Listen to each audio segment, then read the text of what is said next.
Good morning, good afternoon, good day to everyone. We are going to get started in just a few minutes. The room is filling up with amazing women from around the world. We have India, Bangladesh, Saudi Arabia, the USA, Canada, the UK, so many more amazing countries and individuals here. And it is going to be amazing. We're going to get started in just a few minutes as we actively bring individuals in. And get ready, get your notepad ready, get your pen ready, because it is going to be an amazing day full of content, inspiration, and so much more. Tell us where you're coming from in the chat. Tell us your name, swap LinkedIn's, let's connect, let's get to know one another as we wait to get started.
I firmly believe that one of the greatest tragedies today is wasted human potential.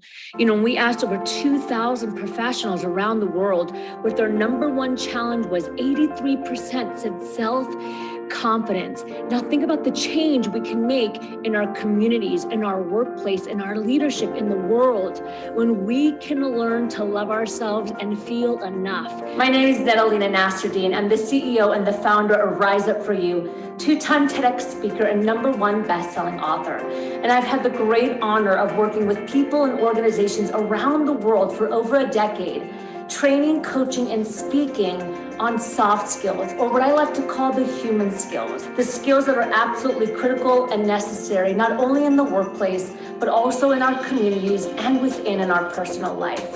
Everything from emotional and social intelligence, leadership, communication, and one of the most important topics today, self-confidence. It's a belief that even if it's not perfect, to still take action, because imperfection is normal for human beings, and by nature that is perfect.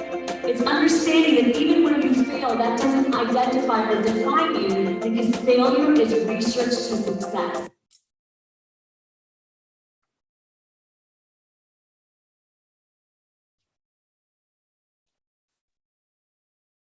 Please join me in welcoming our host, the CEO and founder of Rise Up For You, Natalina Nasserdine.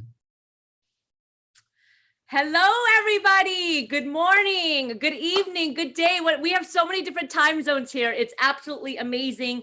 It is such an honor to be here. My name is Natalina Nasserdine. As you saw, good morning, Mona. I'm loving the chat. I'm seeing a bunch of people that I know. I love it. It is such an honor to be here.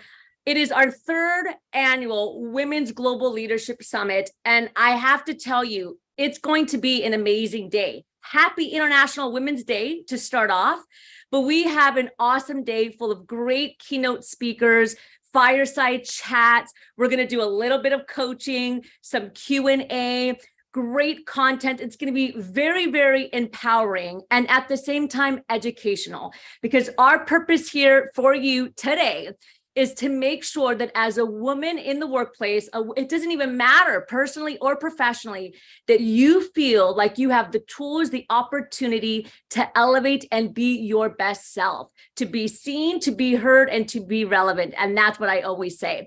So if you're just joining us, please tell us where you're coming from in the chat.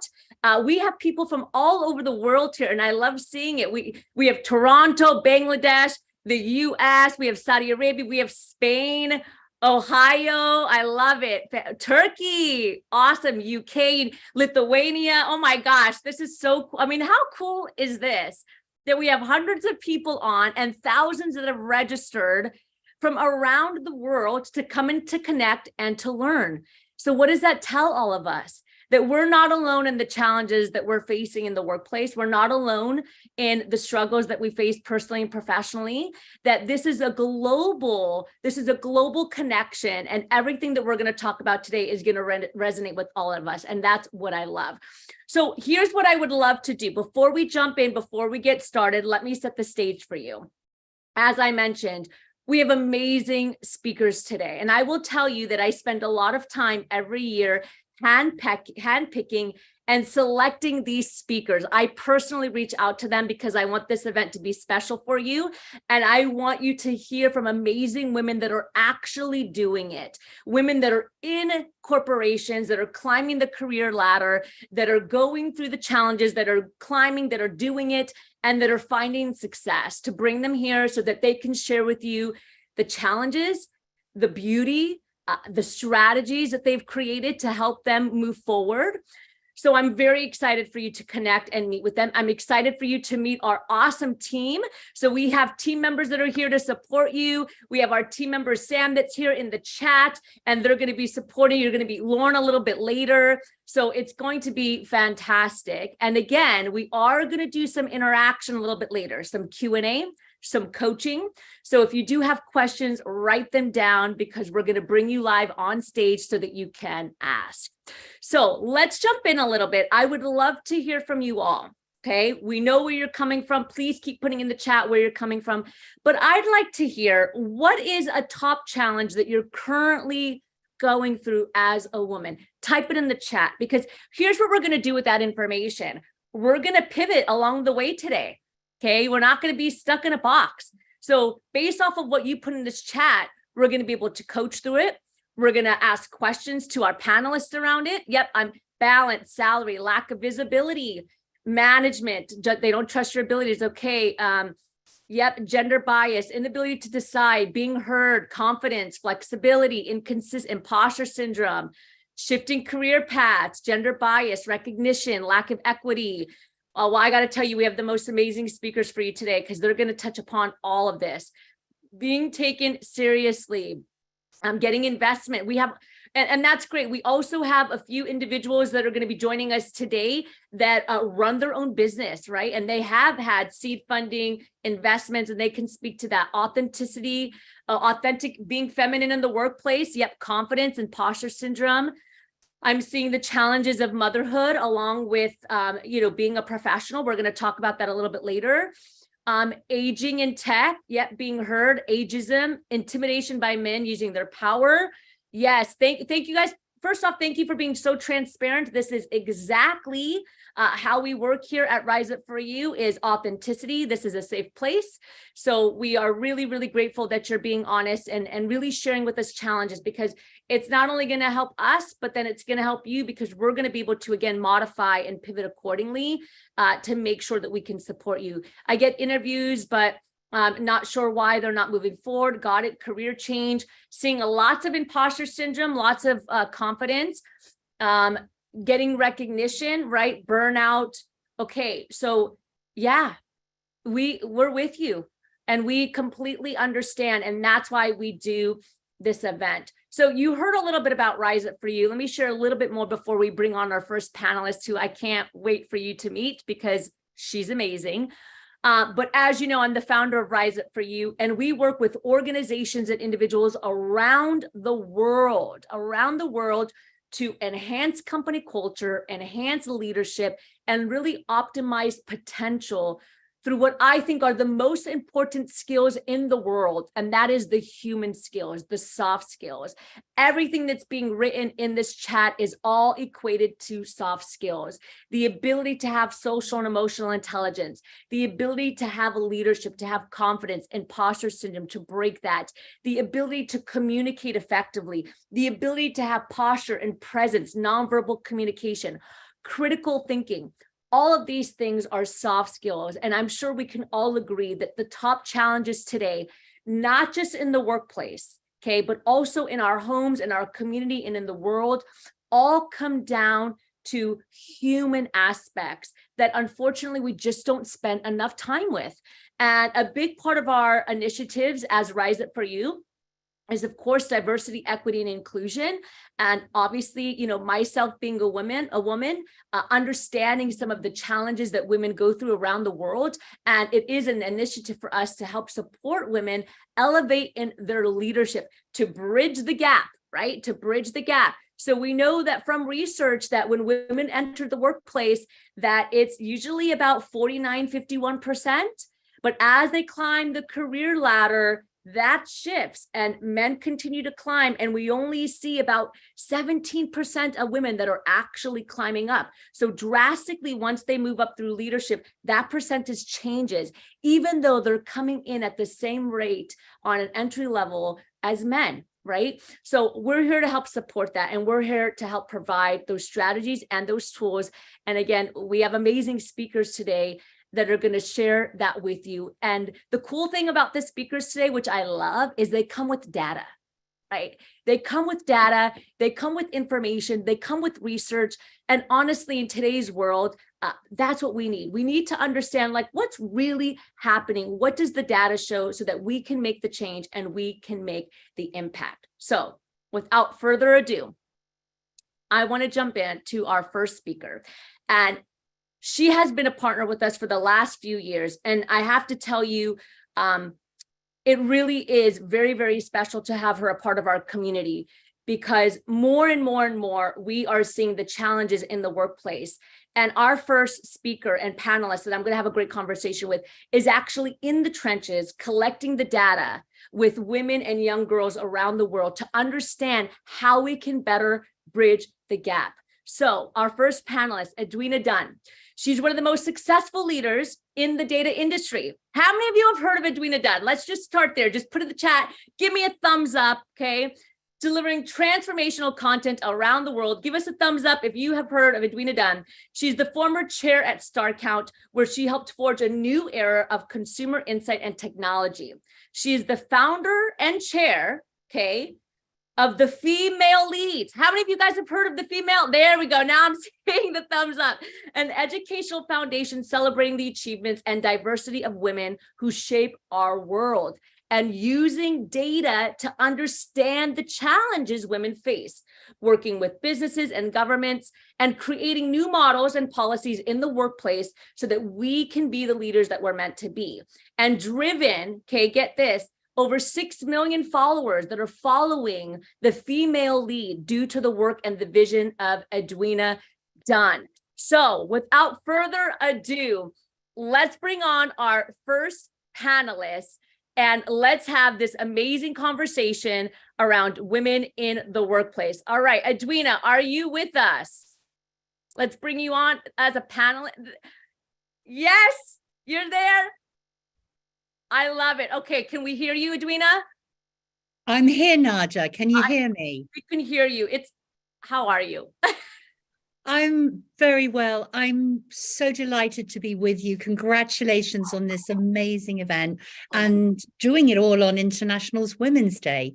It's fantastic. Yeah, I love it. And just so everybody knows, every year it's on International Women's Day, so you can actually mark your calendar for next year, a full year from now. Edwina, it's such a pleasure to have you here. Thank you for joining us. You're joining us from the UK.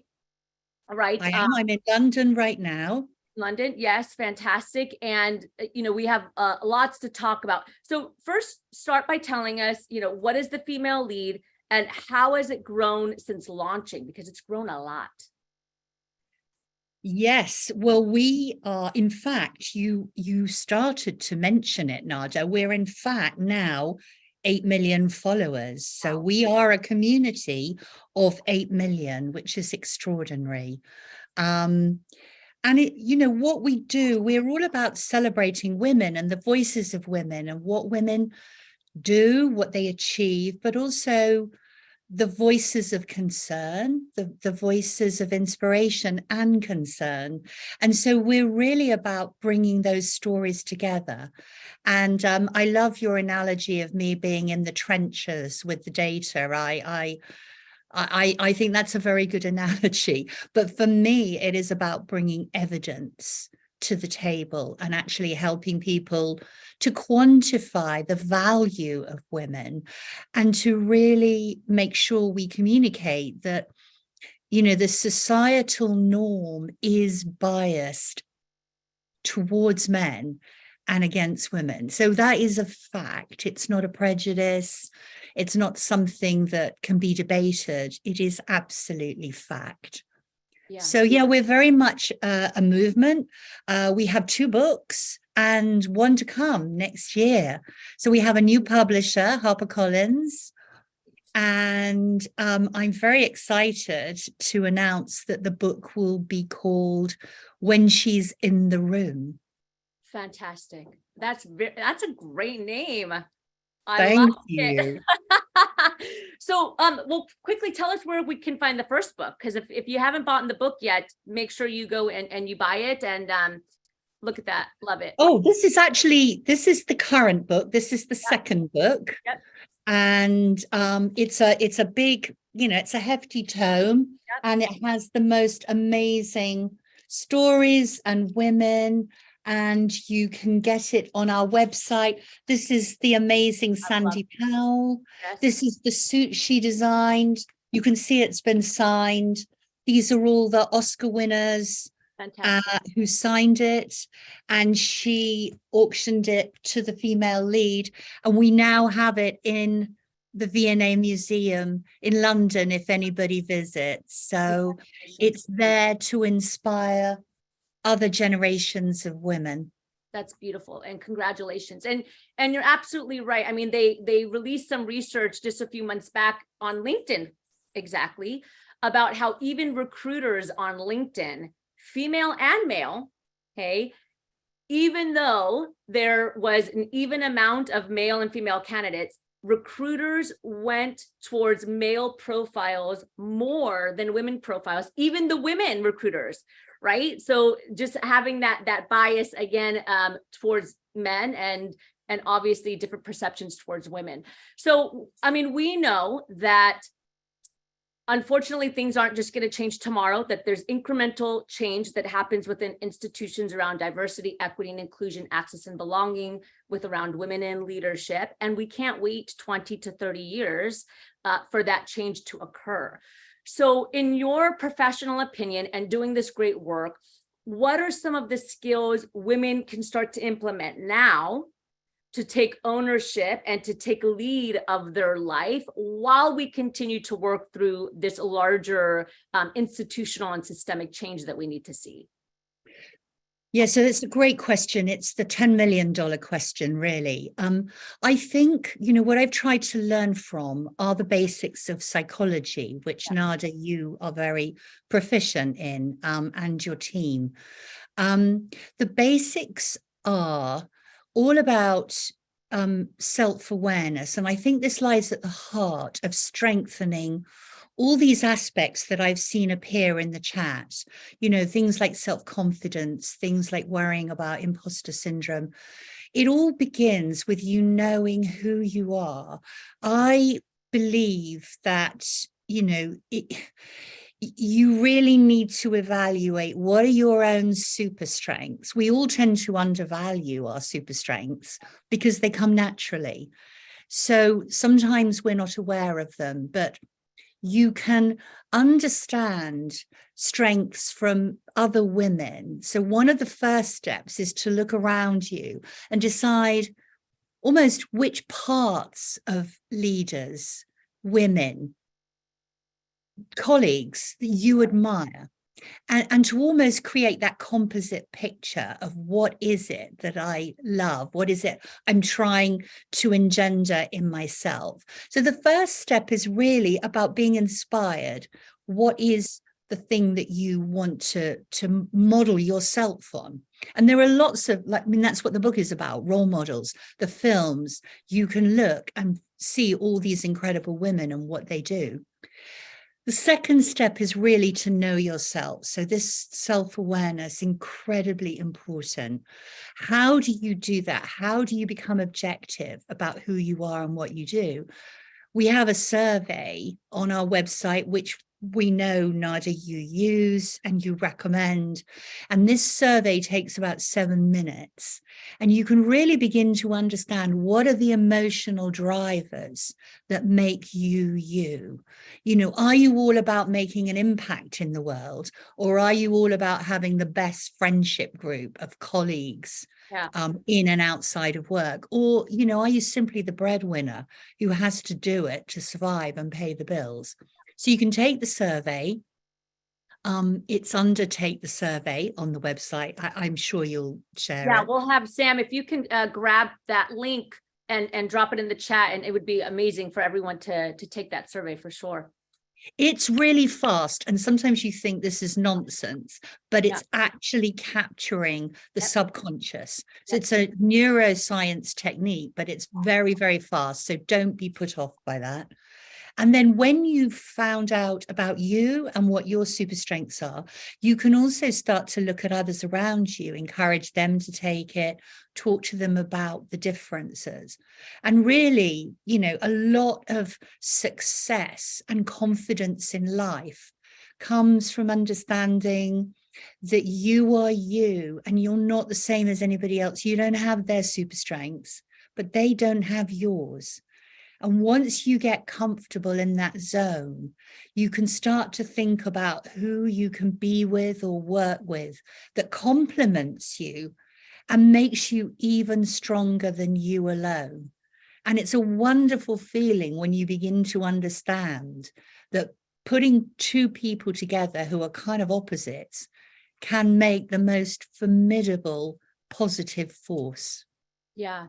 And I really love that you touched upon values and self-awareness, because unfortunately, we see this very, very often around the world where, society is constantly pushing a narrative.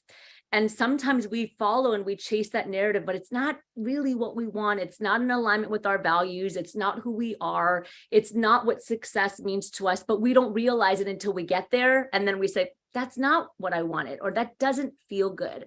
And so understanding your values, building that self-awareness so that you can create a path that feels right for you as a woman is really critical. And that confidence piece, you're right about having the courage and the confidence to follow that, opposed to everything else that we're constantly hearing and seeing that's telling us who we should be, what we should do, and how we should act. Yeah, and just giving yourself that time and that space to work it out, because it doesn't happen overnight. You need time to work out, what am I good at? What do I love doing? The biggest clue of all is if you love something and you get a buzz out of doing it, doesn't matter if you think that's the easy bit, other people don't. And actually, that is your super strength, the things that you find really easy. And if you're enjoying your job, you're probably really good at it. And if you're not enjoying your job, you may not be in the best place for you to shine. Yeah, 100%. So Edwina, you have a huge background in data and technology, and we have quite a few individuals that are in that space that are watching that have registered. I would love to hear, and this isn't my space, so this will be very interesting for me to hear as well. But what are some key pieces of advice specifically for women leaders and CEOs that are in this industry? Because it is, from my understanding, can be very challenging. It is, for the most part, very male dominating. What are some, key pieces of advice, skills that you think would be important to share? Well, I came from a world where there were a lot of very deeply technical people. Yes. And the thing I learned very quickly was I was not one of them. Mm-hmm. And so I had to build my strengths from what I knew I had. And I learned to communicate the stories of what technology and data can do. And I became a translator to the businesses we served around the world. So when I worked in Dunnhumby, and that was a business that grew literally from me and my partner. He was the computer scientist and mathematician. We grew it from 2 people to 1,500 people in 30 countries around the world. I could never be that brilliant technical person, but I could explain why we were important to a leader, to a marketing person, to a commercial person, in a way that they understood. It wasn't a patronizing way, but it was a really clear, ungeeky way. And I learned that was my talent. I understood what technology and data can do for a business. And I was able to create those stories and those pathways which delivered the economic value at the end. And I also put together the teams of people who work together. And that was the magic part, because when you put those two opposites together working, something amazing happens and you get the very best result. So I would say, think about that. Think about what you are. Think about what you're missing. Who can you work with who's going to make you look even better than you do already? And don't worry if you're not the deep technical expert. You can be the communicator and the storyteller. That really resonated with me, honestly, because as a business owner, I literally just had this conversation, even though I'm not in technology and data. But in some ways, what we're doing with soft skills and corporations and institutes, we need to present data, right? For the decision maker to understand why these skills are so important and why they're needed. So I really love the fact that you touched upon, like, you knew how to influence the decision maker so that they understood why your product, your service, technology, the data was really important for the corporation. And I literally just had this conversation yesterday. So got some thinking to do about it. Well, there's one other, if I may, which I would certainly recommend, is that a retailer from one of the biggest countries, one of the biggest retailers in the world, gave me one of the best pieces of advice, which is you can't solve a problem until you understand it. And that's why I think it's important to ask questions. And I think sometimes the whole idea of finding solutions for people is quick. Find a solution, yes. Otherwise the opportunity will go away. Sometimes being curious, being respectful, and learning what it's like to stand in someone else's shoes, that gives you an insight that then allows you to add more value and be more thoughtful about how you can help. And I think that was a really big eye-opener for me, which is listen and learn, think hard before you jump in and say, and the answer is. Yes. Because we're all tempted to do that because we want to be the smart person in the room. But sometimes that's why the quiet ones are so powerful, because they think and they listen before they jump. Mhm. And when they jump, everyone listens, because it's rare that they speak up, right? So then naturally there's that, we haven't heard you speak. What do you have to say? And then everybody's jaw drops. It was like, that was good. Yeah, absolutely. Edwina, I'd love to jump into some Q&A. So we have a few minutes here. So if anybody has any questions, let's put them in the chat, and then we can make a little bit of time. But while we're waiting and while people are thinking about some of their questions, tell us about our special collaboration and how we work together. We're going on year 3, and I always say it's such an honor to work with Edwina and the female lead. I'd love to hear from your perception, like, how are we working together and what's the magical work that we get to do together? Well, Nada, is mutual, that feeling, because what I love about what you do and your team do is you can touch people in a way that helps them through some of the difficult parts, difficult navigations that they go through, particularly career-wise. And that kind of coaching is really powerful. So we love that you coach. We love that you understand the drivers, the motivations, and that you can talk about them so well and break them down. And so this partnership that we've created is really based on the fact that we know that you have the talent and the tools to change people's careers in a really meaningful way. We can't do that. You know, we have some science, we have some inspirational elements, but you are the ones doing that work. So we're delighted that you've created this special course and that you have very generously donated some of your fees to that cause, which helps us in turn to do more with young people in particular, getting our role models into schools, getting them into universities, and keeping on that inspiration through the working years, because it kind of gets lonely out there. I think women do hear some negative stuff and some bad stuff, and actually keeping that resilience, you need inspiration and positivity throughout.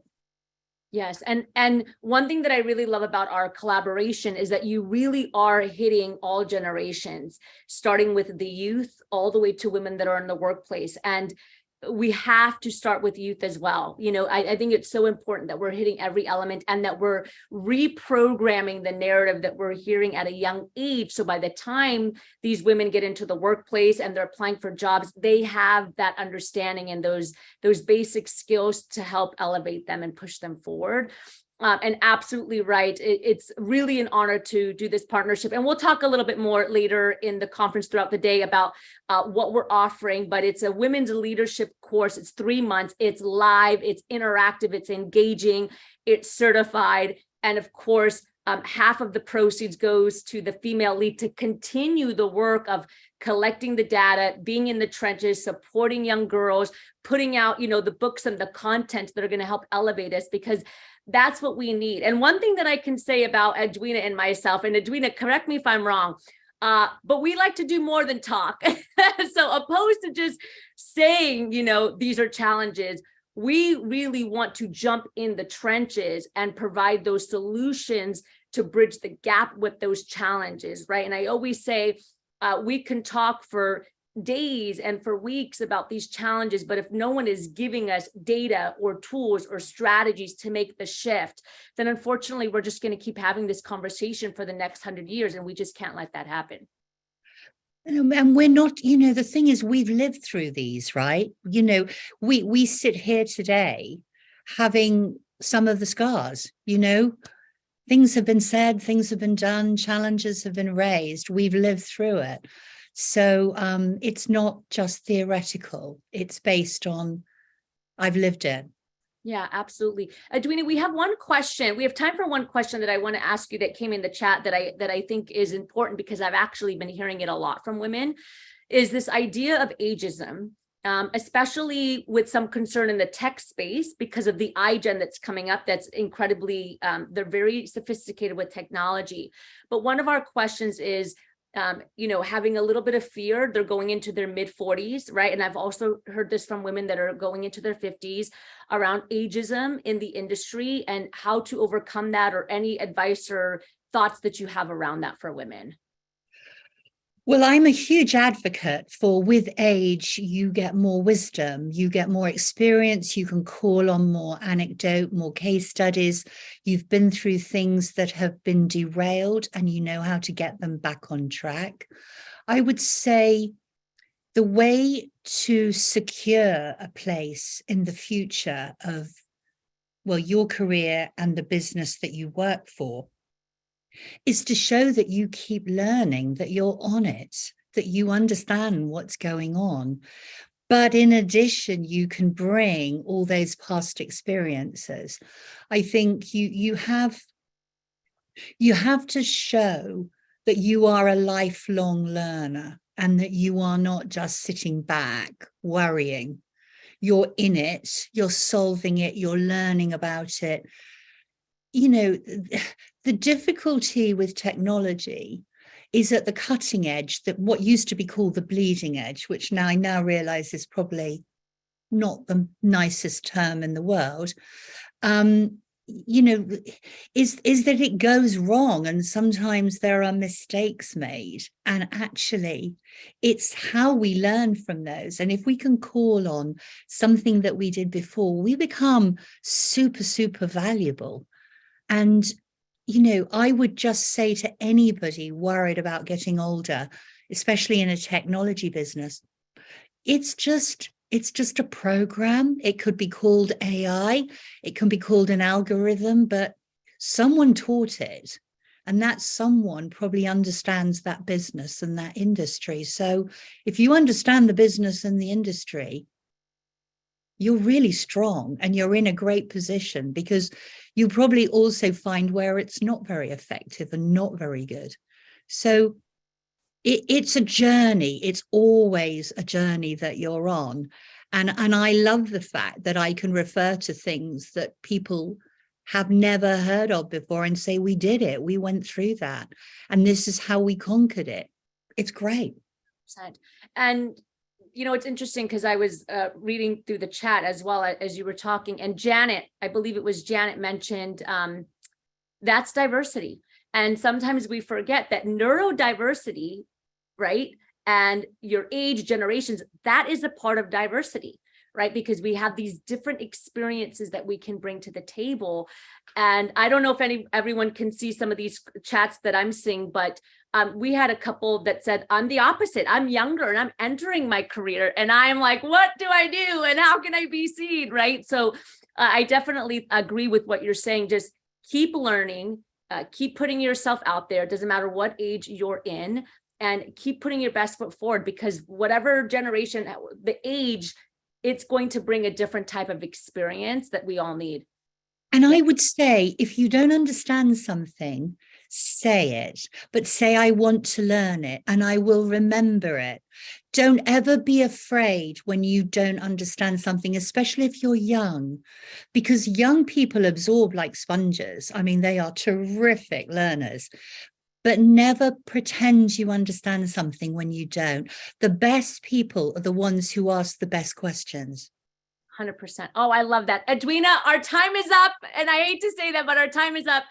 It's been such an honor to have you here. It's been such a pleasure. Do you have any last words for our audience? And then also, where can we find out? If you're not following the female leads, please do that ASAP. Take out your phone right now. But tell us how we can connect, and any last words of wisdom. Yes, please follow us at thefemalelead.com. We have a big campaign, Disrupt Your Feed, running at the moment, all about social media, wellness, better mental health. We have the wonderful Pink, who's just been talking to us, and some of our young girls. She's a fantastic role model. So please do join us. And Nada, thank you for everything. You do amazing work. I love what you do. Good luck and many congratulations on this fantastic event. I hope everybody enjoys it. Thank you so much, Edwina. Thank you. All right, let's say bye to Edwina for now. Fantastic. Wow. I mean, what a great way to start off, right? Type in the chat, what's a takeaway? I think this is something that I would like to do throughout the day. What is one takeaway that you got from Edwina's message today? I'd love to hear from you. What something that resonated and that stood out for you? Storytelling empowers. Love that. And never stop learning. Yes. Have courage for yourself. Yes. Yes, yes, yes. All 100%. I love it. I love it. I love it. It's beautiful. Know yourself. Yes. Take time. Acknowledge. Yes. Yes. Yes. Yes. Yeah. I mean, how amazing that she is here with us. She's been in the trenches. She's done it, not only in the corporate space, but also as an entrepreneur, as somebody that's built something from scratch, that has vision. So we are incredibly grateful for Edwina. And are we ready for our next speaker? Let me see it in the chat. Are we ready for our next speaker? Okay, so we're going to get started in just a second with our next speaker. But first, let's talk a little bit about the 5 C's, because I want us all to be set up for success.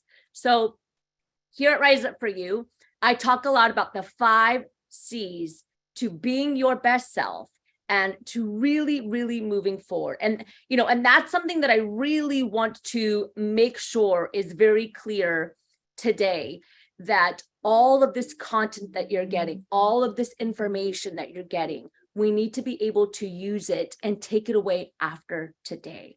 So just out of curiosity, how many of you are familiar with Rise Up For You? And how many of you have seen me before? Just type in the chat. You can even just put a thumbs up if you're familiar with Rise Up For You. Yeah, okay, cool. I'm saying, nope, it's okay if you haven't. New to it. Okay, somewhat, nope, yes, yes. Newbie. I love the newbies. The newbies are great. I thank you if you're familiar with us and you follow our work. That's amazing. And also amazing if you're a first timer and you're a newbie. That's great too. We love that. Fantastic. New, great. Okay, fantastic. Great. I love it. Well, I'll tell you, as you know, I'm the CEO, I'm the founder of Rise Up For You, but I didn't always start that way, right? So the first career I ever had was as a performer. And I used to tour the world internationally and sing and dance. Okay. And that's why I'm so happy to see all the different countries here. I've been all over the world. I've been to Russia. I've been to Lithuania. I've been to Spain.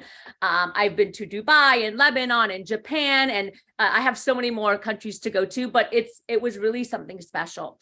And every time I walked into a room as a performer, I always got the center stage spot. Okay. But here's what I want you to know. I was never, ever the best singer, ever, meaning that my technical skill was never the best. There was always 3 or 4 women that can sing me out of the water. And yet I still got that center stage spot. And I used to wonder, why is that? Why am I getting this spot when they have a way better voice than I do? And they used to come up to me and they used to say, you know, how do we stand where you stand? And I used to say, you're actually a better singer. Everything you need is already inside of you. The only difference between you and I is that I believe it when I walk into a room. And so I went on tour for years, I would say about 8 years, and I was still always the #1 performer for the whole entire career. And then interestingly enough, after I got done, I came back to California. So I spent most of my childhood in California, but I'm Lebanese for anyone that can't tell with the hair. Lebanese, spent most of my time in California, and I became an executive. So when I was 27, turning 28, I became an executive of an education corporation. And I saw the exact same challenges happening in the workplace. Amazing professionals that had PhDs, master's degrees, bachelor's, or ton of certifications were getting in the way of their own success, even though they had all the technical skill that they needed. They were struggling with imposter syndrome, with making the ask, raising their hand in a meeting, self-doubt, the monkey chatter that I like to call in their head. And they were sabotaging their ability to be, I always say, be seen, be heard, and be relevant right? Even though they had all the technical skills, they were getting in their own way. And so I started to ask myself, why is this happening? How come some people go further in their career than others, but they have the exact same skill? How come some people, they have the same resume, but this company or this organization or this individual goes further faster, but this person has the exact same skills? How many of you have ever thought that? How many of you have thought, I have the same skills, I'm really, really qualified, but I'm not moving forward yet? See, I knew it. The chat, me, yep, yes, right? Every day, right? Definitely a common thought that why does this individual that have the same degree, why are they moving further faster? So I started to do a ton of research. And between being an executive by day and I was a professor at night teaching at a community college, I understood through research and through the work that I was doing that it's no longer just about the technical skills, right? That there's a different layer that helps elevate our success. So I started to think about that. Well, long story short, I was an executive at 27, 28, living my most amazing life. I had a house on the lake, a brand new luxury car, everything that we needed. And I lost it all overnight. I lost it all. I went from a high functioning executive to $100. Okay. And I realized, how am I going to move out of this? How many of us have ever been in a position where you're like, how does an educated woman get themselves into a position like this? Right. And you start to ask, yep, I'm seeing, oh, yep. I lost everything overnight. I took a risk for love. I moved out of the country. And within a few weeks, back on a plane, crying, nothing, $100, no job, no career, no nothing. And my father came to me in my dream. I had lost my father a couple years beforehand. And he said, everything you need is already inside of you. You just have to rise up for you. And I love telling this story just for that, just for this piece, rise up for you. And that's the company that I started building. So I came back to California, no money, $100, that's it, no car, no job, no house. And I started building Rise Up For You. And I had no idea what it was. I just knew I'm going to build Rise Up For You. My dad told me in my dream, Rise Up For You. And that's what I'm building. I had no idea how to build the business. I had no idea how to build a website, but I just started building. 3 months later, my second parent, my mother, was diagnosed with stage 4 cancer. I built my company out of a hospital. I took showers at the gym across the street, and I would run back and I would open up a laptop in the hospital and say, how do you build a website? How do you build a podcast? How do you build? And I just started building. And today the company is in over 50 countries. And we have amazing people from around the world that utilize our programming, our content. I'm a 2-time TEDx speaker. You saw the video before I jumped on. All of that was created, not because I had the technical skill or the business degree, but because of one very, very important skill that I want to share with you today. And it's the first C that I'm going to share with you. Okay. So throughout today's program and throughout today's summit, I'm going to share with you 5 C's in between our amazing keynotes and panelists. And the first C, write this down. Okay. Write this down, is crush your limiting beliefs. Crush your limiting beliefs. Last year, my team and I asked over 2,000 people, working professionals, not furloughed, in the companies, in corporations, okay, in business, over 2,000 professionals, what their number one challenge was. 83% said self-confidence. 83%. It is my mission today, along with moving Rise Up For You forward, to change that statistic. Now, it's not your fault, because our whole entire life, and it doesn't matter where you are in the world. I just came back from Dubai last week, and I did a keynote in Dubai, and the same We had the same conversation. Doesn't matter where you are in the world. Okay. Your whole entire life, you have been taught to build what I call micro level confidence. And I talk about this in my book. Okay. We've been taught to build micro level confidence in a skill, competency, or category, right? So you're confident in coding. I'm confident as a speaker. You're confident with technology and back-end development. You're confident skateboarding, whatever it is, fill in the blank. Okay. We've been taught to build micro level confidence. You go to school, K through 12, right?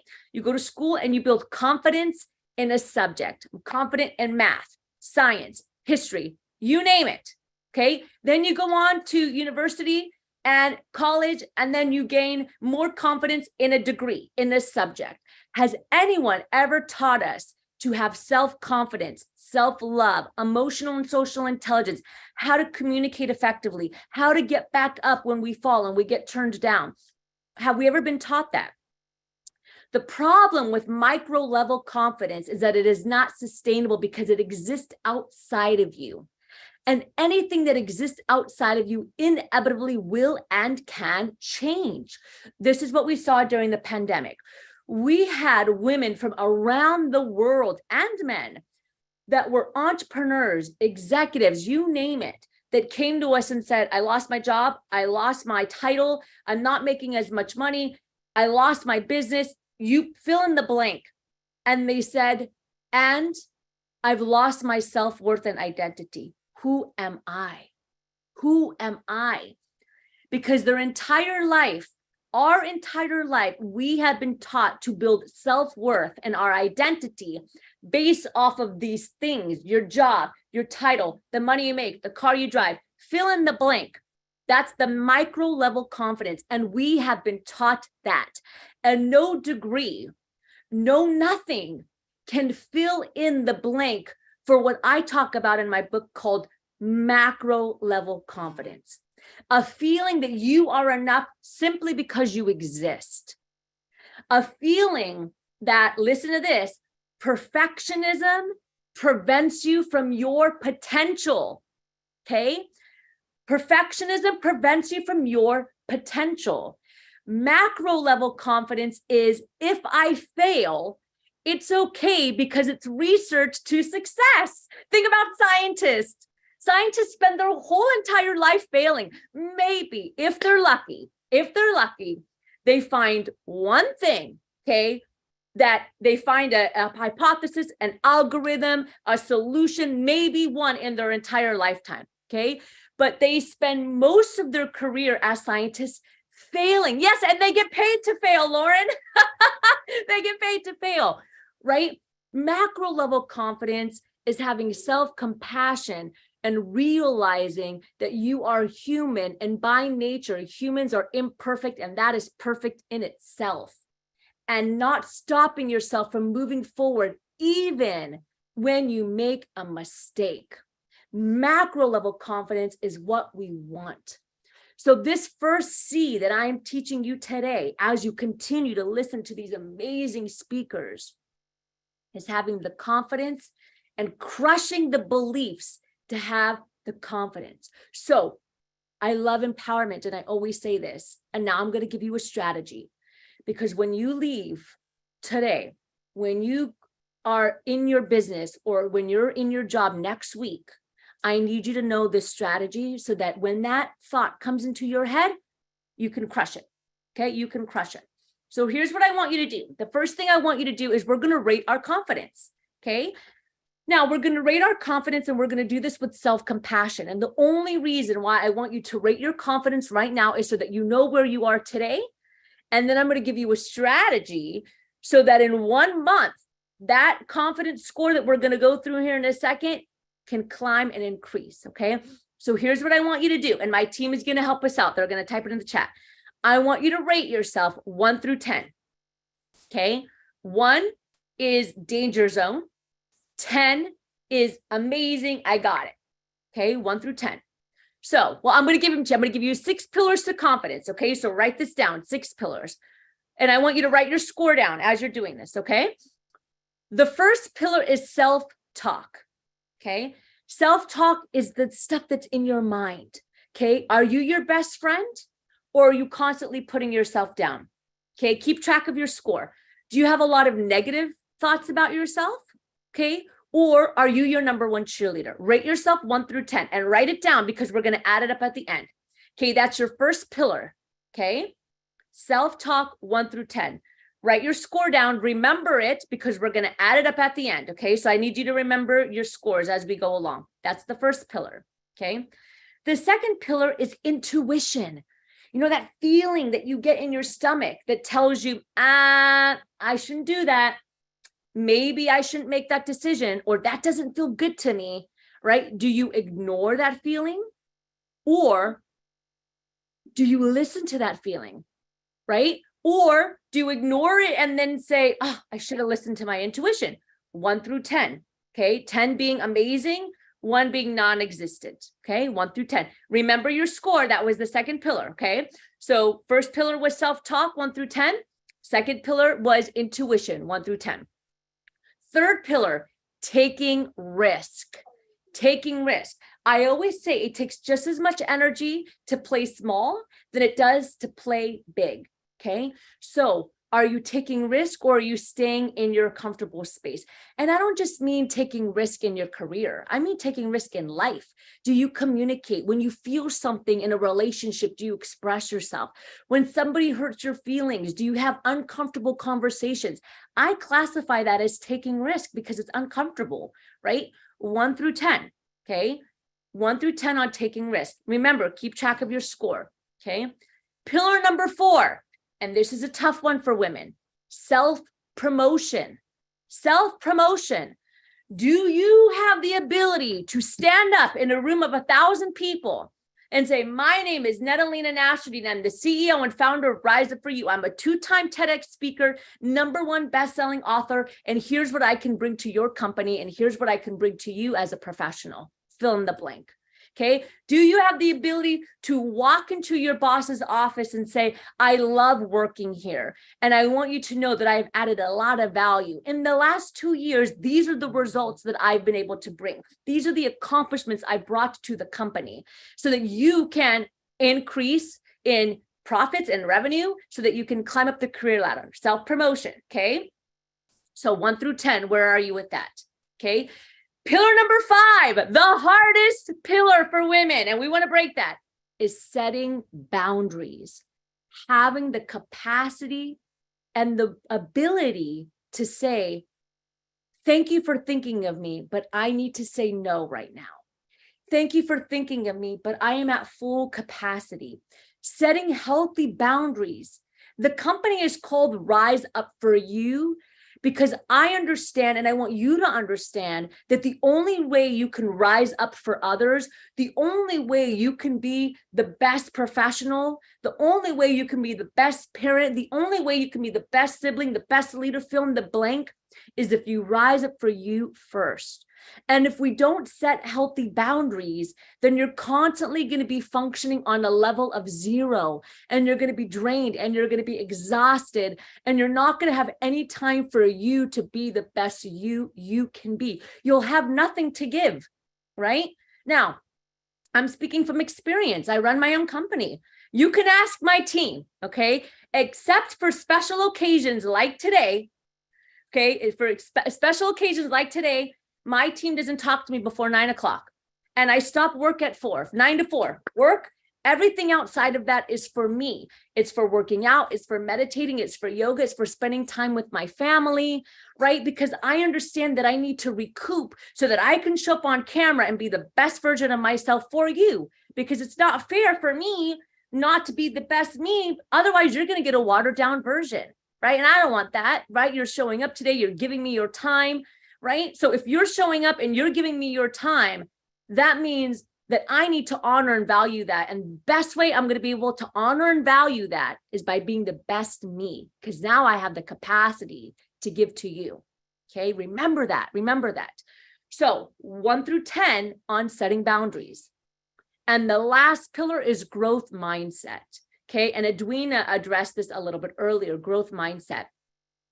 Do you have a mentality that says, I can't learn that, I don't know that, Or do you have a growth mindset that says, I can't, but I'll figure it out? I always say live after the comma. Live after the comma. So many individuals say, I can't, period. No. I can't, comma, but I'll figure it out. I can't, comma, but can I get some mentorship around it so I can learn it? I can't, comma, but that's only a temporary state. Give me a few weeks, I'll research and I'll work my way up so that I can. Okay, so 1 through 10, rate yourself. Now, here's what I want you to do. Now we're going to put the score together and we're going to do this with compassion. Okay, I don't care if your score is a 10%, it doesn't matter to me. We had 6 pillars: self-talk, right? Intuition, taking risk, self-promotion, setting boundaries, and growth mindset. And you rated 1 through 10. I now want you to add up all those scores. Okay, so you should have 6 different scores for each little area. I want you to add up those 6 scores and I want you to divide it by 60 because the total score is 60. So you might have, for example, let's say 40 points. 40 divided by 60, I believe, is around a 70%. So now put your percentage in the chat. Remember, this is a safe space, okay? So I don't care if your score is a 10%. I don't care if it's a 60%, okay? Just, we're all about learning, growth mindset, okay? So now I want you to take your score and I want you to put it in the chat and I want you to remember your score because now I'm going to give you a strategy, okay? So that in a month from now, we can go back and we can look at the score and we can see the progress that we had, okay? So go ahead, put it in the chat, tell me where you're at. And I'm looking at your scores as 33%, 79%. That's awesome. Keep going. 38%, 40. And you know, the beautiful thing about this is you can see in the chat, have we seen 100% yet? I don't even think I've seen a 90% yet, right? So the important thing about, and this is why I do it as a community, because I think it's important for you to see, okay? I think it's important for you to see that you are not alone in this, that most of the scores, and I'm looking at these scores coming in, are in the 50%, 50, 40, 30%, okay? And I think it's really important for us to, again, realize that we're not alone, okay? So that was your score. Hold on to this score, okay? Hold on to the score. Now we're going to do a strategy, okay? And after the strategy, before we bring on our next speaker, I'm going to do a little bit of coaching. I'm going to do some live coaching, okay? So I really encourage you, if you want some live coaching, which I encourage you to do, because then other women can see and they can learn, okay? But first I want to give you a strategy, okay? It's called the 4 B's. The 4 B's to believing in you.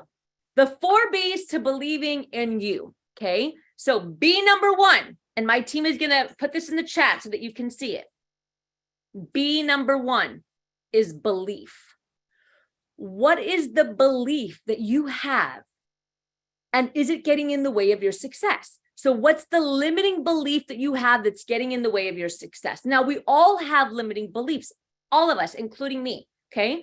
So I just want you to think right now, what's one limiting belief that you have that's getting in the way of where you want to be in life? Just one.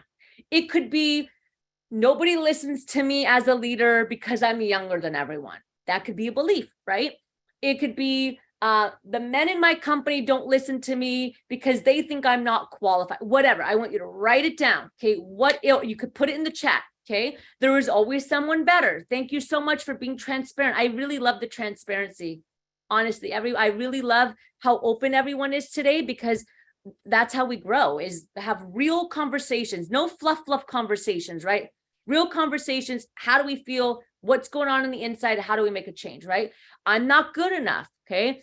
I'm unable to do things. I don't have the right? Yes. I don't deserve. I'm not taken seriously. I don't fit it. Yes. I shouldn't make weight. Yes. These are all, okay, so these are your beliefs, right? This is the limiting belief that's getting in the way of you moving forward. That's the first B. What is the belief? Okay. The second B, what is the backstory? What is the backstory of that belief?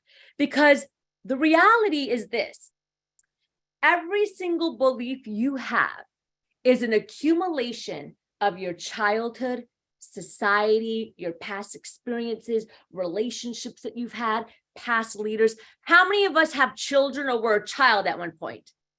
Gotcha. All of us, right? Now think about children. Think about when you were a child. You just bounce off the wall. You do anything you want. Children do whatever they want. They touch things, they jump off the wall, they're unstoppable. And it's not until they get a little bit older, or it's not until a parent says, no, you can't do that, right? Or a teacher says, who says you're good enough for that? Or a friend says, no, I don't like you because of that. And then over time, all of these beliefs start to form who we are. And before we recognize, before we realize it, we are now 20, 30, 40, 50 years old. And all of those beliefs that were put onto you by everybody that you've met in your life are now in your backpack. And you are walking around with this huge backpack full of rocks that don't belong to you, that are holding you down. The backpack is too heavy. It's holding you down and it's pulling you back, right? And half of those rocks don't belong to you. So now we need to figure out what the backstory is so that we can take one rock out at a time and lighten the backpack so that you can move further faster and get to where you want to be. So that's the second B, okay, is the backstory. The first B is what's the belief? And now I want you to understand what's the backstory. Did it come from your parents? Specifically, this one belief that you wrote down. Did your last leader say this to you? Were you in a relationship and the partner cheated on you or did something and made you feel like you weren't worthy and deserving enough? Okay, so I want you to really try to trace back what is the backstory. Okay, now the third B. Okay, the third B. What is the behavior that it is causing in you? You see, I can walk into a room and I can look at individuals and I know right away how they feel about themselves because of the way they behave, by the way they shake my hand, by the way they look at me, if they smile, right? By the way they write an email. You see, your beliefs drive your behaviors, okay? Right? And we see this in the workplace. Everything that our teammates are doing, our executives, our leaders, whatever's happening, these are all behaviors, okay? Behaviors are driven by beliefs. So now I want you to ask yourself, what's the behavior that it's causing in you? What's the behavior that it's causing in you? And do you want that behavior to occur? Is the behavior that you don't raise your hand in a meeting, right? Because you think that they think that you're not good enough or that you're going to ask a dumb question? Is the behavior that you don't walk into your boss's office and express how you feel? Is the behavior that you don't apply for the job, even though you're probably very qualified because you're worried about failing? What is the behavior that it's causing in you? And then the last B is the breaking. How do we break? How do we break the belief so that we can shift the behavior? How do we break the belief so that we can shift the behavior? The last B is breaking. So you have what's the belief? What's the backstory? Okay. What's the behavior? And how do we break it? How do we break it? Okay. This strategy is the 4 B's to believing in you. That anytime you are getting in your way, anytime a thought comes into your mind, you pull out this strategy, you do it in your phone. I don't care where you do it. And you write this down and you go through it. Listen, everybody has negative thoughts, everyone, including me. And I teach this for a living. I wrote a book on it. But it's not about having negative thoughts. It's about whether or not you can break those negative thoughts and manage those negative thoughts so it doesn't sabotage your success. I always say so that it serves you instead of sabotages you, right? I always say it's okay to let fear get in the car, but don't let that sucker take the wheel, right? Because the second it takes the wheel, it's going to drive you into a wall or it's going to make a U-turn into a direction that you don't want to go into, right? Right? So have the thought, have the negative belief, and instantly counterbalance it. I mean, think about it. If you were walking down the street and somebody came up to you and said, you're not good enough, are you just going to say, okay? No, you're probably going to say to that individual, who are you? Who are you talking to? You don't even know me. Right? Let's be real. If somebody was walking down the street and they came up to you and they said, you're not good enough, you don't deserve, you're probably going to say something back. But we don't do that with ourselves. We beat ourselves up every single day, and we hold ourselves back every single day. And we don't even question ourselves. We just believe it, right? I want you to question your thought like you question a politician. I want you to question the thoughts in your mind, like the way you question everything else that you see on social media, because half of those thoughts in your mind, okay, are not true. And we need to manage them and break them so that we can move forward. That's the 4 B's. Okay. Now, here's what I want you to do. I want to do a little bit of coaching. Okay. So I'm going to take 1 or 2 people, raise your hand. You're going to ask me a question, and we're going to do a little bit of coaching. Then we're going to take a small break, and we're going to bring on our keynote speaker for the day, who is amazing. Okay. So raise your hand. If you raise your hand, then I can unmute you. Okay. So I see a couple hands raised. So if you raise your hand, I can unmute you, and then I can bring you on so that you can ask your question, because I like to hear your voice. I don't want you to just type it. All right, Catherine, I see that your hand is raised. So I am going to allow you to talk. Are you there, Catherine? Catherine Adams. I am. Can you hear me? I can hear you. Yes, let's give it up for Catherine. Thank you for being brave, Catherine. Yes, I'm excited. Great. All right, ask away. Yeah, I mean, I guess, gosh, I don't know where to start. Okay, anywhere. Where are you from, Catherine? So I'm from Indianapolis, Indiana. Okay. Beautiful. Great. And just, I've been in my career for a long time, 30 plus years. And I just think that over the years we battle, and we, as women, we join the race and we fight hard, but I think there's a moment where you get tired. And then if you don't have that positive reinforcement, I think, the 4 B's just blew me away. I'll be honest. I'm still kind of like, oh my gosh, if I'd only had these like 20 years ago. But anyway, I just think, how do we stay in it, stay relevant, keep the energy, when you don't have the support, when you get tired, I guess. It's a really good question. And that's another C that I'm going to address a little bit later.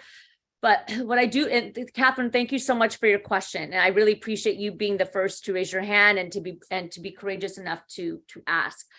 So yeah, when Edwina talked about values earlier, and I talked about setting healthy boundaries, I think that's very, very important to prevent exactly what you're saying, like getting tired, reaching burnout.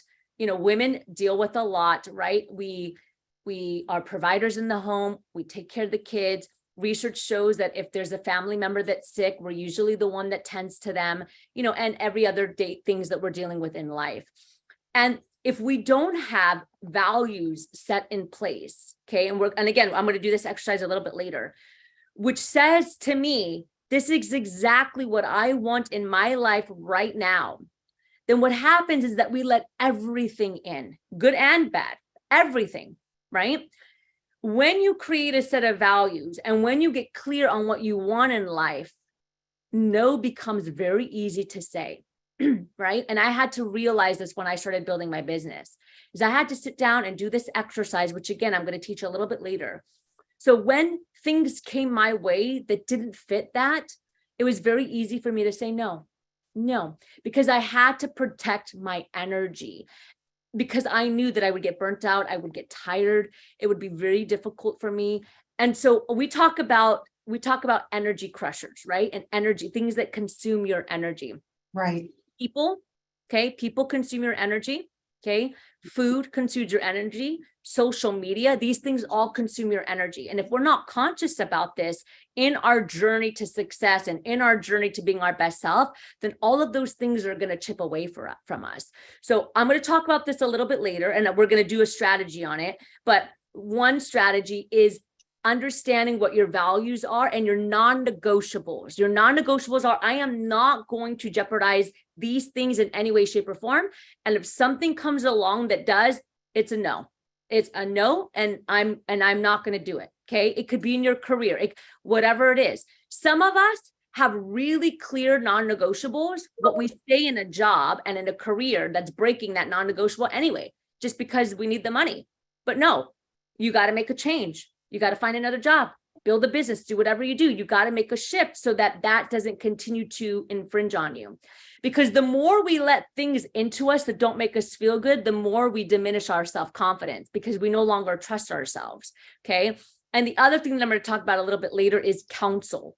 Having a council of people that are around you, that are on the same wavelength, that are like-minded. That's why I like this forum. That's why I like doing this with thousands of individuals that have signed up, because you are with women that want to grow, that want to learn, that want to support one another. And the reality is, and it's the harsh truth, unfortunately, not everybody wants you to succeed. Okay. And there's a lot of people that are going through their own stuff. And remember what I said, beliefs drive behaviors. So when people are behaving poorly to you, or they're not seeing your worth, that's their belief and they got to work that out. But that doesn't mean you need to take it. Okay. I hope Thank that you helps. so much. That was amazing. Thank you. You're so welcome. Thank you, Catherine. All right, let's go on. We have time for one more question. Then I'm going to give you a little bit of a break. Okay. I see Megan. The next person that's in line is Rafaela. And I hope I'm saying that right. Let me allow you to talk. Rafaela, are you there? Go ahead and unmute yourself. Hello, I'm here. Can you hear me? Yes. Tell us where you're coming from, Rafaela. I'm Brazilian, but I live in the UK. I'm in Bristol, UK right now. Beautiful. Thank you for joining us, Rafaela. Tell us your question. Thank you for the opportunity. I'm coming back from maternity leave after a year. I'm an apprentice at the end of my contract, and I don't have the opportunity to grow inside my business. I was a photographer for 10 years, and I feel stuck that I don't know what to do. I think that's the question is what to do when we don't know what to do. That's a really good question. Okay, let's get clarity on this, okay? I'm going to challenge you a little bit. Is that okay? Yes, go for it. I'm going to say, because this is normally what happens, is that you do know what to do, okay? But your mind is trying to trick you and make you feel like you're not going to be able to do it, okay? So if I were to ask you right now, Rafaela, like, what's your ideal situation for you? What is it? Like, in a perfect world, if you didn't have to worry about anything, what would you want to do? I would open my business. Okay, great. And what would it be? The photography business? Probably. Okay, you would open a photography business. Great. So we all heard it, right? Every one of us? Like, that is the ideal world, is that Rafaela opens her photography business. Yeah. Now tell me why we're not moving forward towards that. Because I need stability. And I'm so afraid of failing, because I felt I failed in Brazil as a photographer. I was good, but I felt I failed because I didn't have enough money. And I moved to the UK and got a job that pays my bills. Okay. Fantastic. Thank you for sharing that. Okay. Now, is it that you failed in photography, or is it, like a scientist, that we needed to do a little bit more research to figure out the right strategy to build the business? Oh, you're so clever. That's it. Thank you. Right? So, but the belief is that you failed in photography. And so now, even though this is what you really want to do, you're afraid to do it because the belief is that I'm a failure. I failed. But what if we change that belief and we switch the narrative to say, no, I didn't fail. My strategy just wasn't the right strategy. Okay, so now what if I did a little bit of research? What if I got a coach in business? What if I joined a business program for a small fee and learned the right strategy to build my photography business? And then you go and you do amazing work. Yes, hell yes. Yes, I love that. And you know what? And I'm going to share again a little bit later. There's a bunch of strategies I'm going to give you, and you can apply them for business. Okay, so take that strategy and start mapping it out. It's called the what, the why, and the how. I'm going to talk about it a little bit later. Oh, that's brilliant. Thank you so much. You're welcome. All right. So we're going to bring on our next speaker here in just a few minutes. She's really amazing. And I actually had the pleasure to speak with her on stage to do a keynote with her. And I think she just joined. Which, oh my, what beautiful timing, perfect timing. But before I bring on our keynote speaker, and she's going to take the stage, she is just going to present to you because she's got a lot of really incredible information. I want to go back a little bit to what Edwina and I were talking about, that after this summit today, it really is an important goal for us to make sure that you have the sustainability and the strategy and the community to keep going. And I'll be honest with you, I used to do these conferences a long time ago, and that was it. And I just did the conference. And then women would say to me, what's next? Like, how do we keep going? And that's when we realized as a company, you know what? We need a women's leadership course that can get really finite, that's intimate, that can coach, that can provide training and breakouts and workshops with the right skills so that you can continue to succeed. And that's why I'm so honored to collaborate with the female lead on our Rise Leadership course. It's a global course and it's live. The reason why it's live is because I firmly believe that in order to create shift, we have to have experience, just like we did with our two amazing women that raised their hand that did coaching. You see, that's going to transform them more than them just watching a video in a YouTube, right? So it's a live course. It's 3 months long. And we want you to be a part of it. And today we're offering a special deal. It's completely certified. Rise Up For You is certified by the Society of Human Resources Management. So our women's leadership course is certified. 50% of the gross revenue is given back to the female lead, not profits. The revenue is given back to the female lead. Every single week, you will have a session on content that's going to help elevate you in the workplace. You get free coaching. And on top of that, today we're giving 2 bonuses. You get 50% off. So if you go to our website right now, okay, that price isn't the price. You get 50% off of that. And I'm going to give you our entire growth membership for 1 year for free. Our growth membership is all of our content that we've ever created. Rise Up For You on demand, you get for free. That's our entire confidence course, 12 plus videos, our entire public speaking course, 12 plus videos, our entire emotional intelligence course, 12 plus videos, our entire becoming a coach course, 12 plus videos, you get all of that for 1 year completely free when you join our Rise Leadership course. It starts on April 3rd, but when you sign up in the next 3 days, we're giving you guys 3 days to sign up, you get 50% off and you get that. So Sam is going to drop that in the chat, the link. And I'll talk about it a little bit later, and I'll keep talking about it because we want you in there so that you can make the change. There's nothing worse than coming to a conference like this, a summit, and then a year or 2 years later being in the same place. We don't want that for you. I don't want that for you, right? So we want to share the strategies. I'll be teaching. Edwina will be joining for a session.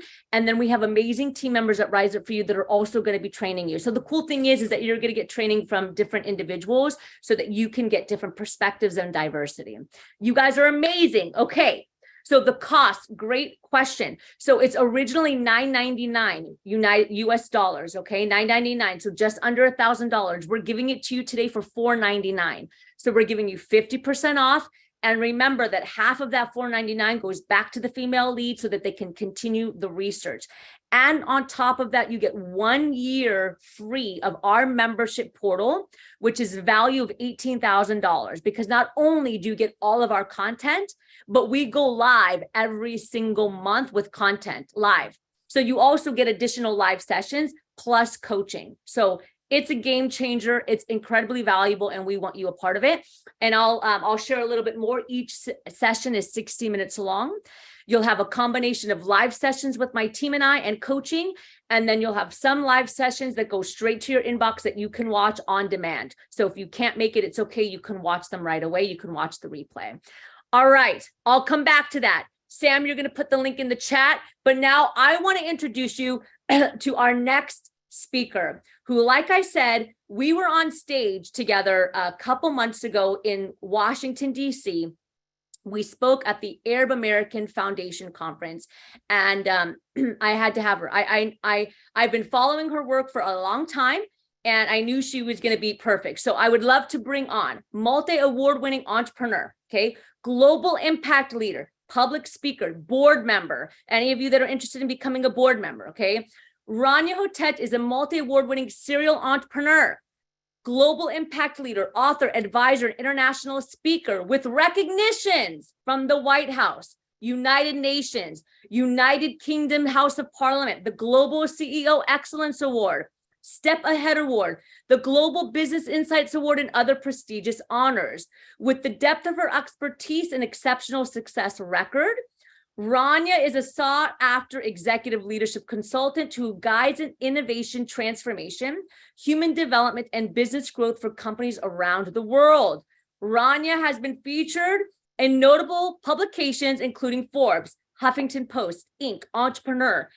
I mean, can we get any better? The National Association of Manufacturers, and she was recently named by Disrupt Magazine, along with Oprah Winfrey. Okay. 7 disruptive women paving the way for success in 2022. Come on, let's give it up for Rania Hotet. All right, Rania, are you with us? You can go ahead and start your video. I know, drum roll, right? Yes. Oh, I love that we're both wearing gold. Can you hear us? She's We unable to can't hear hear you. you for some reason. But we can see you and you look fabulous. But for some reason, we cannot hear you, but we can see you. We can see you, but we can't hear you. Can you hear me? Oh, you can't hear us. Okay. I'm wondering if it's something on, I think on our end it's working, but let's see what we have going on. Let's see. While we're waiting, please just continue to type in the chat any questions that you have for us. We can see Netta. Yep. Maybe connecting the audio, Rania, but we're with you. We can see you. You look fabulous. Let's see. We'll give Rania just a few minutes. And while we're waiting, I didn't get a chance to ask you, what did you learn from this session that I just did with you, right? What did we learn from this session that I just did about confidence and the 4 B's and the confidence score? Tell us a takeaway. They say they can't see you either. Interesting. Let's see here. All right. How about now, Rania?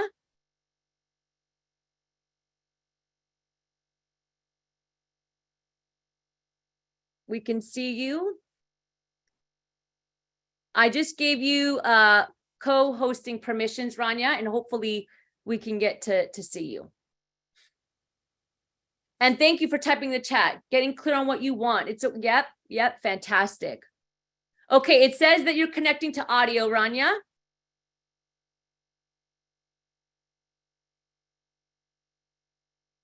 How about now, Rania? It says your audio isn't working. Do you want to try logging out and coming back in? And let's see if we can make that work. I know tech is always so much fun, and I refuse to do automated. So we're doing live. That's okay. It says that you're connecting to audio. How about now? Okay, let's try to unmute. There we go. Okay. How about now? Can we unmute you? Let's get you unmuted. There we go. Okay, I don't know what was going on because that's okay.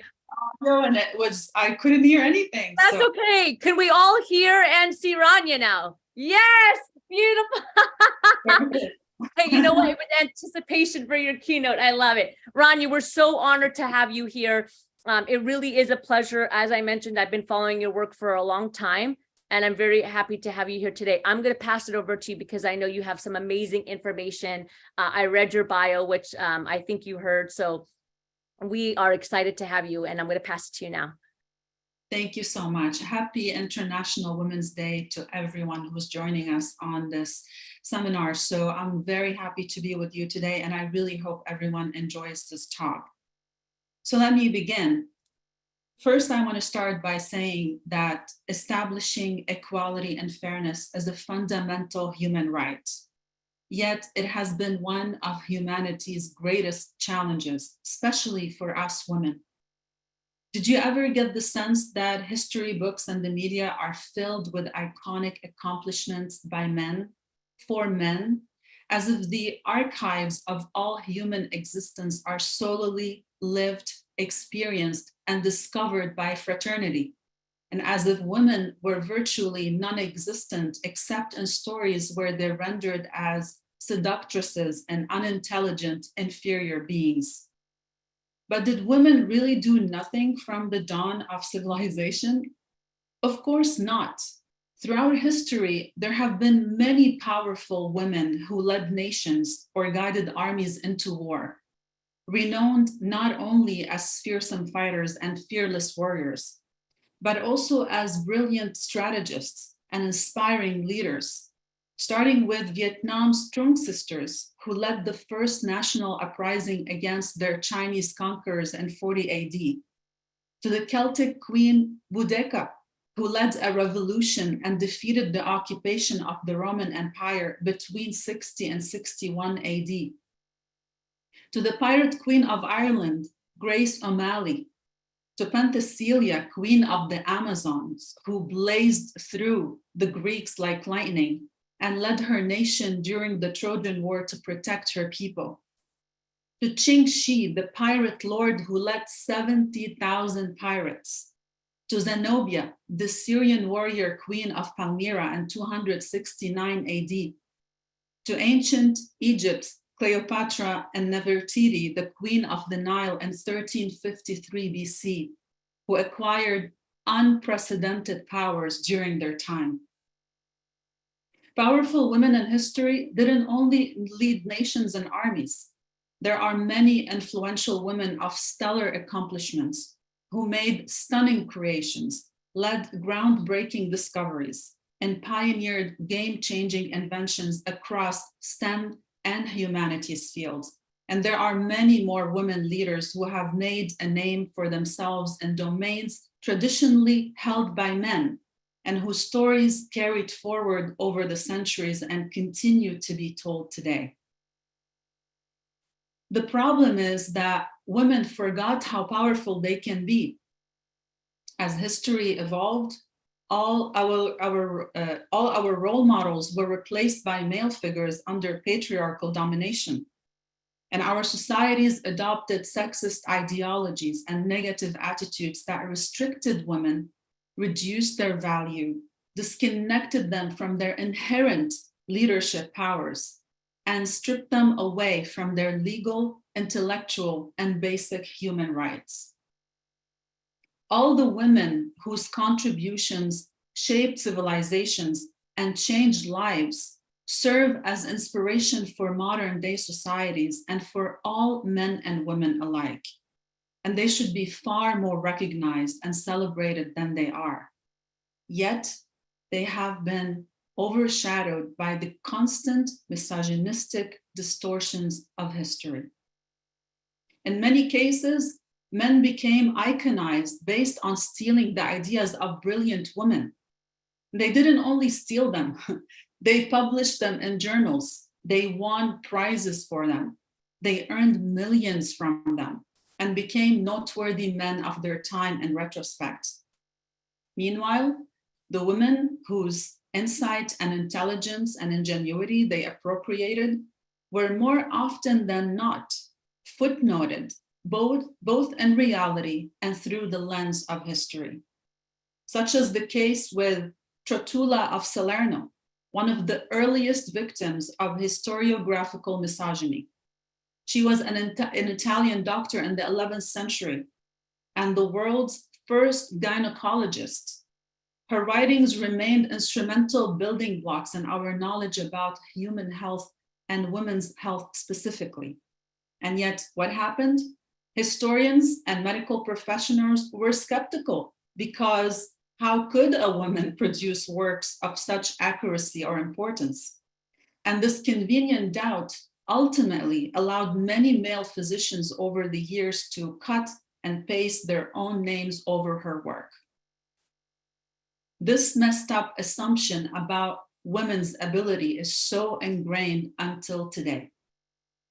Another example, and I have a long list for you, Rosalind Franklin, who made one of the most important scientific revelations of the 20th century, which is uncovering the double helix formation that would catapult forward our understanding of human DNA. Her work was stolen by James Watson and Francis Crick, who later received a Nobel Prize for the research they conducted based on her studies few years earlier. Lise Meitner, who made a groundbreaking discovery and research outlining the concept of nuclear fission that would give rise to the destructive capacity of the atomic bomb. Good or bad, right? What happened to her? Her partner, Otto Hahn, omitted her name, and he became the sole recipient of the 1944 prize in chemistry from the Royal Swedish Academy of Sciences. Hedy Lamarr, who many people know as a Hollywood celebrity and Hollywood actress, she created a radio guidance system, which was the basis for the omnipresent Wi-Fi, CDMA, and Bluetooth wireless technologies we have today. Her idea was stolen by the Navy, who at first pretended that they have no interest in her work, but eventually they classified the patent and incorporated the technology into a host of new weapons systems during the World War II. Another example is Margaret Knight, who made her greatest contributions to production in 1868, when she invented a machine that automatically folded and glued paper bags into formations familiar to what shoppers use today. Her work was stolen by a random machinist named Charles Annan, who visited her plant and filed for a patent for her invention. She only learned about it when she applied for her own patent. And fortunately, she was one of the early inventors to fight for her rights. And eventually, a court's judgment gave her the patent, and all future royalties were awarded to her as well. Ada Lovelace, who was one of the world's first computer geniuses, whose ideas marked the earliest recorded proposition for what would eventually become computer programming and algorithms. Her role is often minimized by male historians, and the credit is given to Charles Babbage. Today, her contributions are still obscured by debate, and most often by the dismissive and unmistakably misogynistic characterizations of her role. I have a few more. Evelyn Berzin, who didn't only develop the first ever computerized system for airline booking, but was also the one responsible for creating the first word processor in the world in 1971. Her work luckily was not stolen, but when she realized that her gender would make it impossible for her to move up the ladder in the industry and in business, she started her own company, Redactron, to launch her unique inventions into the market. And with that boldness, she set a great leadership example and entrepreneurial example for other women to follow. Amy Noether, whose Albert Einstein himself has described as the most important female in the entire history of mathematics. She came up with the principle that explains the relationship between the laws of conservation and symmetry. And the theorem she developed in 1920 served as the foundation of quantum physics, which helped Einstein formulate his general theory of relativity. But we don't hear much about her. We hear a lot about him. Another example in the arts and design, Elizabeth Maggie, who originally created and patented the landlord's game in 1904, which is regarded as the first ever version of Monopoly. And the game was designed originally to critique the injustices of unrestrained capitalism and the evil of business monopolies. Her work was stolen by an unemployed salesman. His name is Charles Darrow, who stole the work, sold it to the Parker brothers in 1935, and on its way to retailing one of the most popular board games in history, what did she get out of it? She was only paid $500 for her stroke of gaming genius, while the man who stole her work became a millionaire. And until today, she's not recognized as the original inventor of the game. Margaret Keon. Her case is amongst the most outrageous examples of chauvinistic greed on record. She's an American artist known for her big ice paintings that became popular in the 1960s. What happened to her? Her husband, Walter, was selling her paintings as his own without her knowledge and permission. And he forced her silence by using threat, intimidation, and emotional abuse while he enjoyed celebrity and wealth. Eventually, she revealed the truth to the public, which led to a surreal courtroom scene in 1986, forcing the two into a head-to-head paint-off, where she naturally produced a perfect copy of her earlier paintings, earning the rightful claim to her works. There is a beautiful movie by Tim Burton that I suggest that you watch. It's called Big Eyes. It's about her story. It's beautiful. Watch it. And last on my list is Candace Pert, who made a game-changing neuroscience revelation when she was a student by discovering the receptor that allows opiates to lock into the brain. Her work led to an award for Professor Dr. Solomon Snyder, who was recognized for his students' achievements. When she wrote a letter of protest to the award committee underscoring her determined contributions, Dr. Snyder mansplained in response, and I quote, "That's how the game is played," end quote. Of course, men like him have been playing this game for centuries, and it continues in modern academia and today's workplace. And the list goes on and on. Many women in history have proven themselves and shown the world how powerful they can be. But to pave the path forward, we must begin by correcting history and setting the record straight, both because education is all about an endless quest for truth, and because an equitable future in which women earn equal credit, respect, recognition, and financial rewards begin by acknowledging the sins of our past, by recognizing women for their brilliant contributions and abilities, and removing obstacles to female leadership. Women in leadership should be the exception and not the, women in leadership should be the expectation and not the exception. And although we have made many strides and gains since the beginning of the women's rights movement, progress has been slow. And we still have many obstacles to overcome in order to close the gender gap and strengthen the pipeline for the next generation of women leaders. So what are the causes of the gender gap and the obstacles to female leadership?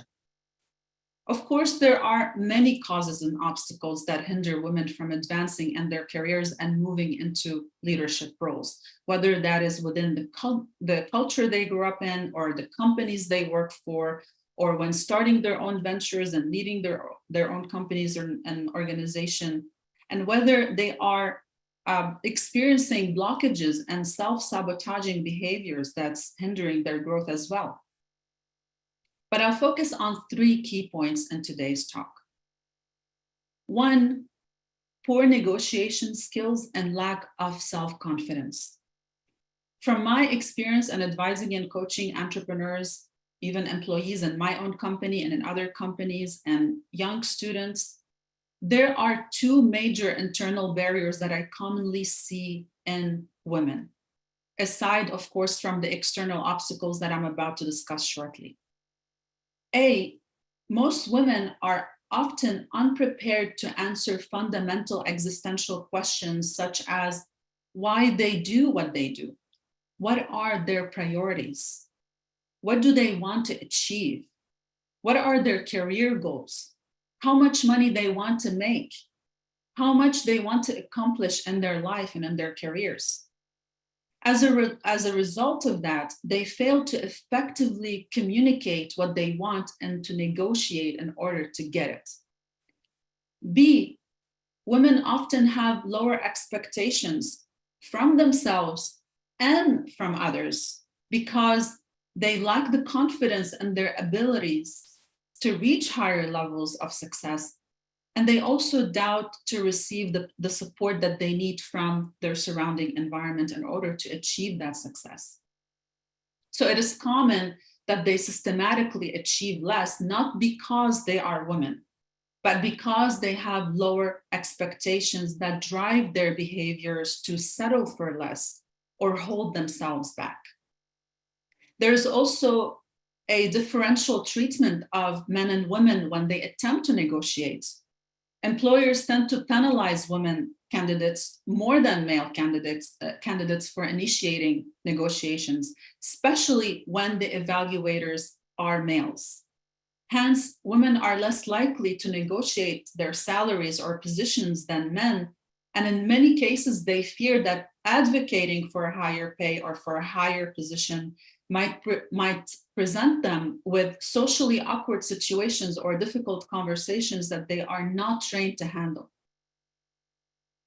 So this hesitation combined with a lack of self-confidence and poor negotiation skills and other skills come at a huge cost for women. And over time, they can accumulate considerable monetary losses and miss on huge opportunities for growth throughout their careers if they don't master these skills early on. 2 is gender biases and discrimination in hiring and in providing opportunities for women. The gender pay gap is one of the many reflections of gender bias that women face every single day. And what does gender bias exactly have to do with paychecks? Well, with all the deeply ingrained negative stereotypes, flawed perceptions, and popularized sexist ideologies about women's abilities and opportunities, issues such as pay disparity, occupational segregation, and fewer leadership opportunities continue to persist. Women are often stereotyped from the very first glance. I can't even count the times from my own experience where I'd be walking around LA, for example, and people would comment on my appearance and frequently ask me if I am a model, as if being in LA and born in a certain way doesn't earn me any other position. And no offense to being a model, of course, but I'm talking about perceptions and stereotyping. There were many other instances where people would say things to me, I didn't think that you are such a powerhouse, or that you know this and that, or that you can do this and this. In other words, they're telling me that they underestimated me and assumed I lack intelligence or talent. When I was raising funds for my company, one VC asked me as I walked into the meeting, and I can never forget, and I quote word by word, "What's a sexy girl like you doing in San Francisco?" Imagine how offensive it can be when a woman is automatically reduced to an object or assumed to be unintelligent when you are presenting yourself in a wholesome, professional, and purposeful way. That's how automated these biases are. And I'm sure many women and many of you can relate to these situations as I speak, and I'm sure you have tons of stories to share about that.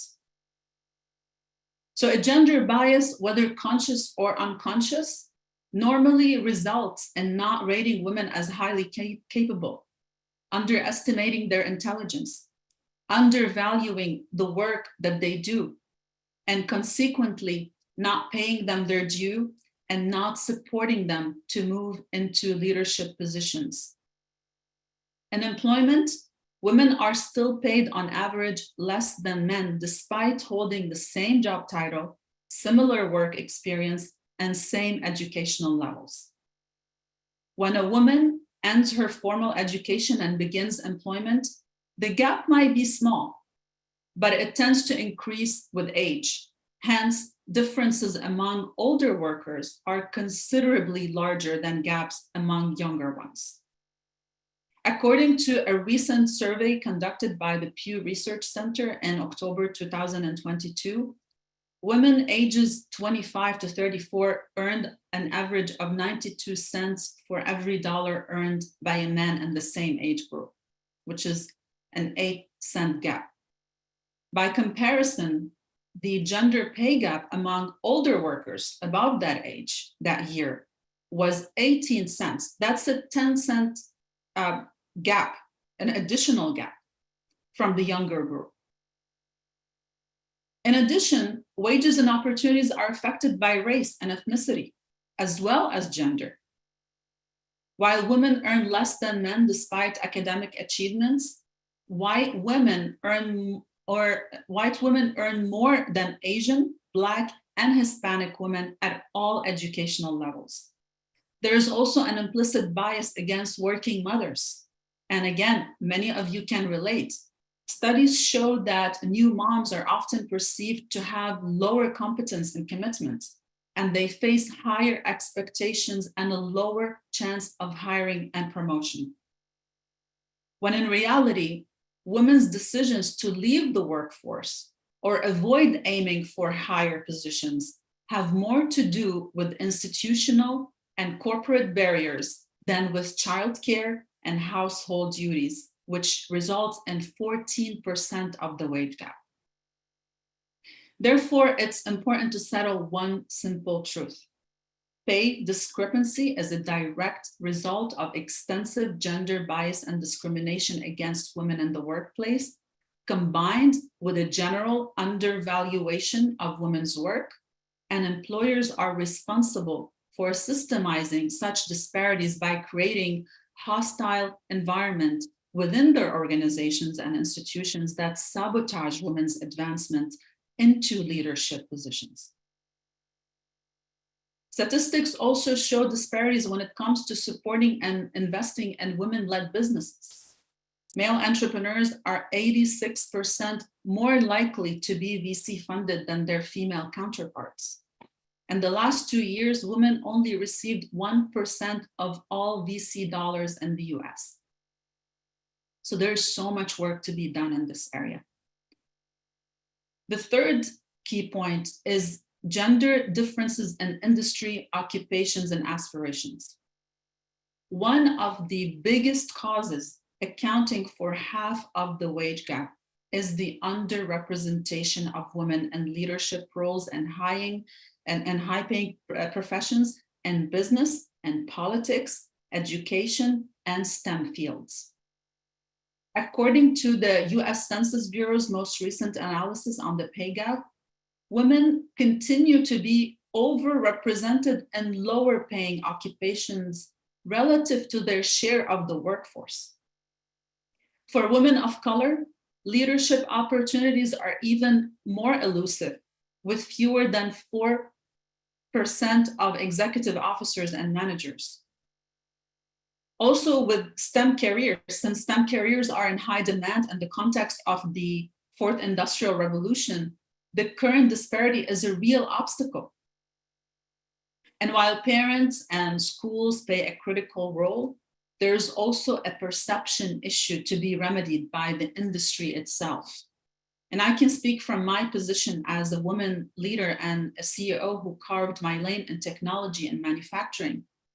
Women constitute the largest pool of untapped talent in manufacturing in the United States, but it's still highly uncommon to expect women in this field. Tech companies are also lagging behind in gender equality. Female employees are underrepresented across 8 tech industry giants based on a survey by Statista. And the worst performing companies, Microsoft and Google. Women struggle to make up 1/3 of the total workforce. Only 15% of tech roles at Twitter are occupied by women. Not one of the companies surveyed had reached equal gender representation in their workforce, and they all had few women in leadership roles and doing tech jobs. It is no surprise that less than 15% of women are in senior leadership and executive positions. Of all S&P 500, men still hold 75% of executive and senior level positions. 80% of board seats, 94% of CEO positions, and 73% of the seats in Congress. Basically, the further we move up the ladder, the fewer women we see there. In fact, many women don't even want to be up there. Based on a recent study by the Pew Research Center, women in the US are less likely than men to say they are currently the boss or leader or a top manager at work. Women are also more likely to say they wouldn't want to be in this type of position in the future. That's more than 4 in 10 employed women. 46% say this compared with 37% of men. And again, that's not surprising based on all the data and information I shared already. So what do we do? What do we do to close the gender gap? How do we empower women? How do we remove obstacles to female leadership and strengthen the pipeline for women leaders? First, we must realize that leveling the field between men and women will have tremendous economic benefits. Diversity is our main key to unlocking growth and building a long-lasting, strong, and inclusive economy. Based on a study by the Institute for the Women's Policy Research, equal pay can add an additional income of $512.6 billion to the US economy alone, and it can cut poverty rate by half. Another report by McKinsey Global Institute found that narrowing the gender gap in labor force participation holds the potential to add $12 trillion to the global GDP by 2025. However, in order to reap the benefits, we must get to the root causes of gender biases and remove obstacles that keep women from advancing within the workplace, both in magnitude and levels of seniority, which will require major reforms at all organizational, individual, societal, and political levels. So first, at an individual level, providing education and training. Closing the gender gap and having more women leaders requires empowering women at an individual level. Economic data still prove major disparities in education. The number of women earning degrees hasn't increased, given that a large proportion of women are choosing not to go into male-dominated areas such as STEM fields. So more work needs to be done when it comes to advocating for the rights of women and girls to equality and quality in education and lifelong training, including preschool provision, elimination of stereotype teaching and education materials, diversification of the training opportunities available to women and girls, and the promotion of self-esteem and leadership. Providing employment and job training as well as literacy training for women past traditional school age should also be an area of special focus to ensure that all women at all ages are empowered and educated and have the skills to thrive. And the second aspect is developing personal and professional skills. Women need to develop a deep understanding of themselves, of their own value, based on making assessments and having the knowledge of their own competencies and aspirations and purpose. What skills they need to learn to become better and more competent for leadership. What behaviors they need to change or adjust in order to be more empowered to follow their aspirations and align with their purpose. So I personally encourage women to build the courage for themselves, to be able to stand up for themselves. They shouldn't feel like they have to adapt their behaviors to the discrimination against them, nor they should cower in the face of external barriers. They need to develop resilience, a strong sense of identity and self-confidence to pursue their goals and leave their mark on the world. Yes, discrimination is real. Sexism is real. Pay disparities and gender inequalities and other injustices against women are real barriers. But no woman needs permission to be a leader. Nothing can stop a woman who knows her self-worth and has the strength to hold herself and others accountable.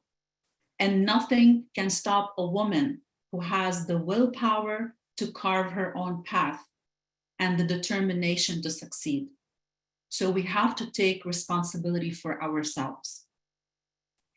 At an organizational level, A, building diverse and supportive organizational structures. Economic data still prove that hiring women hasn't increased, and the number of women in leadership are not at parity in any industry whatsoever. But equality cannot be an afterthought. It must be embedded in the company's culture from the get-go. The first policy I crafted as CEO of ID4A Technologies, we named it the one for one policy, where for every man we hire a woman at the exact same wages is hired and vice versa. Over the last 6 years of growth before we got acquired a few months ago, we made conscious efforts to seek out female talents and increase equality between our employees. In the process, we trained over 334 of our male and female employees on gender bias and provided tools and strategies forcing mindset shifts to facilitate efficient and respectful cooperation between men and women employees, and also to help them see each other as equals. All these efforts produce phenomenal business growth. And if we didn't set the tone from the get-go, we would have been another bad example of leadership.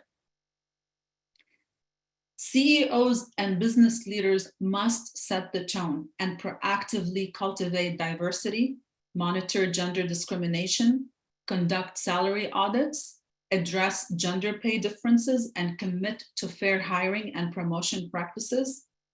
Because talented, driven, and intelligent women deserve opportunities to lead, and companies need their leadership in order to thrive.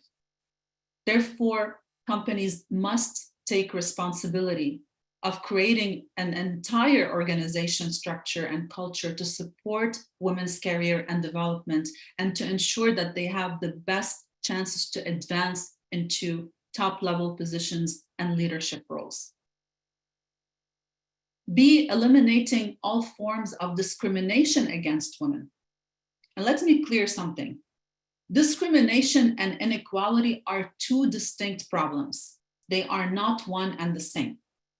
While gender pay gap is a metric that helps us to measure difference in wages or incomes between men and women, It doesn't capture inequality, accounting for the underlying differences along other dimensions, such as treatment and education, experience, occupation, etc. Large pay gaps might exist in the absence of discrimination, where women are being treated fairly but paid unequally to men. Conversely, discrimination in hiring processes might exist in the absence of wage gaps. That said, both discrimination and inequality must be tackled, because neither one is a sufficient indicator on its own of what women experience in the workplace and what opportunities they have access to or don't. Thus, organizations must continue to evaluate their data, improve the hiring and compensation processes, as well as taking the appropriate measures to eliminate all forms of discrimination against women by any person within the organization or enterprise or institution, and providing a legal framework for women's empowerment and participation in the development process of such measures. It is not enough to pay women the same as men or promote them into higher positions or leadership roles, yet still perceive them as less than in any way. At a societal level, we need to build strategies for cooperation with men.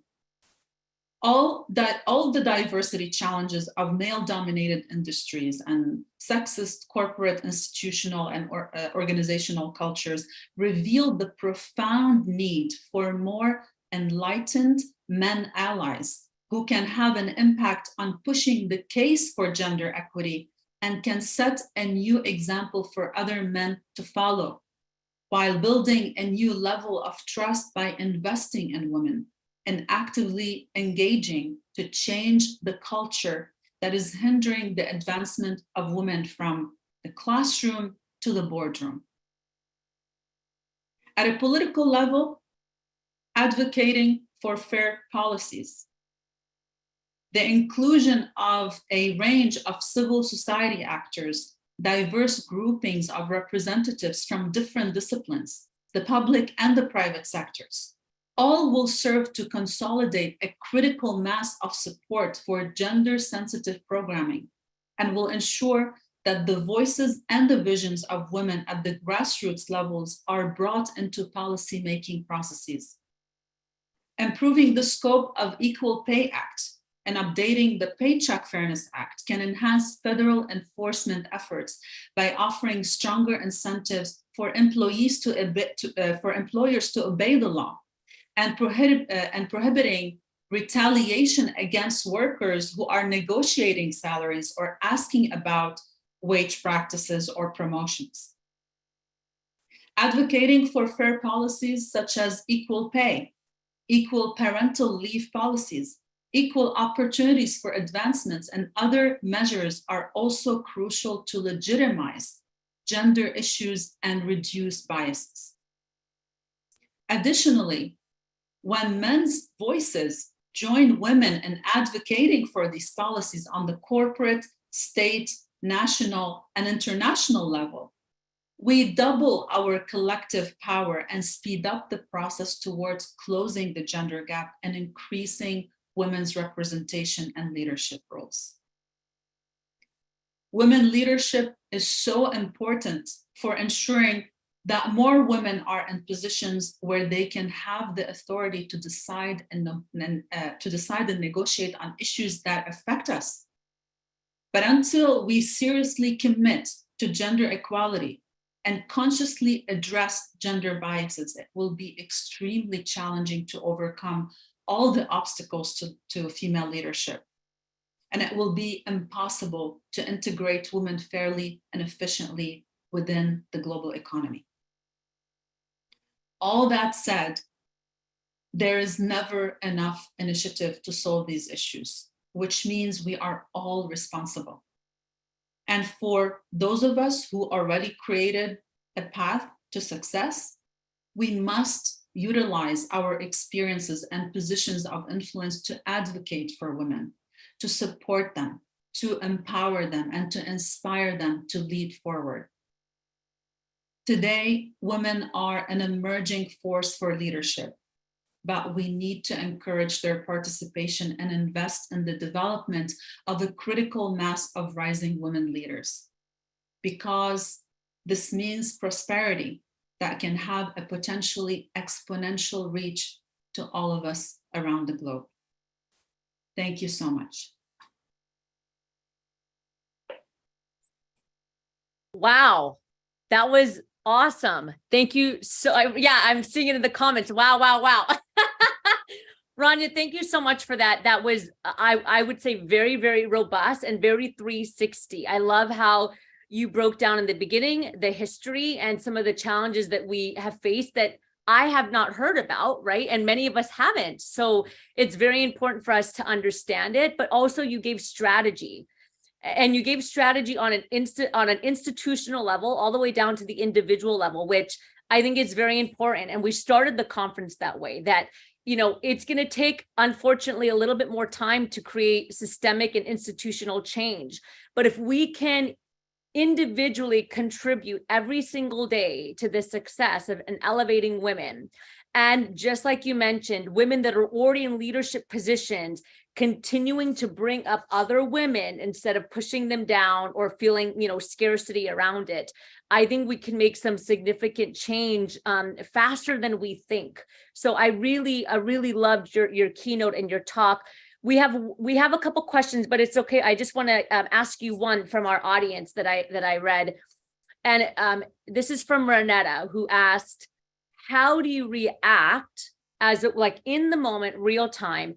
How do you react when facing biased comments? Like, what is the behavior that happens, you know, when you're sitting there and somebody says something to you? Thank you, Renata, for your question. Sure. I mean, there are so many different scenarios when this happens. Some people make comments about how you look. People make a comment about your hair. People make a comment about how you're dressed. People make a comment about so many different things. So discrimination comes in so many different forms. And I think the best way to be prepared for these moments is to have so much time for yourself where you are empowering yourself and building your own self-confidence. So when you are faced with any type of discrimination, you can stand up for it. And you have an opportunity to educate the person about their behavior and calling it out. Don't feel that you need to just stay quiet and say nothing about it. You have an opportunity in that moment to change the conversation and change someone else's behavior towards you by making sure that in that moment you're empowered. As long as you're confident and you know who you are, and you know that this moment you are being discriminated, you can identify that and you can quickly call it out. And again, there are so many scenarios. So if we have specific scenarios, I can give you more guidance. But in general, don't be quiet. Don't stay silent. Stand up to the person. Say something about it. Tell them that what they said to you makes you feel uncomfortable, or it's a stereotypical way of viewing women, or it's unfair that you would be treated this way or spoken to this way. Don't accept what's coming at you when you know it's wrong. So it's an opportunity for you to stand up for yourself. It's also an opportunity for you to educate someone else and calling them out on their bad behavior. So never miss that opportunity, because at the end of it, you will go home, you sucked it up, you're going to be resentful, you're going to hate yourself, you're going to project that on other people, it's going to hinder you from advancing. And every moment you stand up to discrimination, you're going to feel more and more and more confident and more powerful and more resilient, and nothing will affect you the same way it happens. So it's a practice, and it takes a lot of practice to get there, because we have the tendency to just stay silent, not know how to react. We go into freeze mode sometimes, which is very normal. But we got to train ourselves. And I've been in that situation so many times where I didn't know how to handle it. And I had to practice and I had to train myself until that became a natural response, where no, you say no and you stop the person and you change the conversation and you take your power back.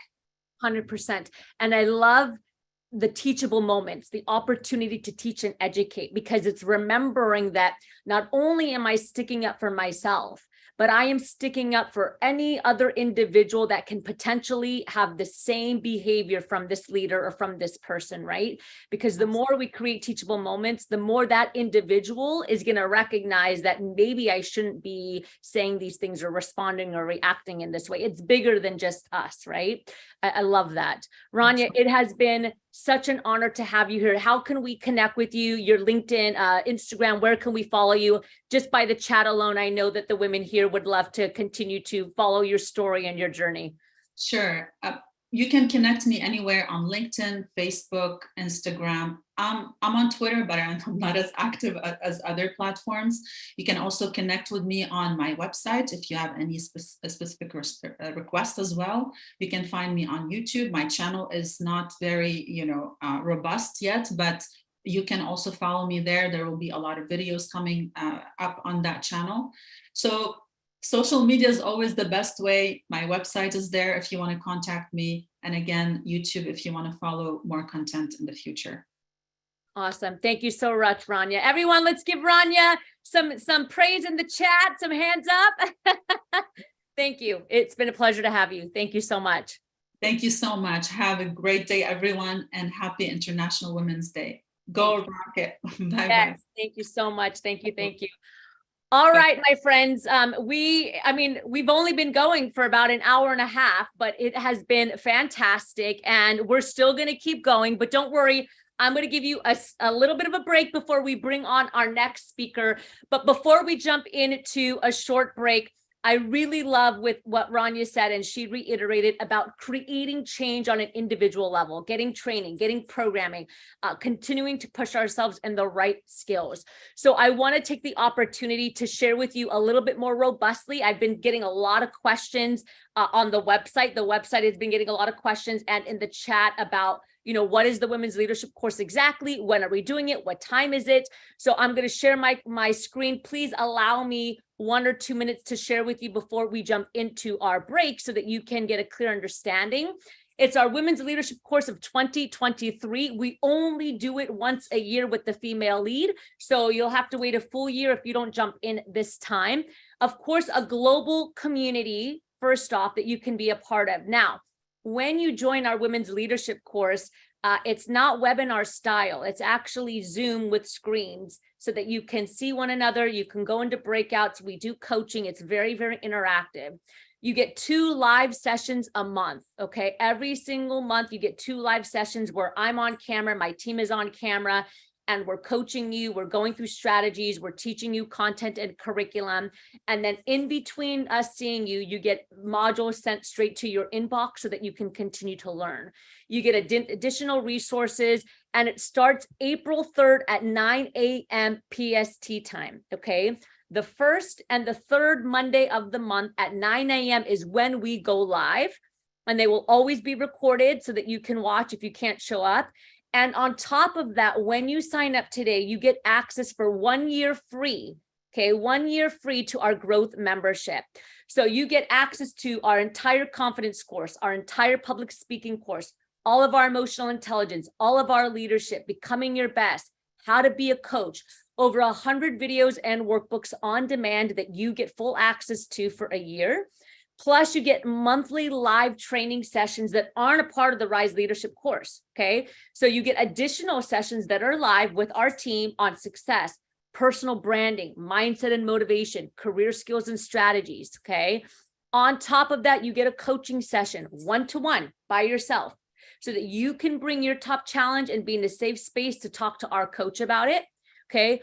All of this together, we are looking at a $19,000 value. You get it for free for an entire year when you sign up for the Women's Leadership course, okay? So again, our course starts in April. When you sign up, you get 50% off, okay? And on top of that, you get this membership for free for a year. And with the content, you've already seen some of our content today. You will make change. If you go to our website and you get signed up today and you scan the code, you will see on there a video of testimonials from past participants and the change that we've been able to make.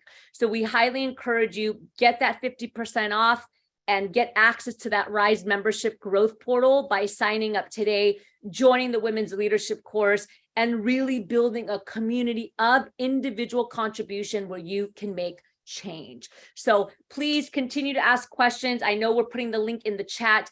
You can scan the QR code and get signed up today. Or of course, you can just type in the URL code. When you go to the website, there's going to be a little bit of a drop down, right? For a little coaching. You can click out of that and push the button to enroll, and it'll take you to the payment page. We'll get you signed up, and then of course, we'll get things going. And remember, two really important things that I love, actually three. We are a women certified owned business. Okay, so by taking part in this women's leadership course, you are a part of a business that is women certified officially. Number two, we're SHRM certified, Society for Human Resources Management, which means that your leadership course is certified and you will get a certificate of completion when we finish after 3 months. And number three, remember 50% of your payment is going to the female lead for them to continue to collect data and put research out there that's going to help us make a change in the world when it comes to equity and women and young girls in leadership. Okay. You guys are amazing. We'll continue to talk about it. It is 10:22 PST time, my time. Okay. But 22, we're going to take an 8-minute break. We're going to come back right at the half mark with our next amazing speaker. Alethea is going to be joining us from Canada, and we are going to be jumping in and continue to keep the conversation going. So I will see you in 8 minutes with our next speaker. In the meantime, jump into that course, get registered, connect with one another, follow Rise Up For You on Instagram, LinkedIn, YouTube. This is all about building community. We'll see you in 8 minutes.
All right, we are back. We're going to stay on time and on track.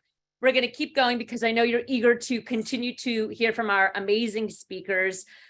It's been amazing so far. I don't know about you, but the conference could end and I would feel very full from what we've heard and from what we've been seeing, but we're not going to because we still have, well, I think 5 amazing speakers that are going to share with us. I want to bring on our next speaker. We're going to be having a fireside chat. Get your questions ready because it's going to be an opportunity for you to ask questions.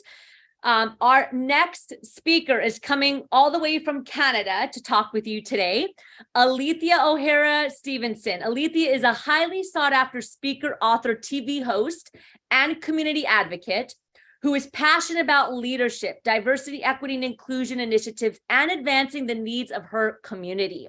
She's the founder and the president of the Dufferin County Canadian Black Association and is the recipient of multiple awards, including her organization's prestigious Global Citizen Award, the Town of Shelbourne's Community Excellence Award, and 2020 MyFM Woman of Influence honoree. Alethea has been featured in a display in the Museum of Dufferin for her work in the community. How cool is that? This display will be accessible for generations to come. Please help me welcome in our chat, Alethea O'Hara Stevenson. Yes, here we are. How are you? Can you hear us? Is it working? Yes, I can hear you. Hello. Okay. Hello. How Happy are International Women's Day to everyone. Happy International Women's Day. It is such an honor to have you here to get this conversation going. It's been amazing so far, and we're really looking forward to speaking with you and hearing your expertise. And the women have been amazing, and they're coming in and out. They're joining us from all over the world. So Alethea, before I jump into asking you questions, we're going to be talking today about really how to step into your leadership as a woman. I'd love to hear from you. Just tell us a little bit about yourself. Tell us, who you are, what you do, and then we'll go from there. Awesome. First of all, thank you for the opportunity to share and to connect with such amazing leaders. Who is Alethea? Let me start by saying I'm a mom. First and foremost, I'm a mom of 3 amazing children, a wife, of course, and, a community leader, as you said in the bio, someone who is very passionate about advancing the needs of our community with a special focus on women and especially our young people, helping them to step into their purpose and realize their full potential. As a woman, I didn't always have the confidence that I have today. And to some extent, I'm still working on my confidence. Every day I have to get up and be purposeful and remind myself that I am enough. I am good enough. I can, and I am capable. And so part of my goal is to be able to help other women find that passion and that same courage and confidence that I've learned to develop over the years.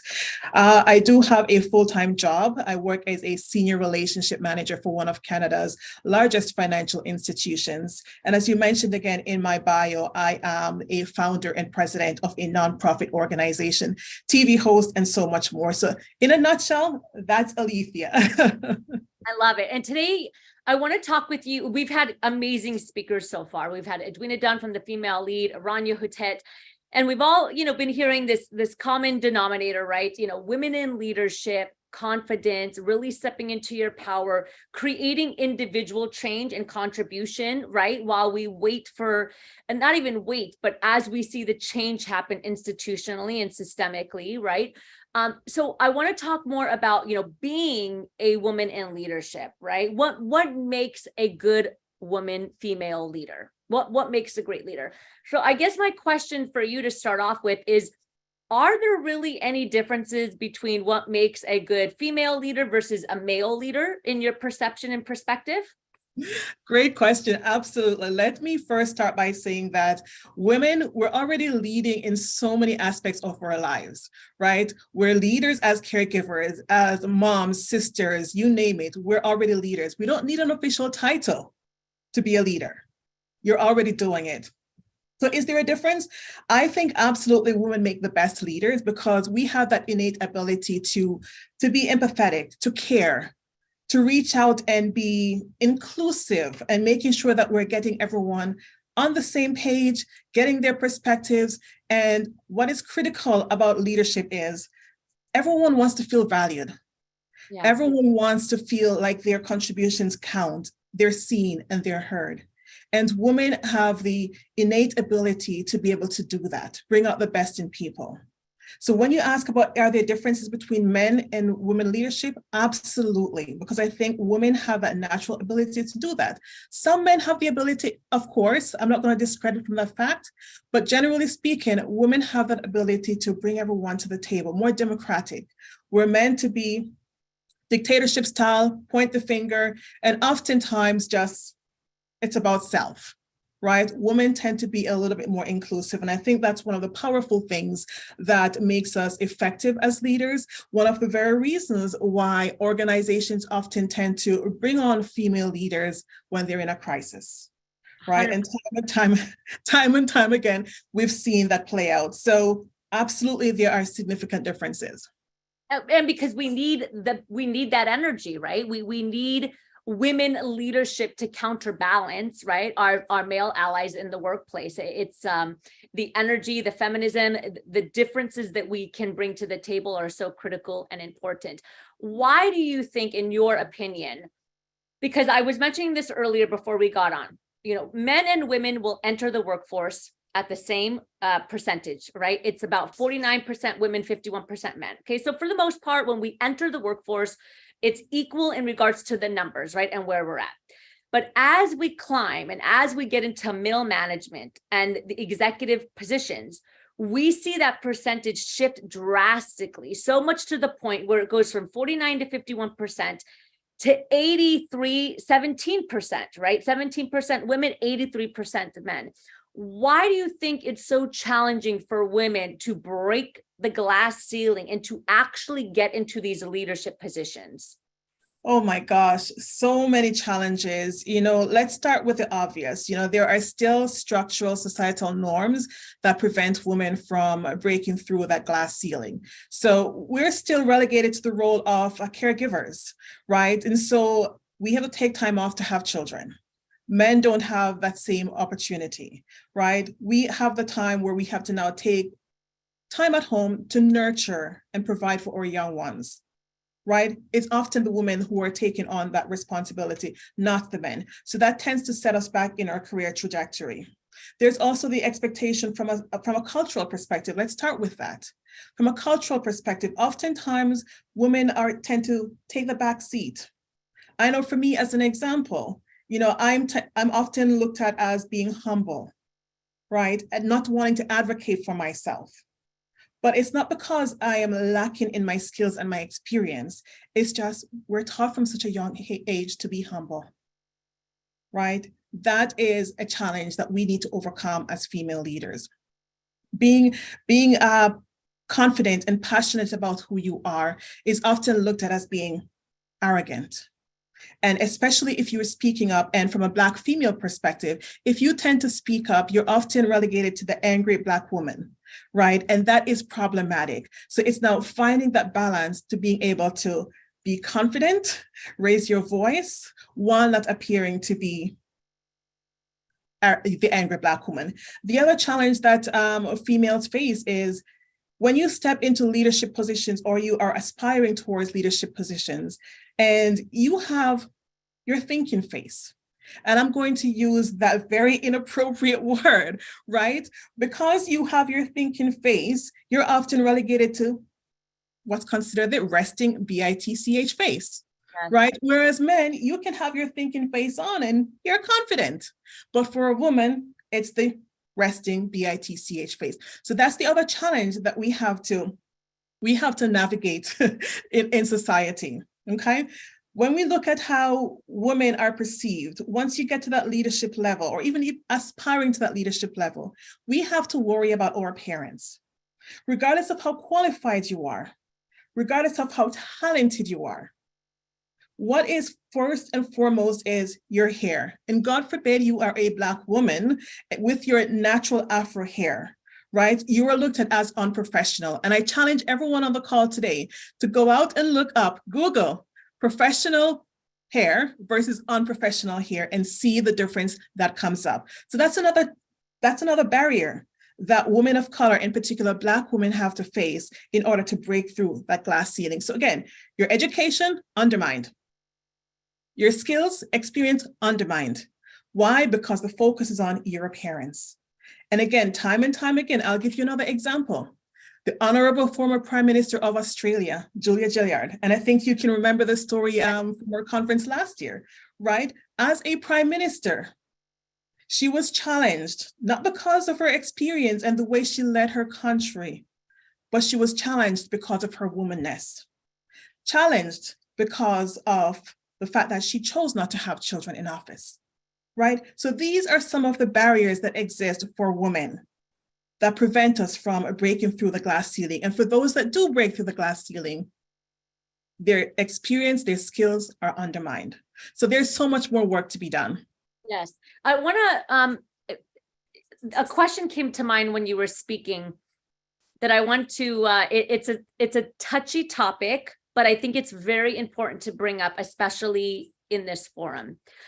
When we work with executives that are women, and also when we work with professionals that are women that need coaching and guidance, you know, in their career development, I often hear, and I've experienced this myself, that the challenges that they've experienced in the workplace and being put down is often by another woman that's in a leadership position. How can we, as women in leadership positions, continue to feel confident in our leadership while bringing up other women?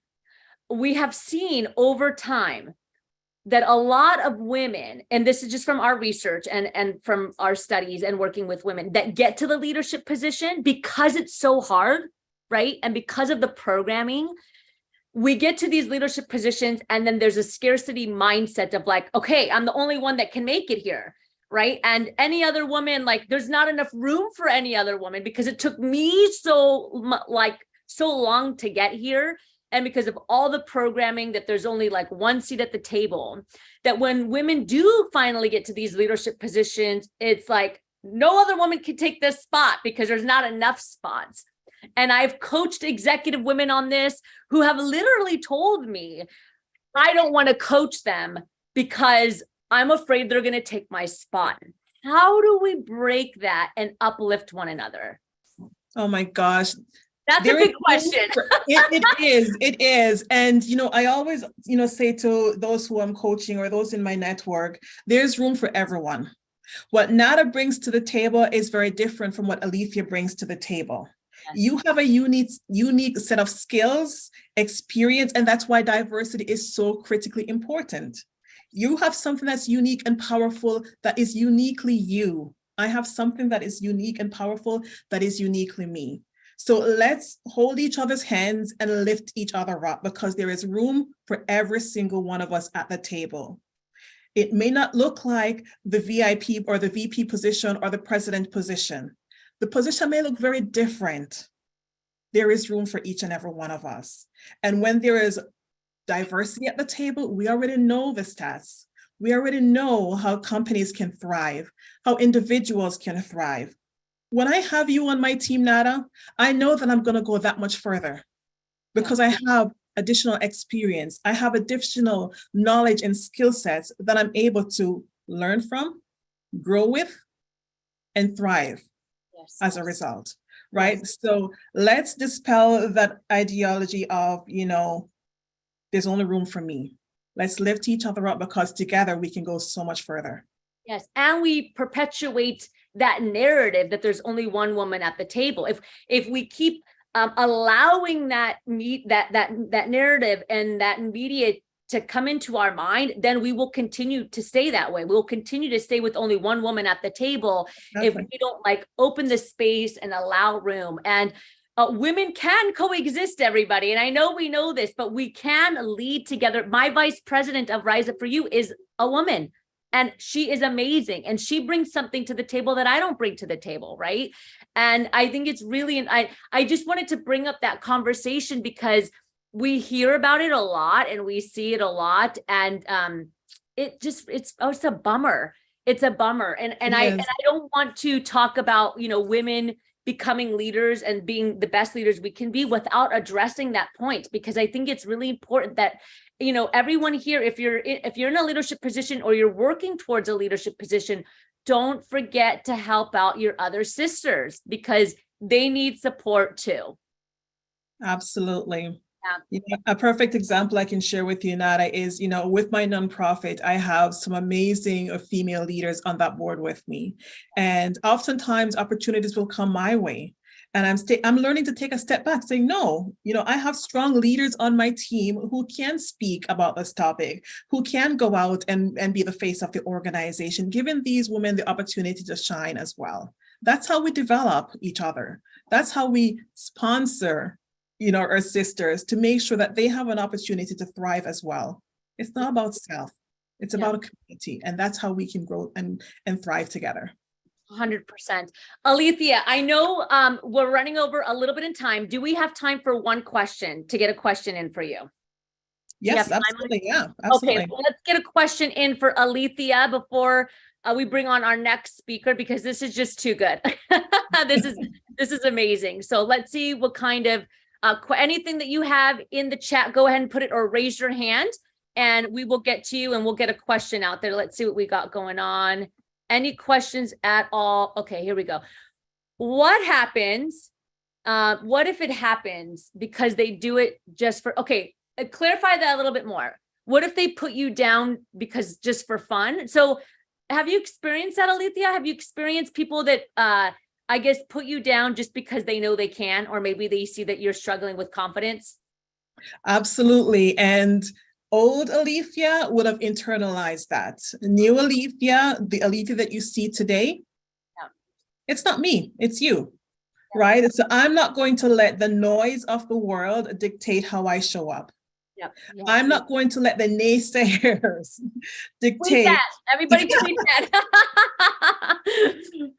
Yeah. Right. If you let the noise of the world get to you, then you're going to hold yourself back. You're doing a disservice to yourself and to your community. So step into your purpose, step into your power, and ignore the noise of the world.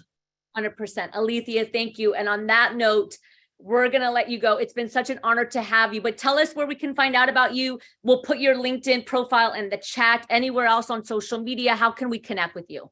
Absolutely. So Instagram, Twitter, Alethea O'Hara Stevenson. That's my handle. You'll find me with my full name on LinkedIn as well.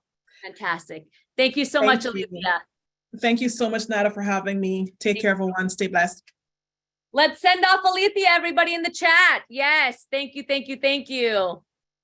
Thank you, Alethea. All right, we're going to keep going, my friends, because we got a lot of content. So if you were with me earlier, before I bring on our next keynote speaker, if you were with me earlier, I told you that I'm going to break down the 5 C's for success, right? The first C we talked about was confidence, crushing your limiting beliefs. I'm going to give you your second C, okay? Your second C is clarify. Clarifying what you want. Remember, Edwina and I talked about this earlier. If you don't know what you want and you don't know what your values are, you're constantly going to be chasing the sound and the narrative of everybody else. And then when you get to your destination, you're going to be unhappy because it's not what you want. So I'm all about strategy. Can you tell? I'm going to break down 3 steps for you to clarify what you want, your values. Okay.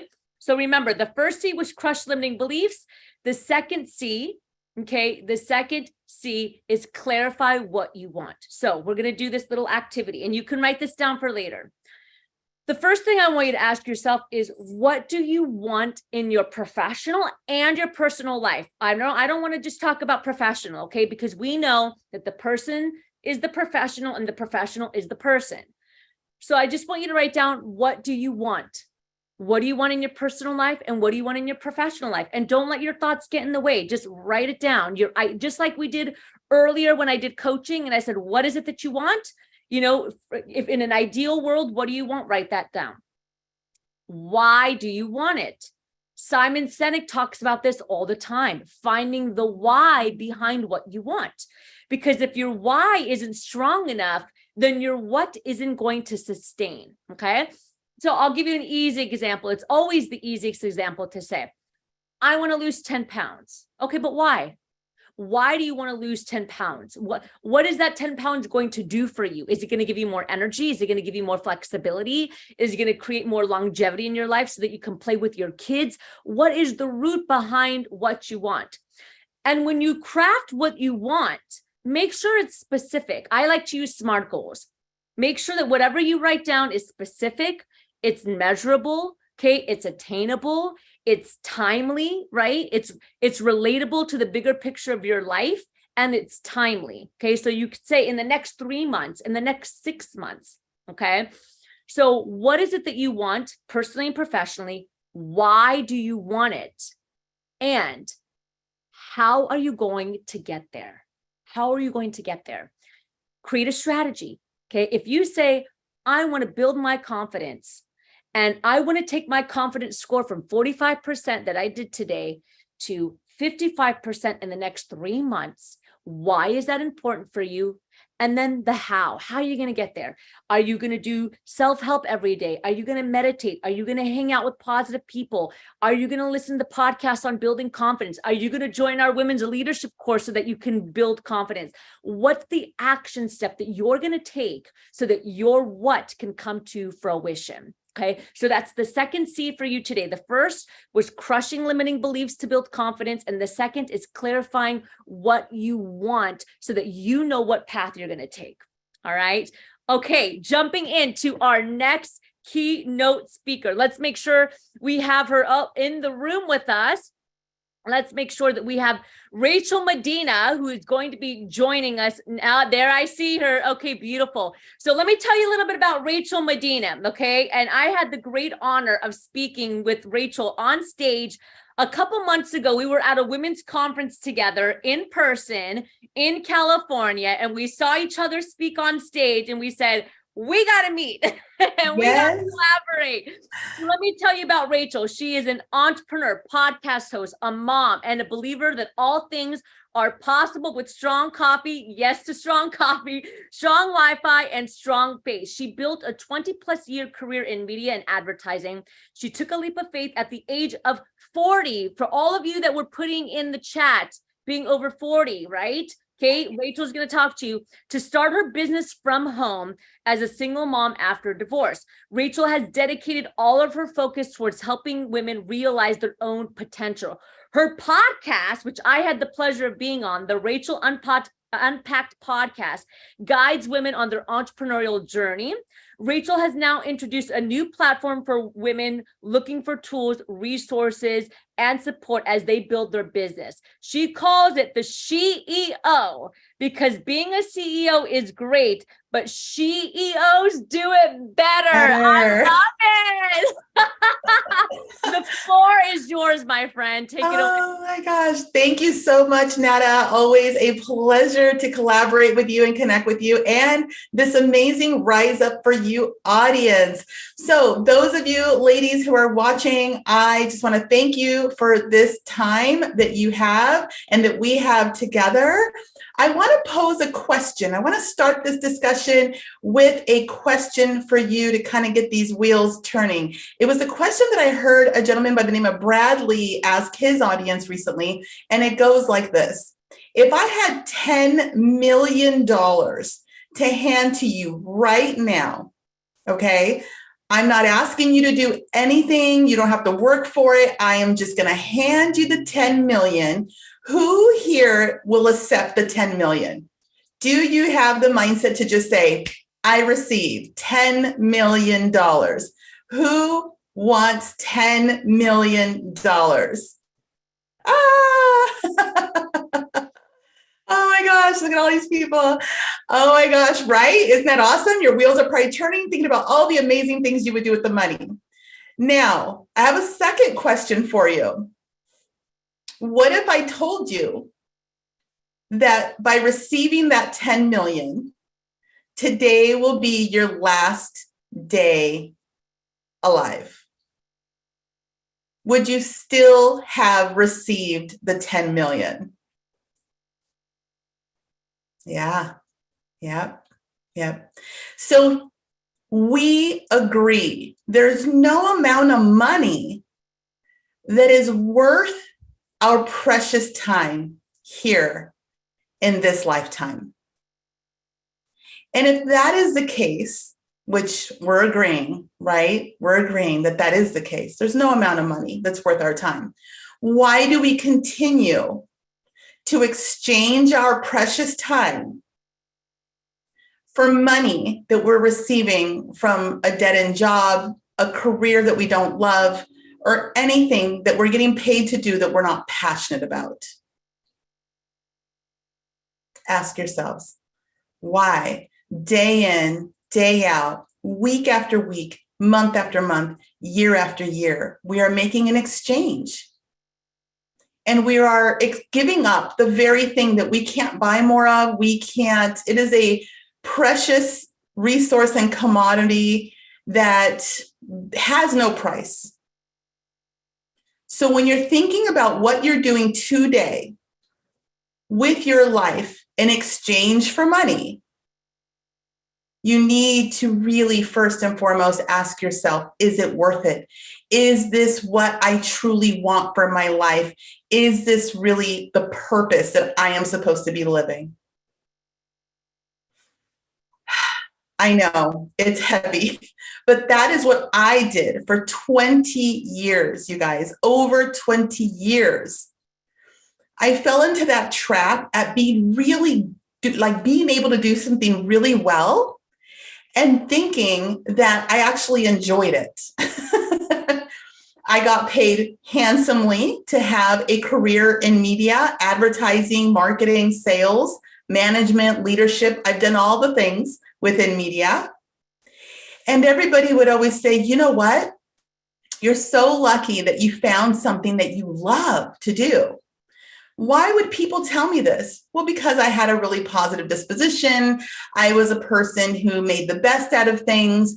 And I was very grateful for the fact that I got to do this media job, that I got to be in this media business, not in front of the camera, behind the scenes, in the marketing aspect of it. So I guess my gratitude and my willingness to pray a lot and just be positive and give it to God kind of conveyed this energy that I was doing what I loved. But I wasn't. I was doing what I was good at the time and making the best of it. 20 years down the road, here I am, 40, finding myself divorced, okay, single mother with 2 teenage boys. Jesus, take the wheel just with that alone. Teenagers, oh my gosh. And without notice, without warning, I get the news that I no longer have a job. I was a magazine publisher for 5 titles in Southern California, and in an instant, I was now unemployed. I had a really big question to ask myself. Do I go out there and get another job knowing that I'm in a high-level position, in a high-level lane? I could probably go get something that's going to pay me really well. But what would it actually cost me? I'd be sitting in an office, locked in an office building on whatever floor for 10, 12 hours a day with people that I may or may not like very much or who may not like me very much. Not to mention the commute to and from. I'm in Southern California. We practically live in traffic. All of that to me in that moment translated as being away from my family. All of it translated as exchanging this valuable time that I have over the age of 40, right, on that side of the hill, to ask myself, is this what I really want to be doing? But bigger than that, greater than that, was this really interesting mindset that I had that I can do for others that I apparently wasn't able to do for myself. At least I didn't believe that I could do it for myself. And what I mean by that is I was able to show up in these corporate environments and lead amazing teams and make other people rich, specifically men at the tippity top. But why had I not done that for myself and for my family? Was there a disbelief that I could do it? And so I had to really sit in that I had to really just ask myself and to actually tell myself, Rachel, if you have been doing this for over 20 years, not only for the media conglomerates, the founders at the top who were men, and all of the clients underneath, if you were able to show up for them and you were able to do this in a big way for them for 20 years, all different levels, all different brands, what makes you think that you cannot do this for yourself on some level, even on a small degree? And that is when I sat there and I challenged myself. And I said, I'm not going to go look for another job. I'm not going to send my resume to anyone unless it's like a consultant opportunity. I'm not going to do it. I'm going to turn inward and I'm going to look at the huge trail of experiences that I have, and I'm going to turn them into something great for me and my sons. And that is when I started a company. It was a grassroots company called Just Home, still is, that competed against Houzz and Angie's List. I built the website myself. I was determined to do so with very little money out of pocket. I didn't want to burn through my savings as an unemployed single mom over 40, you can imagine. And I understood that I wanted to build it from home. And I understood that I never wanted to commute again. So when Netta talks about your why, making your why big enough, for me, the pain of sitting in traffic an hour and a half up and an hour and a half back, 3 hours of my day, that was a big enough reason why. The pain of that was too great. And I said, I just want to start with something as simple as, can I make a living without getting in traffic? So when you're sitting here faced with your decisions, you have to look at those pain points. Remind yourself, no matter how much money you're being offered, remind yourself of the things that you know you just dislike. And ask yourself, do you want to continue to show up in that way, right? In that process in order to make a living?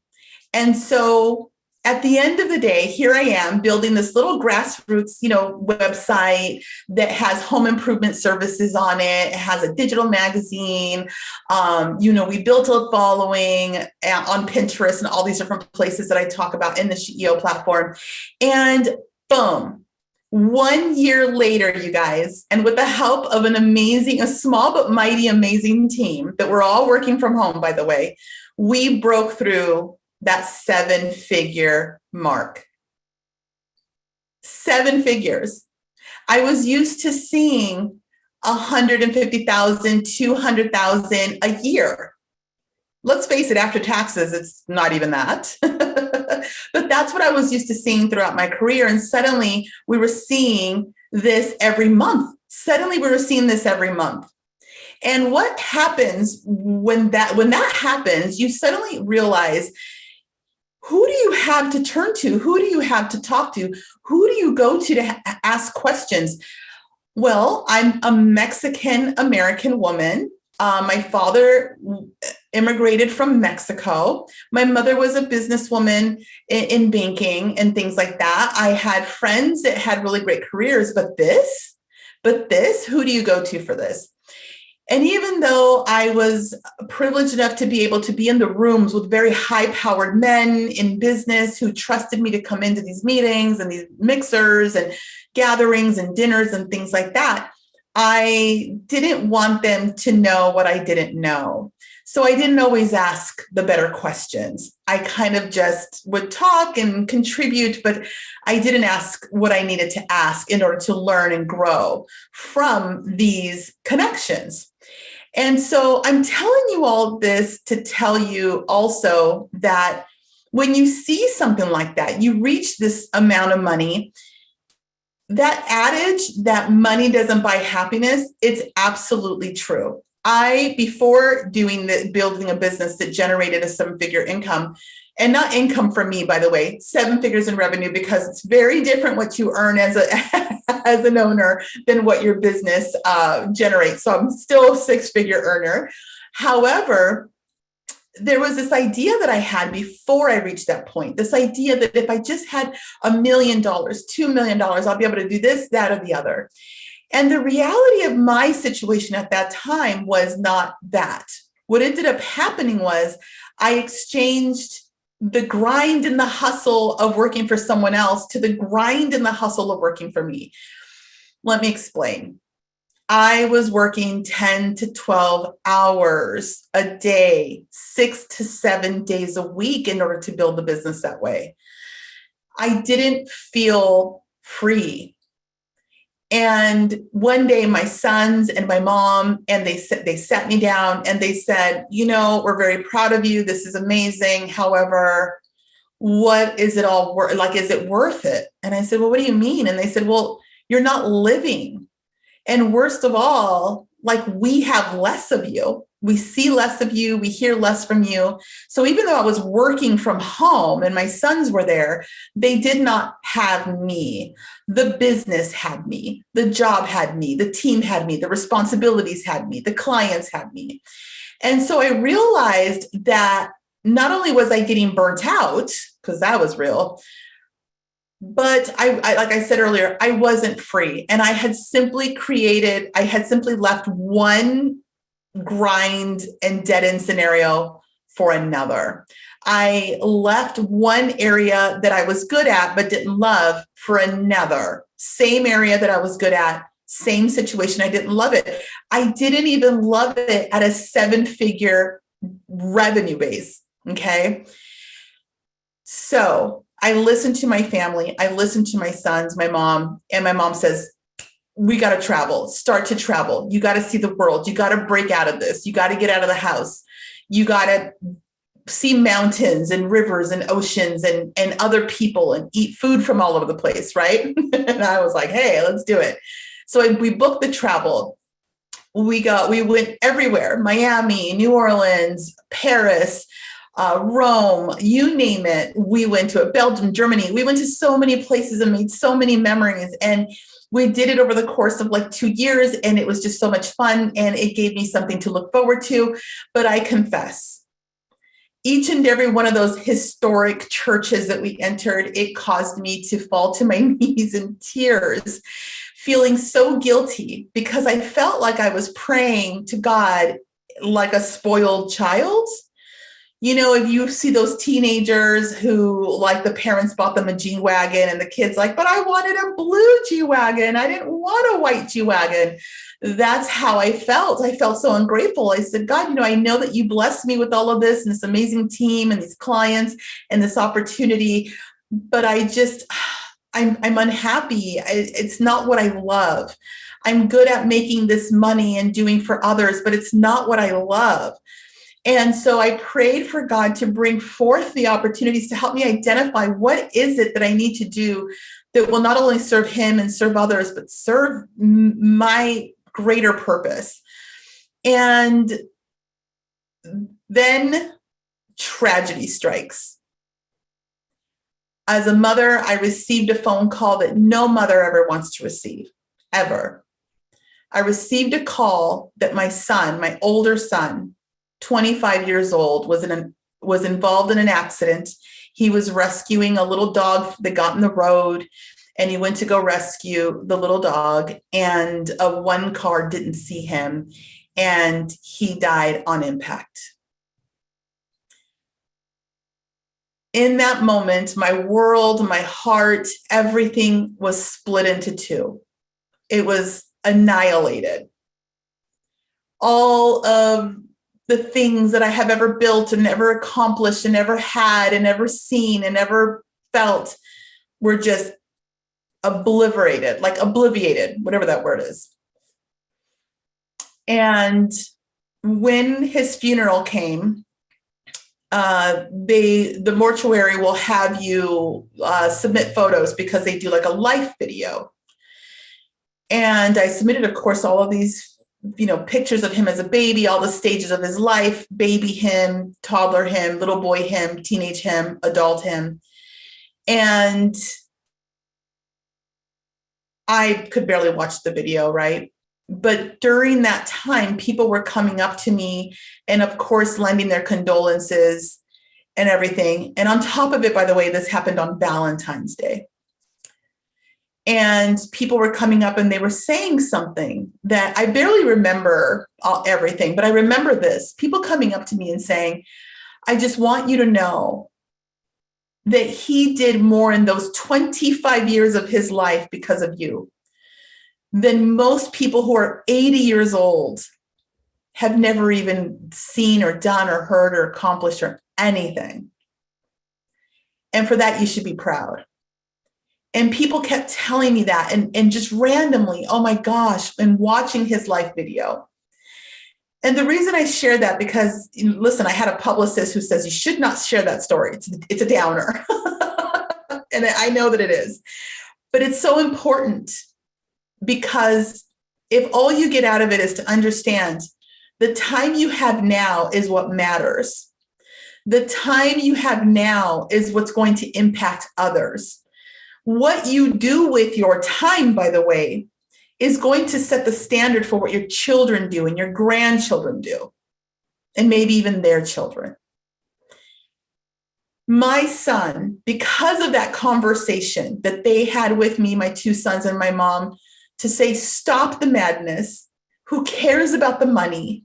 Let's take what you've already built and let's go live. Let's go live. And of course, I'm a proud mom, so I took all the photos and all the video and all the firsts. Here they were, young adults, and they were having firsts with me as a mom. I was having firsts with my mom and documenting it. And that made me so grateful. I was so glad. I wasn't glad about the 7 figures. I wasn't glad about the titles. I wasn't glad about all the things, the celebrities I had met or the CEOs that I'd been in the room for. I wasn't glad for any of that. I was glad to be able to give and share this experience with my family. I was glad to be able to live in such an amazing free way, whether it was Disneyland, dinner at Disneyland on a Tuesday or movies on a Thursday night, to be able to do things during the week that most people, oh my gosh, wait all week to be able to do on the weekends. Most people are living for the weekend. And I was able to show my sons that I could break up with that. And I was able to bring them into that experience. And so that is why I share that piece of story with all of you. Live, but do the things that you love to do. Trust that you have been given a skill. Trust that you have talents and information within you that the world needs to experience and hear and learn from you. You need to believe in that. And this is how I know that to be true. Because shortly after that happened, and before I could even get my bearings to even care about making money again or care about jumping in a meeting with my team, the pandemic hit. And right before that, I had a decision to make. I had so much pain in me that I didn't even want to get out of bed. So I sat there and I said, what would my son want? What is the greater thing to do with this pain? Is it to sit in bed? Is it to lay in bed with my hair disheveled, no makeup, no shower, and make my younger son feel as though he lost his brother and his mother? Because that's what would have happened. Or do I dust myself off? Do I get up and do I take all of this and do I understand that there are people going through worse than me? There are people who can take my pain and they can heal from it. How can I get it out to the world? How can I get this pain out of me and get it out into the world? I put a microphone in my face and I hit record and I started a podcast called Rachel Unpacked. And in that podcast, I began with the why of helping others who might be struggling in the same way personally or professionally. And I shared my journey as a mother, as a Christian, as a divorcee, as an entrepreneur. I was spilling it all out. One flawed episode at a time because I had never done a podcast. I didn't really know what I was doing, but I did it. Because done is better than perfect, by the way, ladies and gentlemen. Let me tell you, done is better than perfect. And I got it done. Each and every week, I poured my heart out. I poured my knowledge out. I poured my pain out. I found the positive side to every challenge. And what ended up happening is The journey to help others ultimately healed me. I admit I am not fully healed. I will never be fully healed, right? But my journey to help others overcome professionally and personally helped me overcome professionally and personally. So when the pandemic hit, my goodness, my business that I described to all of you earlier came to a grinding halt. The faucet turned off, the money just off, the phone calls off. My amazing team were moms, many of them. So their homes became classrooms. Their professional mind and way of thinking and way of showing up transformed them into teachers, homeschoolers, jugglers. And I took that time during the pandemic to really lean into prayer and to say, now what, God? Now what? And you know what happened? Because I had the courage to start the Rachel Unpack podcast and pour all of me and all of these experiences into that, the pandemic caused more women to listen to content like that, to consume podcasts. Soon, FeedSpot ranked Rachel Unpacked top 5 in the nation for women wanting to build a business from home. And that caused a flood of DMs to come into my Instagram at Rachel Medina 101. Emails started pouring in. Text messages from friends of friends started coming in. Women saying, I'm sitting here, I'm 3 months into this pandemic. I've discovered this thing called Zoom. I came across your podcast where you talk about how you built this amazing business from home. Help me do the same. And instantly I realized I don't want to just do a course. I don't want to just sell a brochure. I understand entrepreneurship is so much more. There's hand-holding. There's different stages that you have to overcome. There's so many things. And so I thought, where can we house all of these amazing women? What can we build that can make them feel heard, seen, nurtured, inspired, encouraged, and where we can provide the resources for them? And by the way, that they can wear like a badge of honor. And that is when that same mighty team and I created the SheEO platform, the SheEO community, and eventually the SheEO newsletter and SheEO workbooks and things that you can find on Amazon and all the different tools. We created videos for SheEO and just really created a space where women can just be free to explore what those options are. Because what I found was so many women knew that they wanted more for their lives and for themselves professionally and personally, but they didn't know what was available to them. And so my team and I, Deneen San Pedro and I, we went on this crazy mission to explore all the different side hustles that people were talking about, whether it was Etsy stores, Shopify stores, print on demand, digital products, courses, you name it. We dove in face first, heart first, I should say. And we actually embarked on all these. We started little micro businesses out of all of these. We tested them all in order to identify the ones that were legit and the ones that were, and then we sorted them all and said, which ones can women start today with little to no money out of pocket, that were not like schemy and scammy, and that they can really build an income from for themselves and their families from home. And so that's what we did. And then we realized, oh my gosh, we are so tired of Google and YouTube and getting lost in all these places where we sometimes felt like we know more now than we did before embarking on that exploration. And so we decided inside of the SheEO platform, let's take all of the best content creators, all of the best courses, all of the best YouTube videos, all of the best articles, and let's curate them in a really great organized sort of fashion where women who say, hey, I want to do a print on demand store, they could just go right into that area and just be immersed in print on demand and with content that was vetted by us.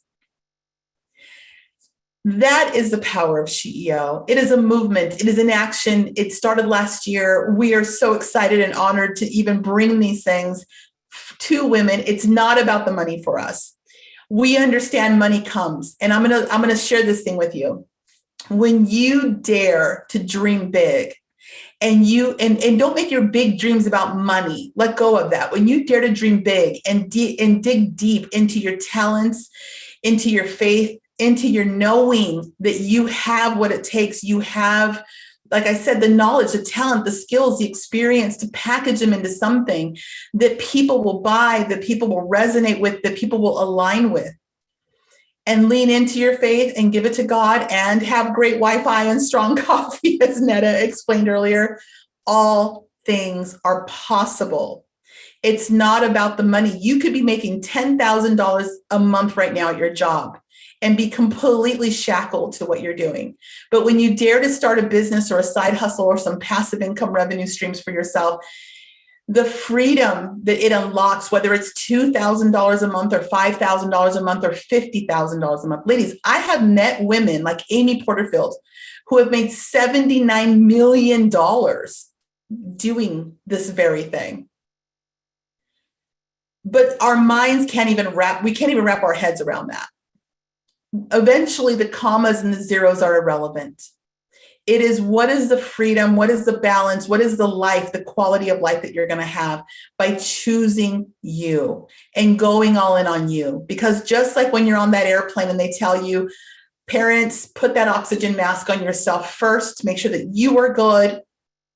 And then you can show up in amazing ways for your children, your marriage, your home, your community, your church, whatever it may be, and even for yourself. I plead to you, I encourage you, choose you.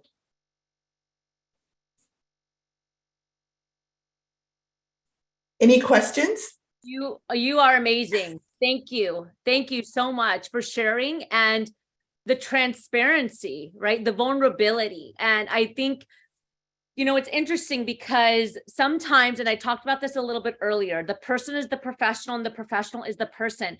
But we live in this world and it's so weird where we try to separate it, right? And we think that the human aspects of us cannot coexist. But in actuality, your vulnerability, your story, the pain that you used as fuel for growth has supported your professional growth, because you realize that it's a human thing. Everything that we're going through is a human thing. Yes. It was very refreshing to hear you, Rachel, because we've had amazing speakers up until now, and everyone has brought something a little bit different to the table. And I think that it's really beautiful to hear your story as not only a corporate professional, but as a mom, as somebody who has gone through loss, and then as someone who has picked themselves up to build a company and is now an entrepreneur.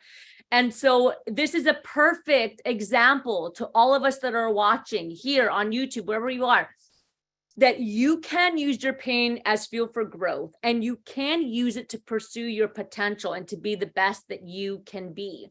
And it doesn't matter what your background is. If you believe in you, and you bet on you, just like we talked about earlier with confidence, the first C, you can create a path in a life that you are proud of for you, so that when you go to bed at night and you put your head on the pillow, you feel happy within yourself. And that's really what it's all about. And Rachel, you clearly have done that for yourself.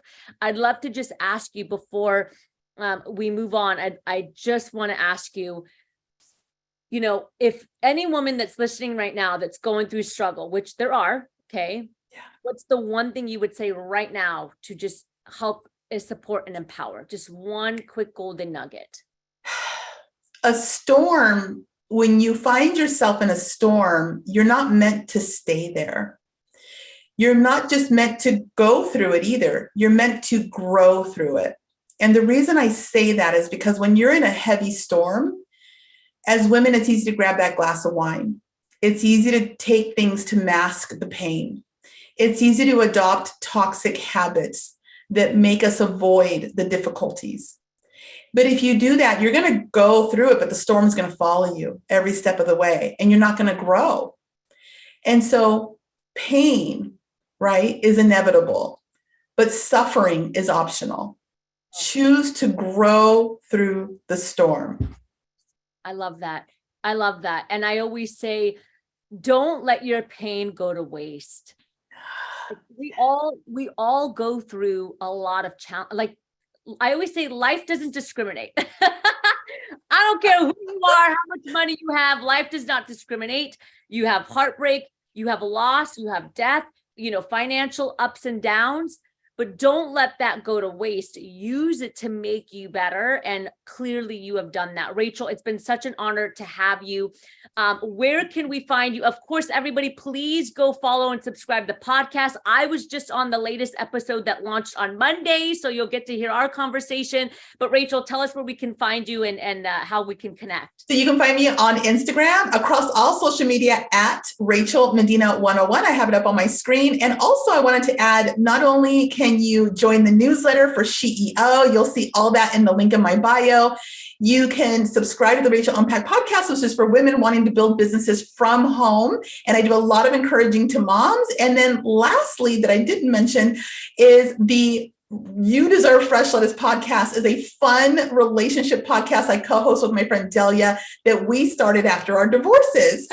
So again, turning pain into purpose or chaos into like making sense. That's what we got. I love it. Rachel, thank you so much. It's been such an honor. Likewise. Thank you, Netta. Bye. I know. Wow, wow, wow, right? I'm seeing in the chat. Don't let your pain go to waste yet. Wow, wow, I love it. So tell me in the chat. Okay, we've heard from Alethea. We've heard from Rachel. I gave you another C. Give me some takeaways as we jump into our next amazing speaker and panelist. Yes, our panelist is here. Mari Galloway is here. It's going to be amazing. Done is better than perfect. Suffering. Yes, yes, absolutely.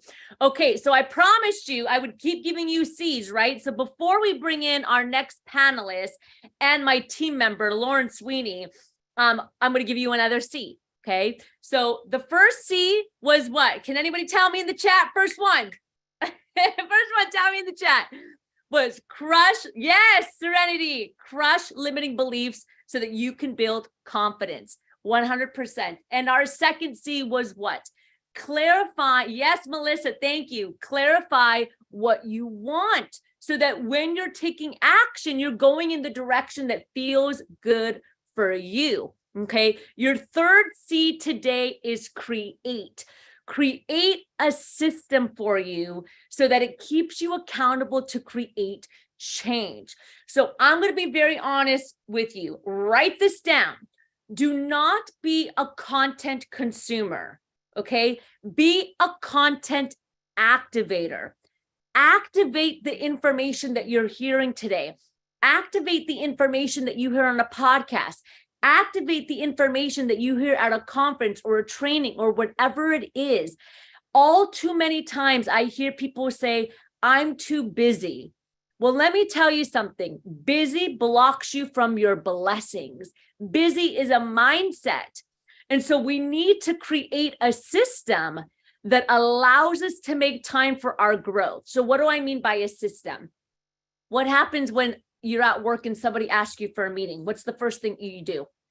You go to your Google or you go to your Microsoft or whatever it is, and you put it in the calendar and you make space for that meeting, right? And you make space for that work function. You make space for whatever it is that you have when it comes to your work. Create a system for life where you can make space for your own growth and development, okay?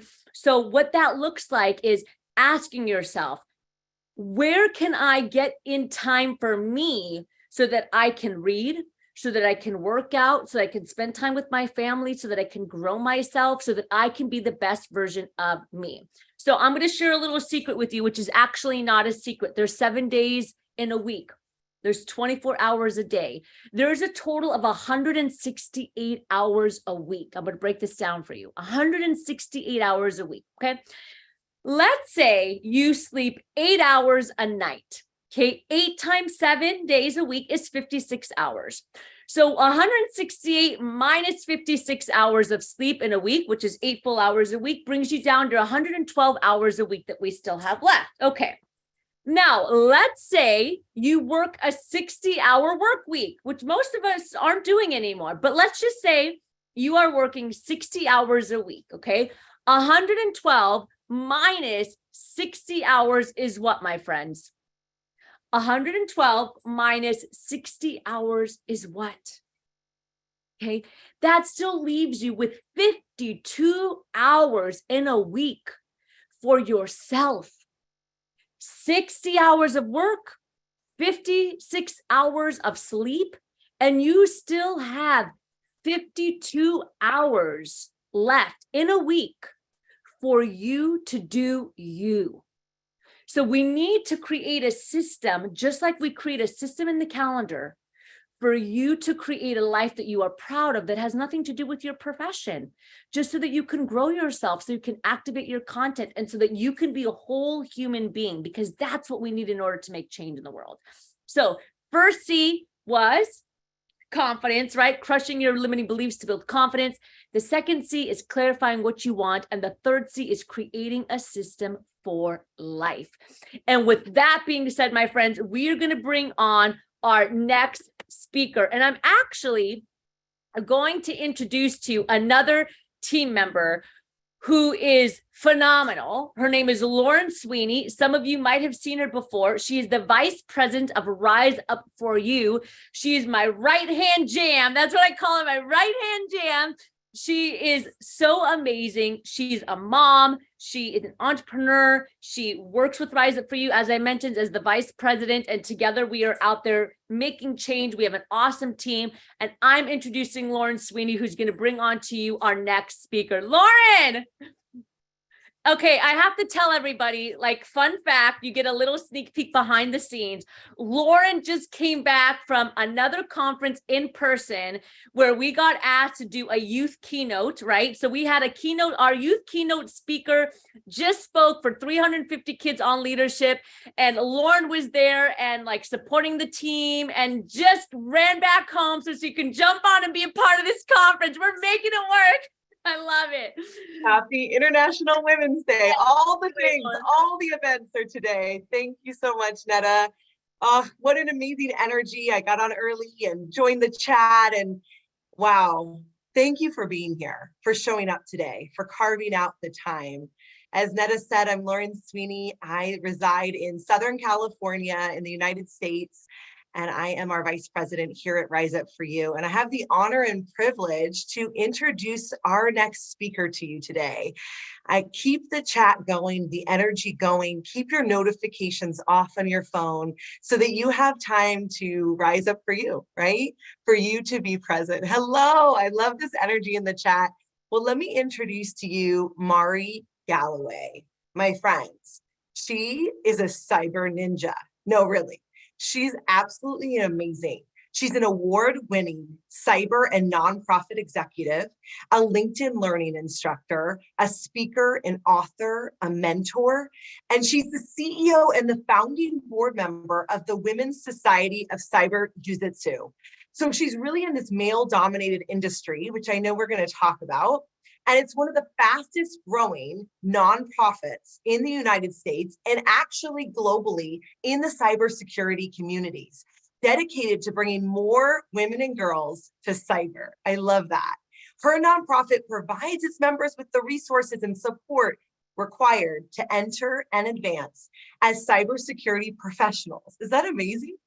She holds a variety of technical and management certifications, as well as a bachelor's degree in computer information systems from Columbus State University and a master's of science in information systems from Strayer University.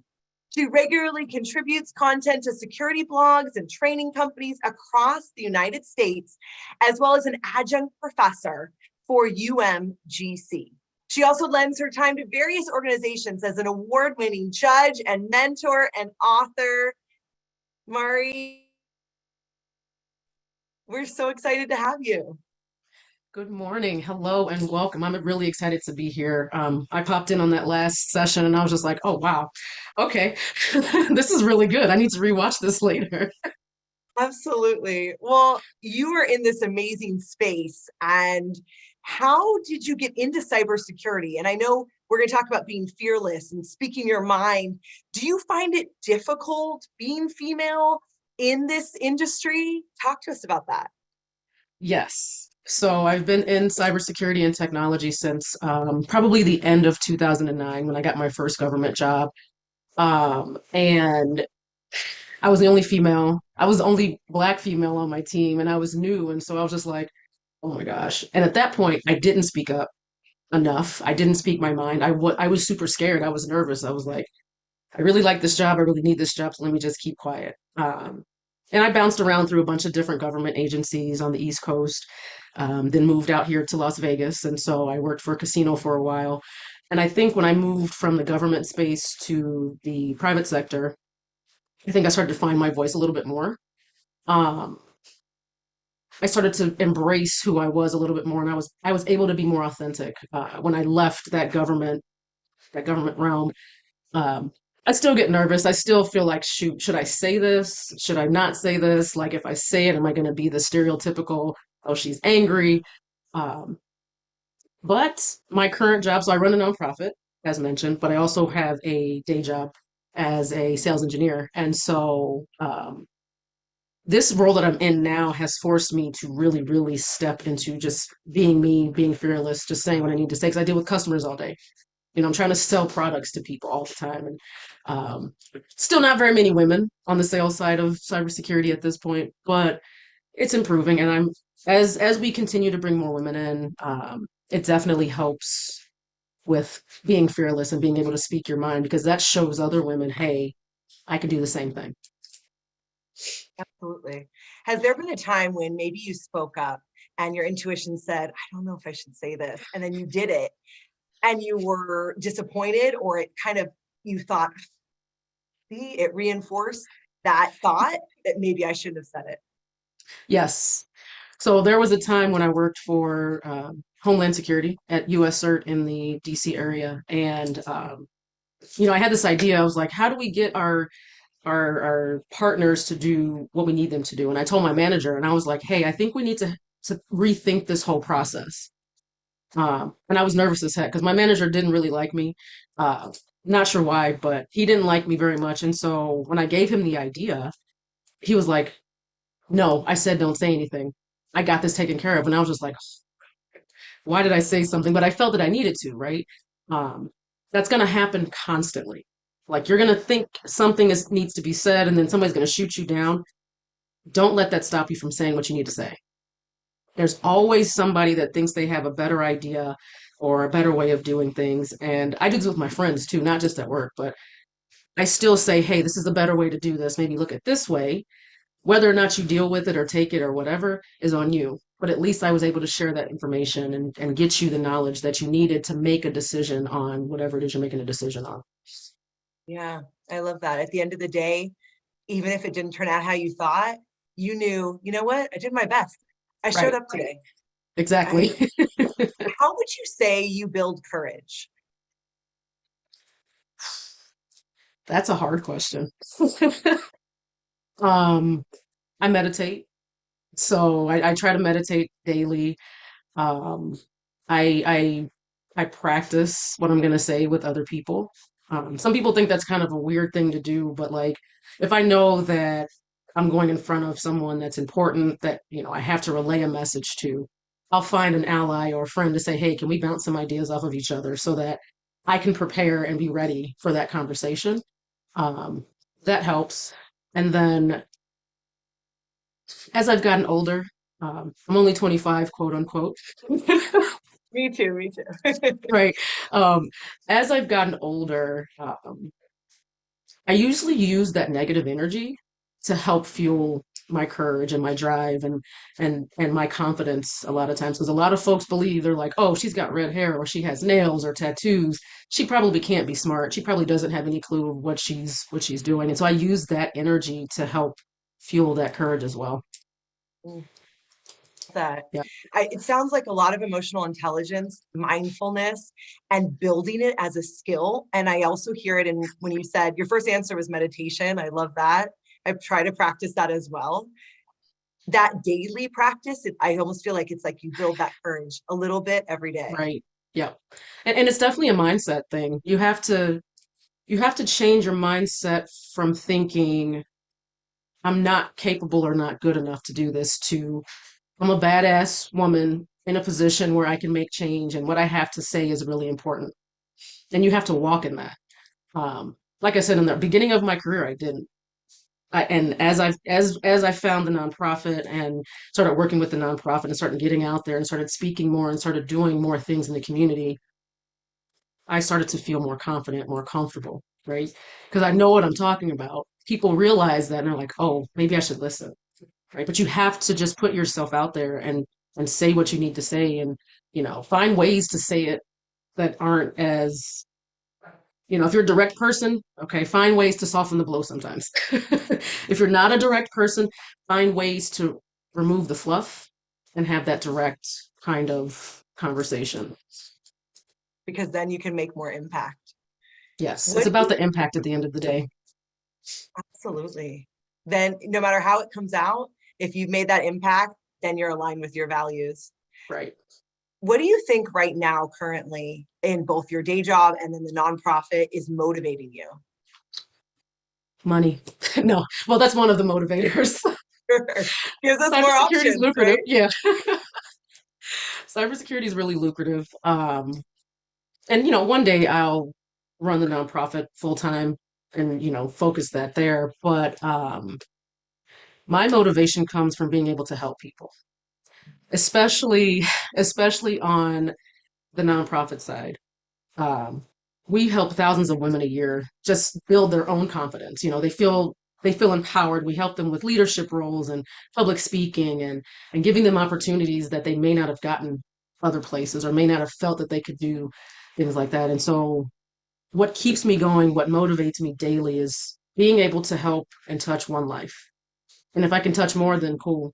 But one person at a time, that You definitely started, gets me up. you started with yourself, right? Like Exactly. helping yourself, and then that one woman, that one girl Yep. that you touch, that you inspire her. Hey, you can be in this industry. You can make it happen, and you can be unique. You can be you and have your Yeah. own brand, your own voice. Yeah. And that's important in this space is having that brand and have the brand of being fearless. When I cut my hair 2 years ago, I think. And I was like, crap, what's gonna happen? And then I colored it. And I was like, crap. And it's red, like not natural red, but red. And I was just like, oh God. But this has become my brand. So when I go places, people are like, oh, where's your red hair? It's like, shit. But they saw the confidence when I made the change. When I was being me authentically. I get my nails done all the time. I'll have fancy designs. Sometimes they're long and short. But that helps me build confidence because I like to do those things and I feel good when I do those things. Yeah. Do you think that building of your personal brand, we love the chat, keep it going. We love Yeah. that. Yes, Brandy, we agree with you. Brand of fearlessness. Do you think that building that personal brand, how has that helped you in living in your values and then also building your courage? Significantly. Um, Man, that's a really good question too. That's helped because now I'm not so worried about what other people think, right? Early in my career, I used to wear a lot of different types of hairstyles. People only knew me as the girl that changes her hair, not the smart person. Um, Being able to change that dynamic and finally understanding my brand and what that means and what that looks like, um, it actually encouraged me to do all of this stuff, right? Because I was like, well, this is who I am. So if they don't like it, then oh well. I get told all the time, you don't have executive presence. Why? Well, you got your shoulders out. You've got tattoos showing. It's like, but there's CEOs that do the same thing. So why is it different? And like I said, I use that negative, the naysayers, all of that stuff as fuel to just make me, you know, continue to be me and be successful. So What if there's a woman that's watching today and she's thinking, oh, I want to be like Mari. I want to start a nonprofit. I want to have my own brand. I just don't know if I could. What if she's watching today? What would you tell her? you can do whatever you put your mind to, whatever, you just got to put the work in. I didn't set off to start a nonprofit. Our founder is Lisa Jiggets, and she's a soccer player and she's also in tech and all that. And I met her um, shortly after she had started the first sets of workshops. And she actually motivated me to start to be like, just be yourself, just do what you want to do, be authentic. And And that is what helps push me as well. My mentors, my friends, the family.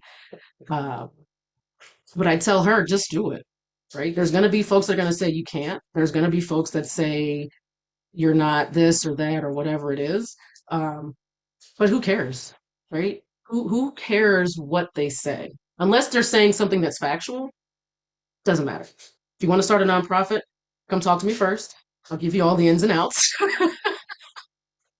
It's not an easy thing to do. Um, but if that's what you want to do, go for it, right? Whatever industry you're in, that's just make it happen. And then start to connect and network with people that can help you build your brand. Okay. If you're on LinkedIn, there's a lot of folks on LinkedIn that have really, really good brands on LinkedIn. Reach out to them, talk to them, and don't be afraid. Your brand grows when you collaborate, when you talk to people, when you step out of your comfort zone. And so you have to be willing to do that. Absolutely. And thank you. Thank you for doing it so that others can go, well, maybe if Mari can do it, I could do it. Where do you see the impact that you want to make, let's say in the next 10 years? I'd love to continue the work with Cyberjitsu, but on a larger scale. We're a 95% volunteer run organization.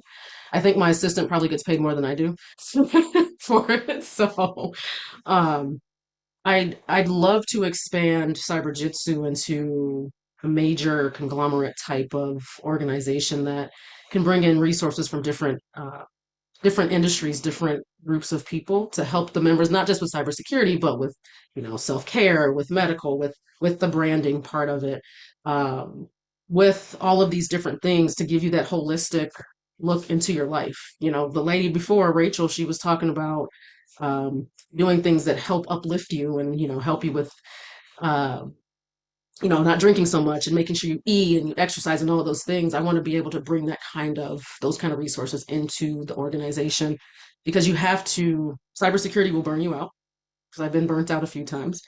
And you need to be able to redefine what your life looks like, look at self-care and figure out ways to do that. So I would love for that to happen. Plus, I would love to see more women in high places in cybersecurity and tech, right? I look to those people for my own stuff because I want to be in those positions. And so I think in the next 10 years, I want to work on, growing that and bringing in other resources to help people. Yeah, absolutely. Let's talk a little bit more about boundaries and self-care.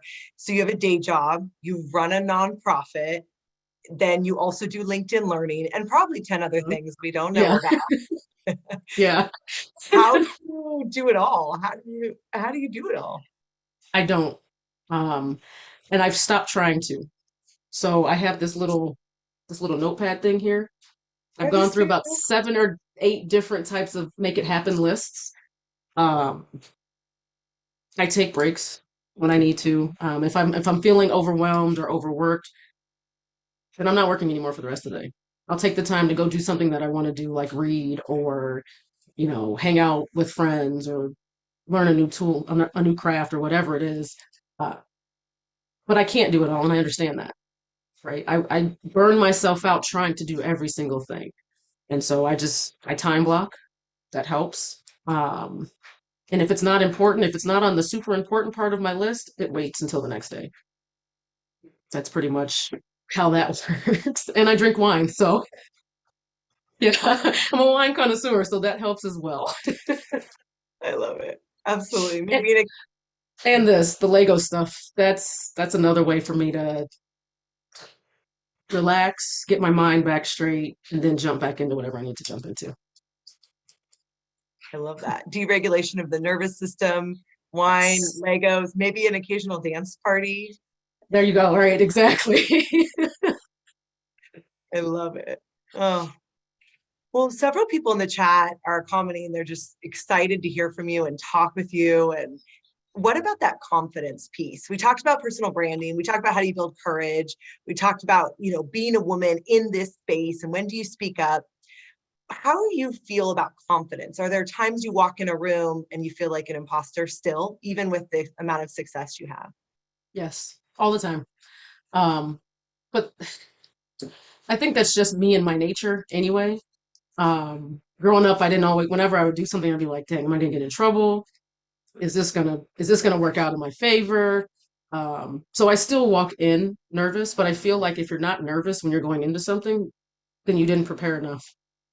You're not prepared for it. So before I speak, like before this session, I was like, oh, God, super nervous right now. That's when I knew I was like, okay, I'm ready. So I have that little bit of nerve in the beginning, and it's like, okay, I have this. I take some deep breaths, think of good memories and things like that. And then it's okay, let me go in here and do what I know I can do and help make this change right now, or help, this customer see the value in the product that we're selling or whatever it is. But I always have imposter syndrome. That's just, I've embraced it. It's okay, but I don't sit in it. You can't sit in that. You have to move past it. Exactly. I love that you shared that, hey, if I'm nervous, I know I'm good. I know I'm ready. That Yeah, mind shift is great because most of us might think, I'm nervous, this is bad, but I'm ready and I'm going to show up. And, Netta always says that maybe that fear, that imposter syndrome, comes in the car with you, but you just don't let it take the wheel, right? exactly. You fasten the seatbelt and say, you sit there, I'm driving. Right, exactly. Fantastic. Well, there's a lot of women here today and really from all around the world. What would you like them to know if there was something else that you wanted to tell them?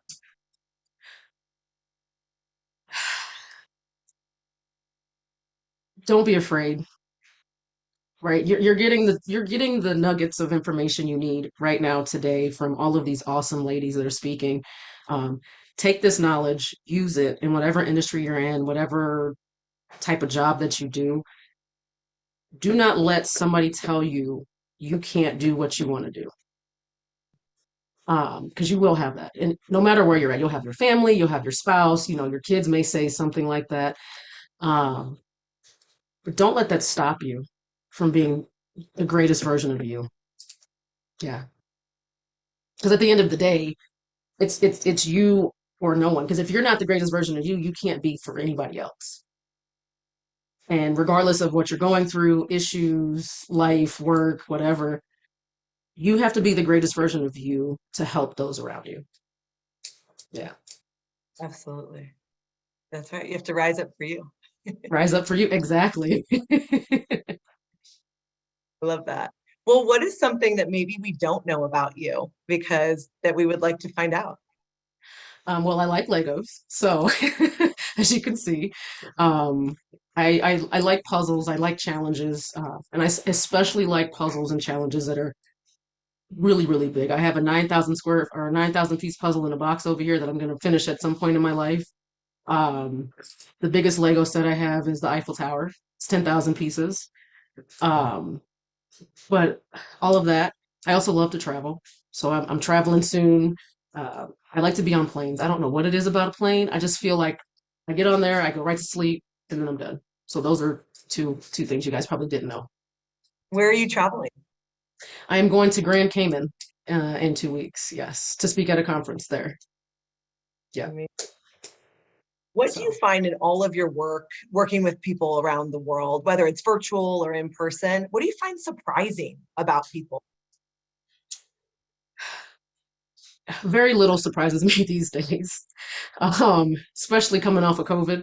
Uh, Everybody has evolved, changed something, so nothing really surprises me now. Um, Probably the biggest thing is that as I'm looking at the notes here, the messages, people are relating, and what I've realized over the years is that your story may be unique to you, but there are other people that have probably gone through similar stuff, right? And that's pretty powerful to know that you're not alone in whatever the situation is, right? That there are people out there that have experience, that have gone through whatever you're going through. And I'll get people that have come up to me, they're like, you told me you failed that certification, and I felt so relieved because I figured you were like the super smart person, and then you tell us you failed. I was like, yeah, I failed too. So they're not easy. Um, But knowing that and having someone tell you, it's like, okay, so maybe that does resonate with people. I used to think my story wasn't important because I didn't come from struggle. I grew up in a military family, and so um, there was no poverty. I didn't have to walk 18 miles in the snow to get to school or anything like that. And a lot of the folks that are in this industry will have that sort of story. And I'm like, dang. But I think that's the biggest thing. When people tell you they have a similar situation and they can relate to what you're talking about, that's pretty powerful. It is. I also feel that, especially with more and more virtual environments in the last couple of years. I get on with a woman from Chile or a woman from somewhere in the UK or miles away from me, and she's telling me she has imposter syndrome too. She's telling me she doesn't feel confident too. And I wish she would know. I just talked to a woman in Australia and she said the same thing. Same thing. And that's why it's important for events like this and for groups to come together and have these conversations, right? Because the only way you're going to feel fearless is if you can feel like your message is being heard or told or talked about, right? But I think we're all great. We're all going to get to where we got to get to. We're all going to be successful, right? Because everyone that's on this right now took the steps to do something to better their life, whether it's through leadership or at work or in their business or whatever it is. That's the first step. Absolutely. Well, Mari, it's been amazing to have you on. If people want to connect more with you, what's the best place for them to find you? LinkedIn, definitely LinkedIn. If you're in Las Vegas, we can connect and have some coffee or whatever it is and talk. Or, I go do paint nights and things like that. So if you want to do that, we could do that too. But great. LinkedIn's probably the easiest. Yeah, absolutely. And I know you have courses on there as well. Are they all Yes. courses on LinkedIn Learning about cybersecurity? Yeah, so it's a course on getting into cybersecurity and landing your first job. So it's a 45-minute course. I usually play all of the LinkedIn Learning stuff on like speed 2.0 so that I can listen to it in half the time. So that's a time hack if you don't have a lot of time. Speed up what you're listening to. It forces you to listen a little bit harder. But yeah, LinkedIn Learning. I'm also writing a book for cybersecurity on the newest certification that's out there. That'll probably come out at the end of the year. And I'll have other courses and live training and things like that as we go through 2023 and 2024. Amazing. So, yeah. Well, I know your LinkedIn has already been put in the chat and we'll put it in there again. And definitely let us know when your book is coming out, when we can pre-order it. Do you already have a title or is that top secret? No title yet. Got to write the meat first. Yes. Well, we can't wait to support you. Thank you for being you, for your personal brand, for your courage, for speaking your mind, even when it's uncomfortable, for paving the way for women all around the world in this space and more. We appreciate you so much. And I appreciate all of you for being here and listening. Absolutely. Amazing. Well, Mari will stay and interact in the chat as long as she can before she needs to go. Thank you for Mari for being on today. And we look forward to staying connected. Thank you. Amazing. Oh, so good. We just put her LinkedIn again in the chat. You guys are such an active audience. I love it. This engagement, this energy, you can feel it through the screen. The whole time Mari and I are talking, the chat is blowing up. And that's when you give energy, you get energy. So please keep the kudos going for Mari. I'm sure she can read them, and definitely connect with her on LinkedIn. Send her a DM. She'd appreciate it. Friends. We are now going to move into our next session, and I am your next speaker. I'm your next speaker, and we're going to be talking about a topic that many of you can relate to. It's about motherhood and having it all, motherhood and career, motherhood and entrepreneurship. Now, whether or not you're a mom, an aunt, a grandma, we might have some men on here as well. We do love our men. We do support all genders, although today is International Women's Day. So no matter what role that you have, you're going to be able to relate to what I'm saying. We're all caretakers in some way, whether or not we have our own children. I know we also have some dog moms on here, cat moms, all of the different things. So I want to start by taking you back. I want to take you back to October 2012. I remember getting a new role. I had gotten a new title. And it wasn't a new title. I like to do CrossFit. So it wasn't a new title on my CrossFit ranking.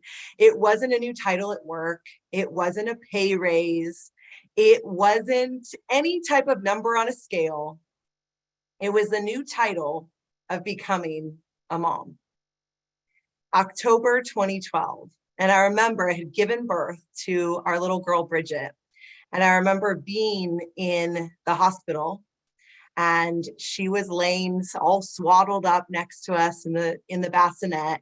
My husband was sleeping on the little uncomfortable hospital room couch, and I was in the hospital bed, and I was sobbing. Now, nothing was actually wrong. She was healthy. I was, well, had just given birth. We'll leave it at that. But it really, I didn't realize it at the time. But what had happened was I had gained an identity I never had before. And you see, any shift in identity rocks our world. It's like an earthquake. Even a positive shift in identity. So you may have faced loss, especially in the last few years. You may have gained or lost a title. Any shift in our titles changes our makeup. It changes our confidence.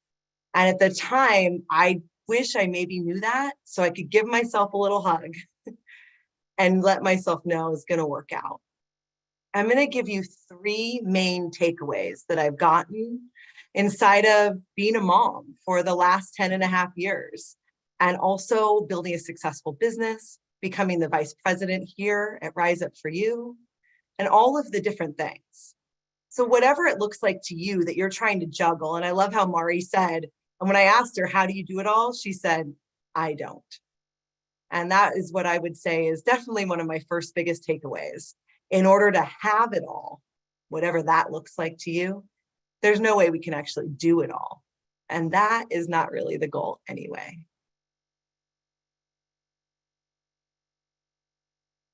So as we get started, and Netta, if I could get screen share permission, that'd be awesome.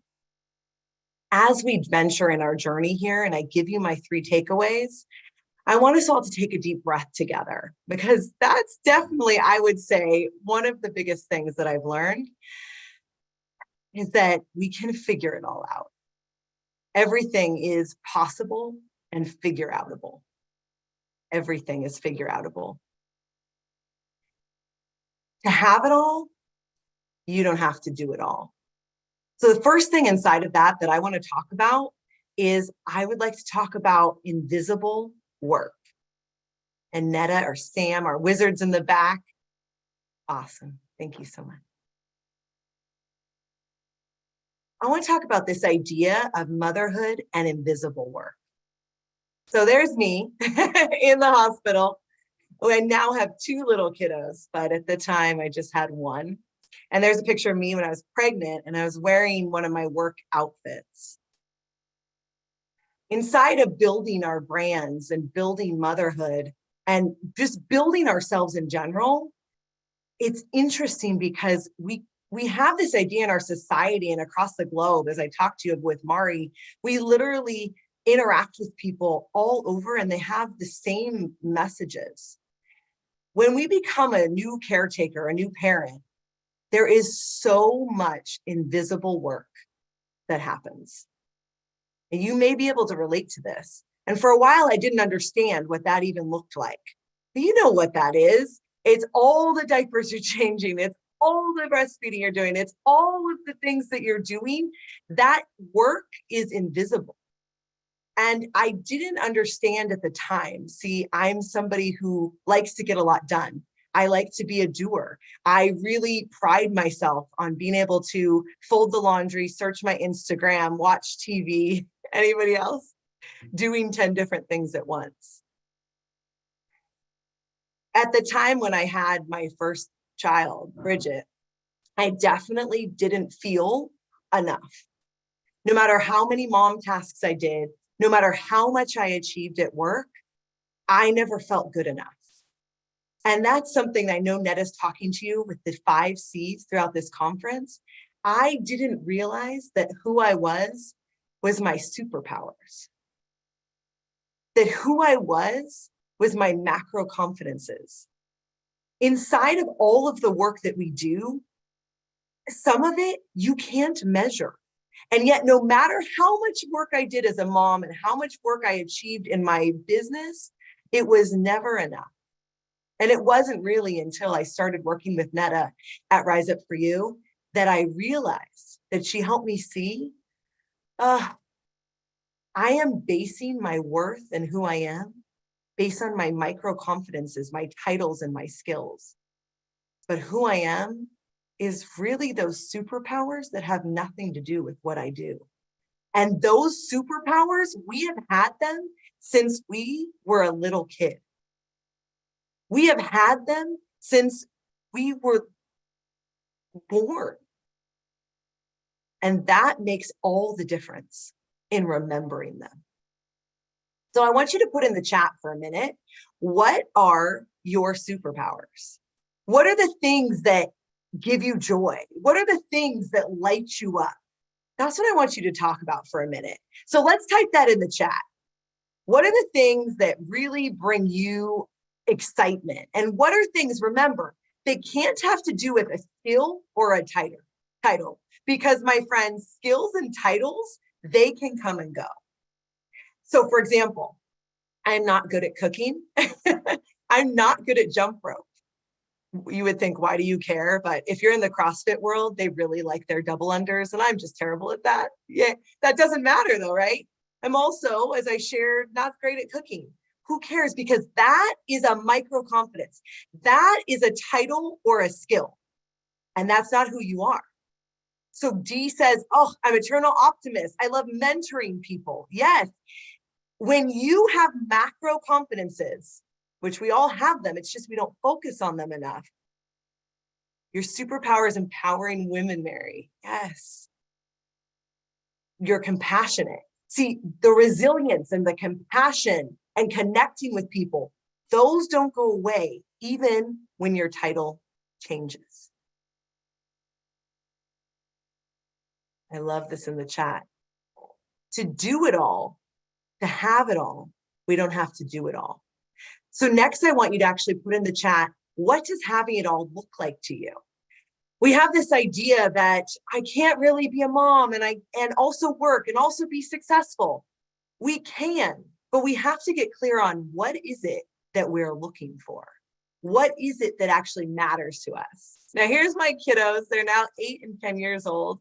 And there's my husband, George. We have been married half my life. I'm 41 years old, and we have been together for almost 20 years now, which I think is pretty awesome. And I remember when I was really building my career, when my kids were very little, I wanted to reach this specific title. I really wanted to reach the top of the ladder in my career. And I thought once I did that, I'd finally feel enough. But as I shared with you, even when I reached it, I still didn't feel enough.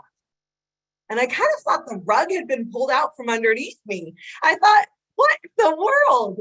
Here it is. I reached this great title. I have these 2 beautiful kids. I have a husband.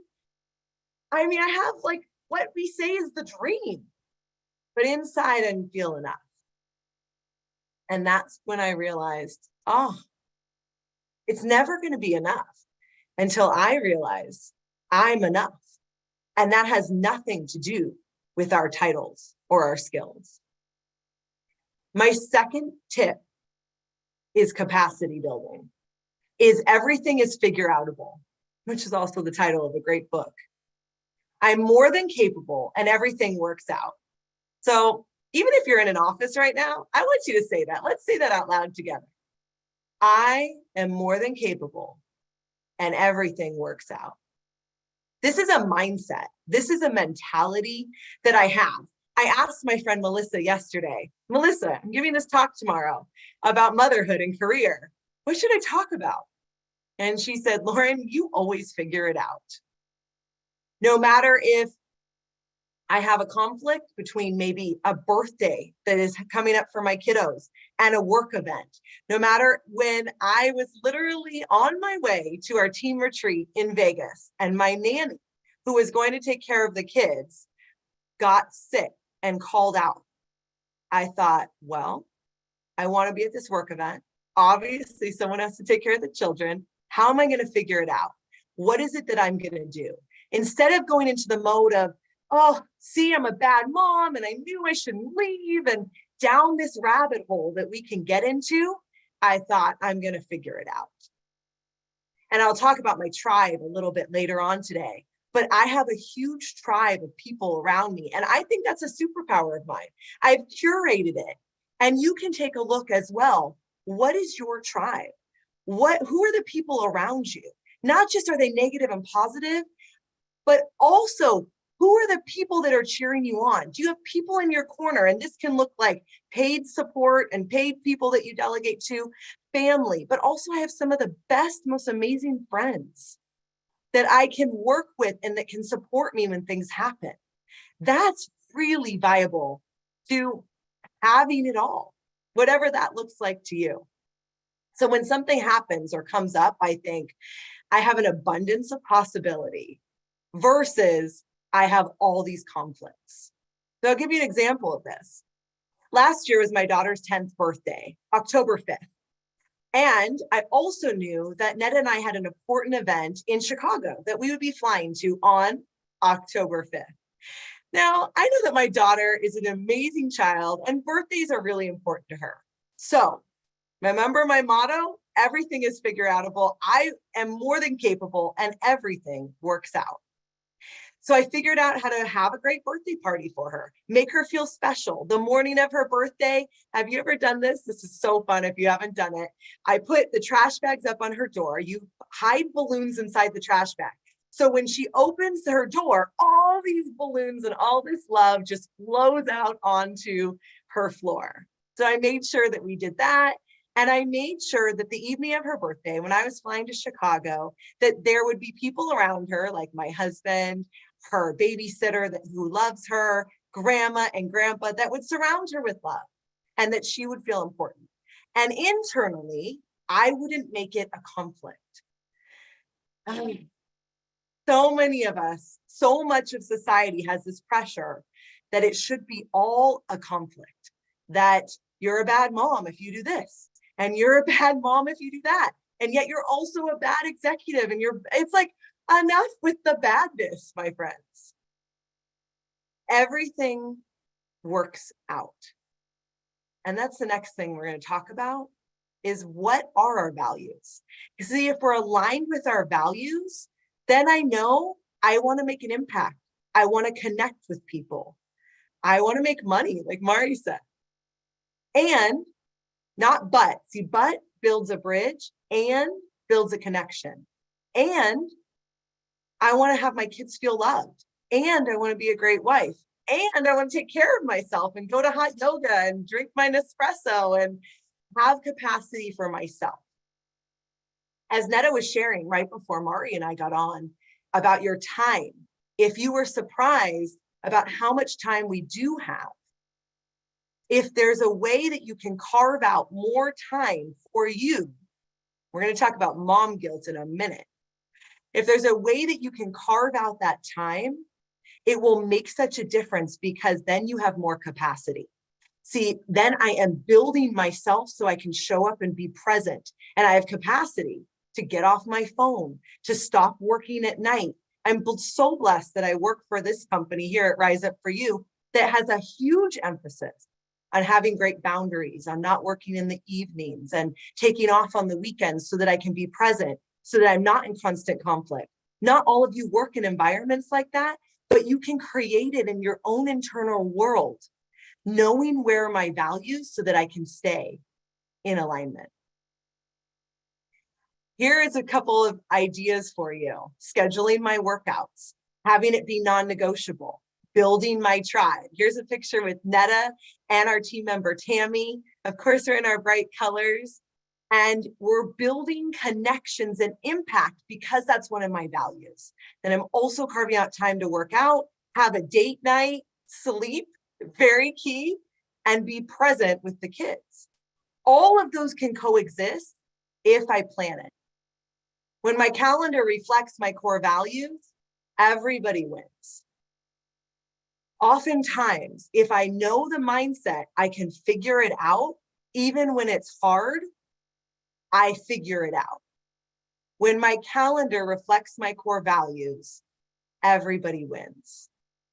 So I want to ask you, let's put in the chat, what kind of thing can you add to your calendar to help reflect your core values? What is missing? Now, do not should on yourself right now.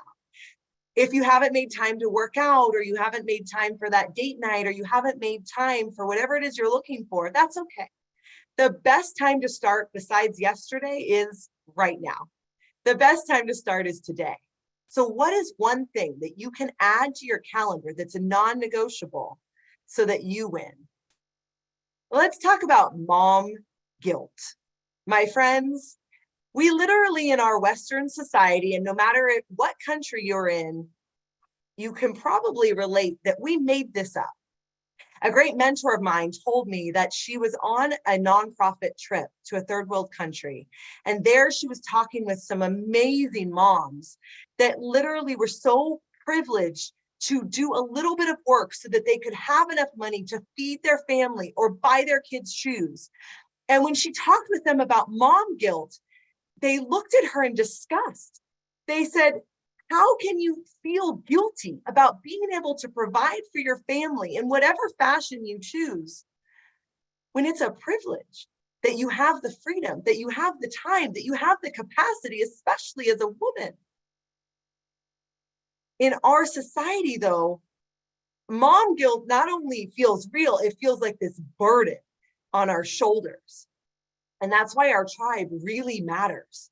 Because if I notice that I hang around a lot of other moms that perhaps work 24/7, stay-at-home moms, shout out to you. I don't think I could do it. Or moms that maybe have a different mentality than I do, I can easily get caught up in mom guilt.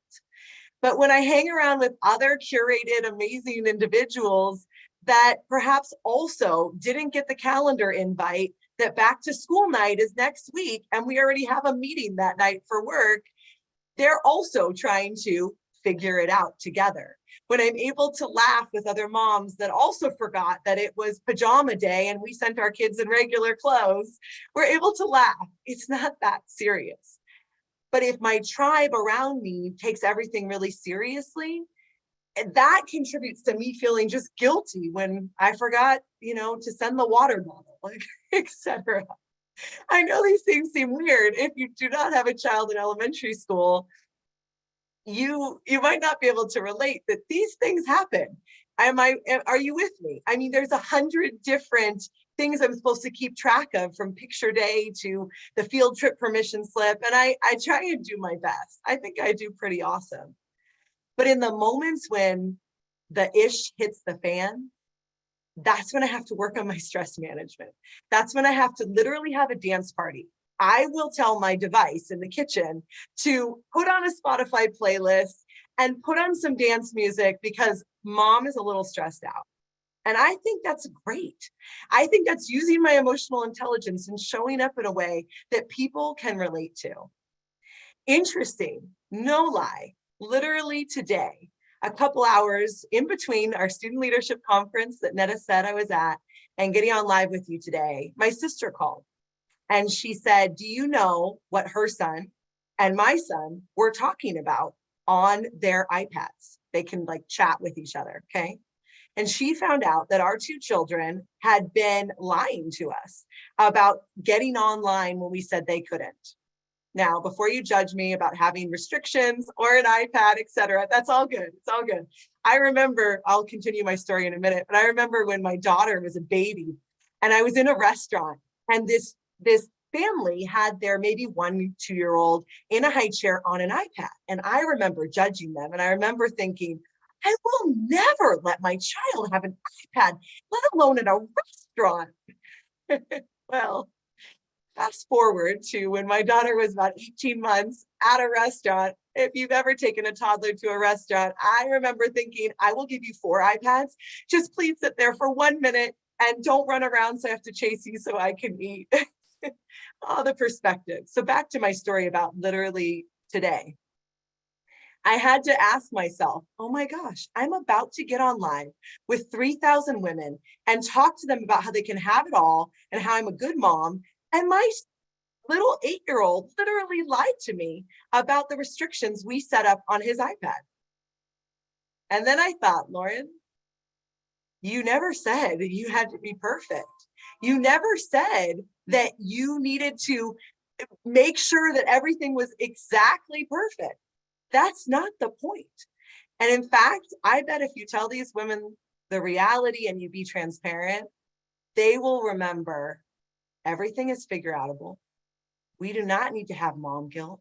We're showing up and doing our best.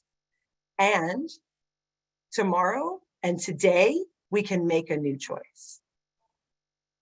So as we take a look at this, I want to go backwards and I want to help you see what is a value that you might be feeling misaligned with. What is a value that you might be feeling, oh, I need to shift this perspective. I need to shift where I'm at. If there's a place that you feel that you can shift in your calendar or with your values, put it in the chat, because when we have that kind of transparency and relatability, it will make a big difference. So I want to talk to you a minute about our RISE course, because our RISE course is this amazing opportunity for us to continue our growth and our development.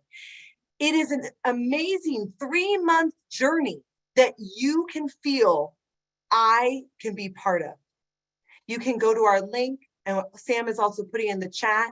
You can also scan the QR code.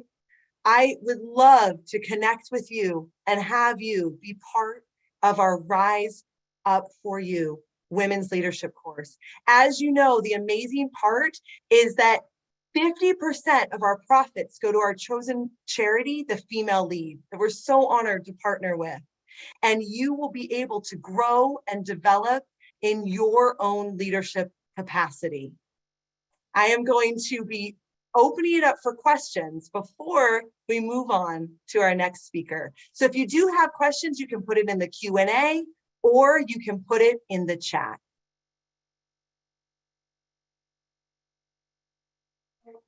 And so many people have said so many awesome things. I love it.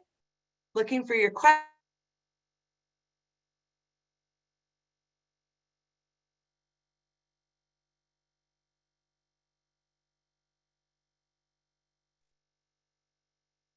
Amazing. Yes, I love that. Well, it has been an amazing adventure to be here with all of you today. Thank you for showing up. Thank you for contributing your energy and your time. And I hope that my stories and my 3 main takeaways about how do you even have it all can really make a difference. So what I would love to do is unmute anybody that would like to have me coach you live about maybe an area that you're struggling with, about having it all and maybe motherhood. Oh, thank you, Mona. So go ahead and raise your hand and I will unmute you so I can help you through maybe anything that you've resonated with today. Yes, go ahead and you can raise your virtual hand if you'd like, or simply say in the chat that you'd like me to unmute. There we go. Amazing. Okay, perfect. So let me go ahead and find you. All right. Awesome, Megan. I'm going to go ahead and unmute you. Here we go. Awesome. Megan, you're unmuted if you'd like to ask a question. Yeah, so thank you. I had a kind of visceral gut reaction when we were talking about the hours in the day and kind of going down through them and breaking them down into well, these are your hours. And it was I don't know, 40 or 50 something. And I thought to myself, oh my gosh, those hours are filled with so many things that have nothing to do with, not nothing to do with me. That sounds bad, but like there are other like life responsibilities. Like I think as moms, we take on a lot, right? And as daughters, we take on a lot. And so a lot of times that time for me that I need to go to either like learn something new or to spend time meal planning so that I feel like I can actually eat something that's like good for me. Those are lost and I don't know how to get them back. And I often feel like there's just not enough time. And so it's not necessarily that I'm giving up like time to my work, which happens as well. But I also just feel like that personal time is not really just personal time. And I wondered, whenever I do something within that time for myself, I do feel that mom guilt. I feel that like, God, I really shouldn't I shouldn't do that girls' night because, you know, I've got this and that. So any like, I don't know, if you have any nuggets of information or just like quick snippets of advice, that would be awesome. Yeah, I can so relate to you, Megan. Absolutely. So a couple things for me. One is depending upon, you know, if you have a partner, I'm married. And so with my husband, George, one thing that's really helped me is having the conversation with him and saying, hey, these are the things I would love to do for me. What are things you would love to do for you? So he wants to work out in the morning. I'm going to go maybe get on my Peloton or take that hot yoga class or something at a different time of the day. So then we both have time for us. For so long, I think when my kids were little, I didn't have those conversations and I just walked around feeling guilty and either took the time feeling guilty or didn't take the time at all. So that's the first thing that comes to mind is whoever's in your life that's supporting you. That really has helped me is having that conversation and saying, these are things I need to fill my capacity and fill my cup. And so what do you think about if I take that time asking for permission in some way, or not even asking for permission, but just having a live conversation really has been like, oh, you're okay with that? Oh, okay. That has really helped.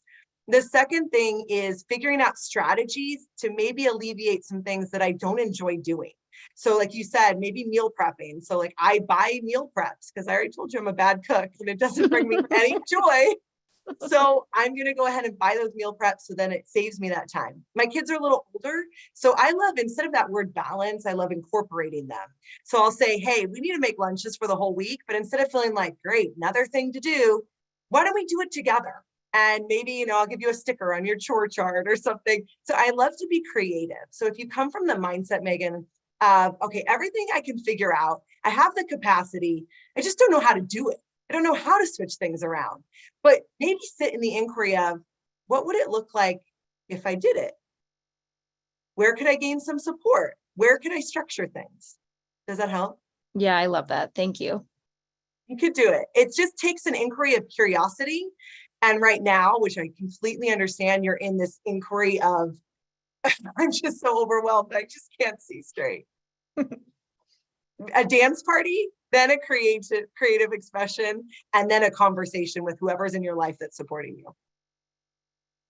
Awesome. We have time for one more question. If you want to go ahead and raise your virtual hand, we will go ahead and allow you to talk. Yes, Serenity, small increments. Absolutely. Being able to just see, okay, and it's not always the perfect day. Sometimes it's a hot mess. And then you think, okay, what could I do differently? And that's why I love sort of a weekly view every Sunday. And I go, what didn't work well? Where were the areas I was really stressed? Where were the areas I felt overwhelmed? I probably need more support, whether it's another mom, whether it's more paid help, whether it's more family, whether it's help from my partner, like whatever that looks like. Yes, Kate, the perfect average day. Exactly. So if I can be in that, I'm in that constant inquiry of reading books and listening to podcasts and reworking my calendar and buying another planner. Not like that really helps, but in the constant inquiry and talking to people. You know, Netta and I have a coach. And of course, we do coaching here at Rise Up For You. And part of being in the women's course is that as well. So being with others to be in the inquiry, that helps too. That creates community. Amazing. Great. Is there one more person that would love to raise their virtual hand, and we'll promote you so that you can ask questions as well?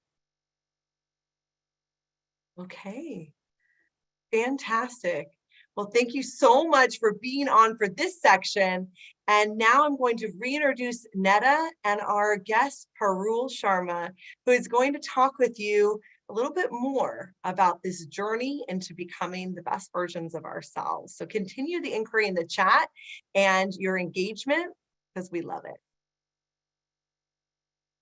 Awesome. Thank you, Lauren. Isn't she amazing, everybody? Let's give it up. Let's give it up for, yes.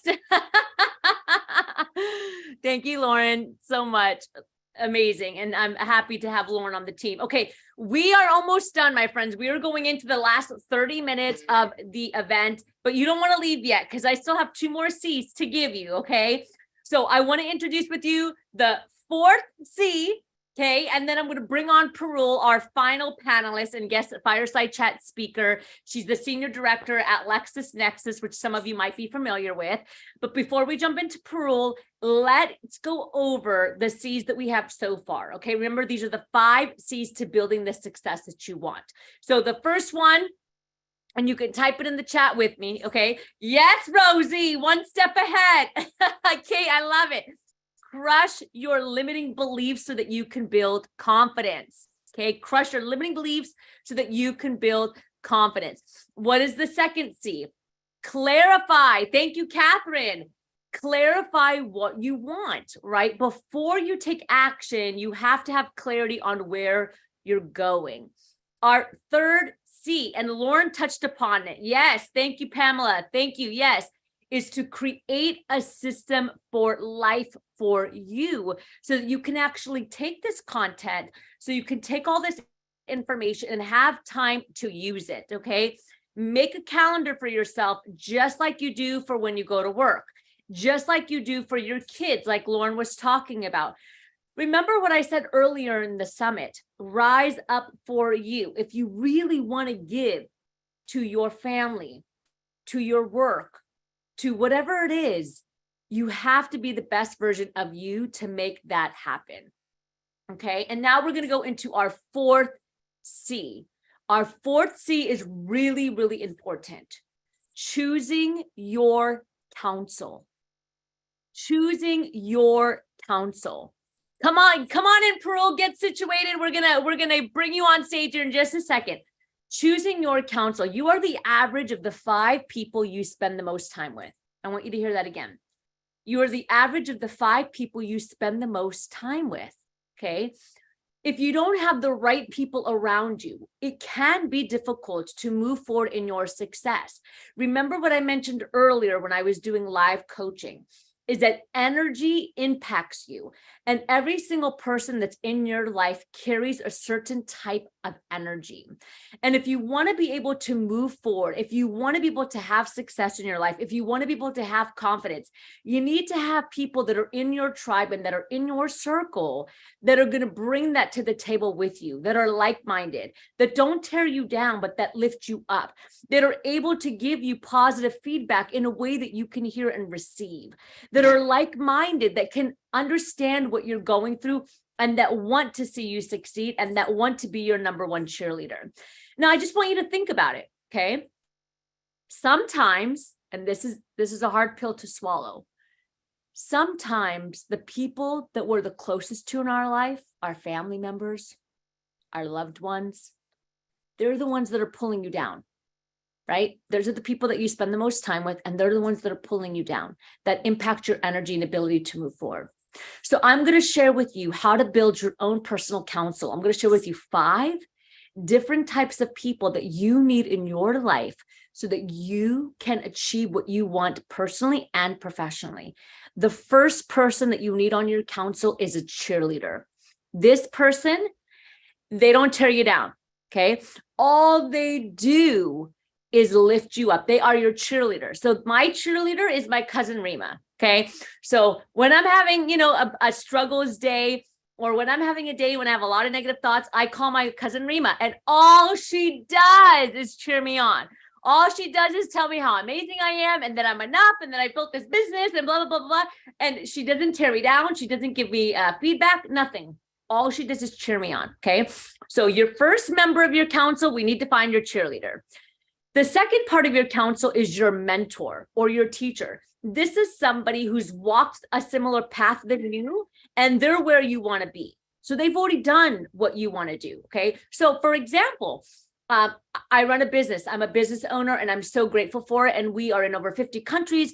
We have a podcast.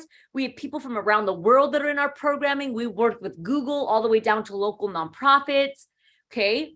But I still want to get to another point in my business. So I have a coach. I hired a business coach that makes 1,000 times more than Rise Up For You, that's been in business 15 years longer than me. And that is where I want to be, right? So I hired this coach because they're already where I want to be. So they can help me get there. They've already walked the path.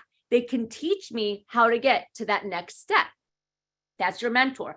So I want you to think about, where do you need the mentor? Do you need the mentor when it comes to your career, climbing the ladder? Do you need the mentor when it comes to a certain skill like cybersecurity? Do you need the mentor when it comes to building a business?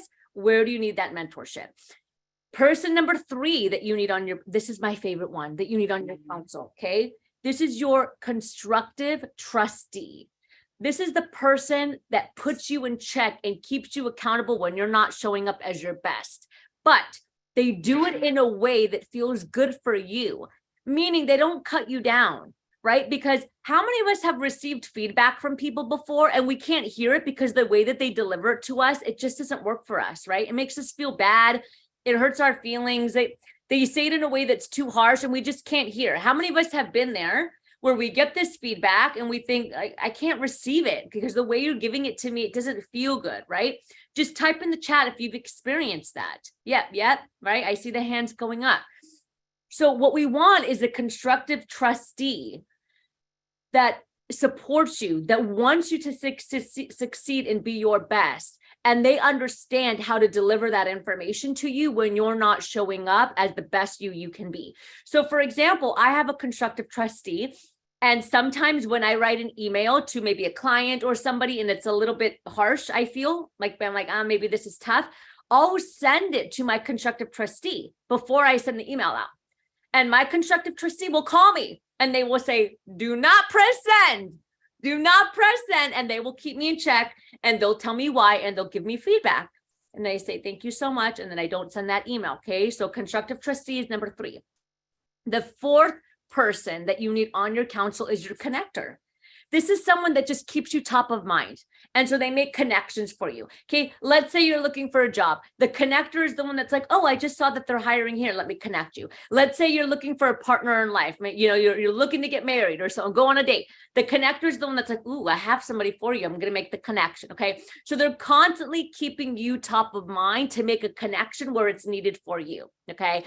And the 5th person that you need, and this is very, very important in the corporate workplace, and it's also important if you run your own business, is the advocate. The advocate is the most high stake person on your council, and they're usually an executive or a high functioning decision maker. They're the ones that are in the companies that are saying, hey, check out Netta. She's doing amazing work. That promotion that we have coming up, we should have her take it. They're the ones that are saying, hey, check out Netta. I see that you're looking for leadership development and diversity training in your company. Her company is amazing and they do that work. So the advocate is the one that's sticking their neck out for you and they're sticking their reputation. They're putting it on the line because they believe in you that much and they want to see you climb and succeed. So you have your cheerleader, you have your mentor. Okay. Yes. AKA sponsor. Thank you, Zandra. So you have your cheerleader, you have your mentor, you have your constructive trustee, you have your connector, and then you have your advocate. Yes, thank you, Jacqueline, for writing them in the chat. You are also amazing. And I see, you know, I know virtual sometimes can be challenging, but what I love about virtual is that I'm getting live feedback, right? Like you're writing in the chat so that I can integrate with you. So we're going into our final speaker before we wrap up for the day. We have 20 minutes left and you don't want to leave yet. Hang tight for 20 minutes. And for those of you that are around the world that are champs, thank you so much. I know it's late where you are. Some of you are going into midnight, 1 a.m., 2 a.m.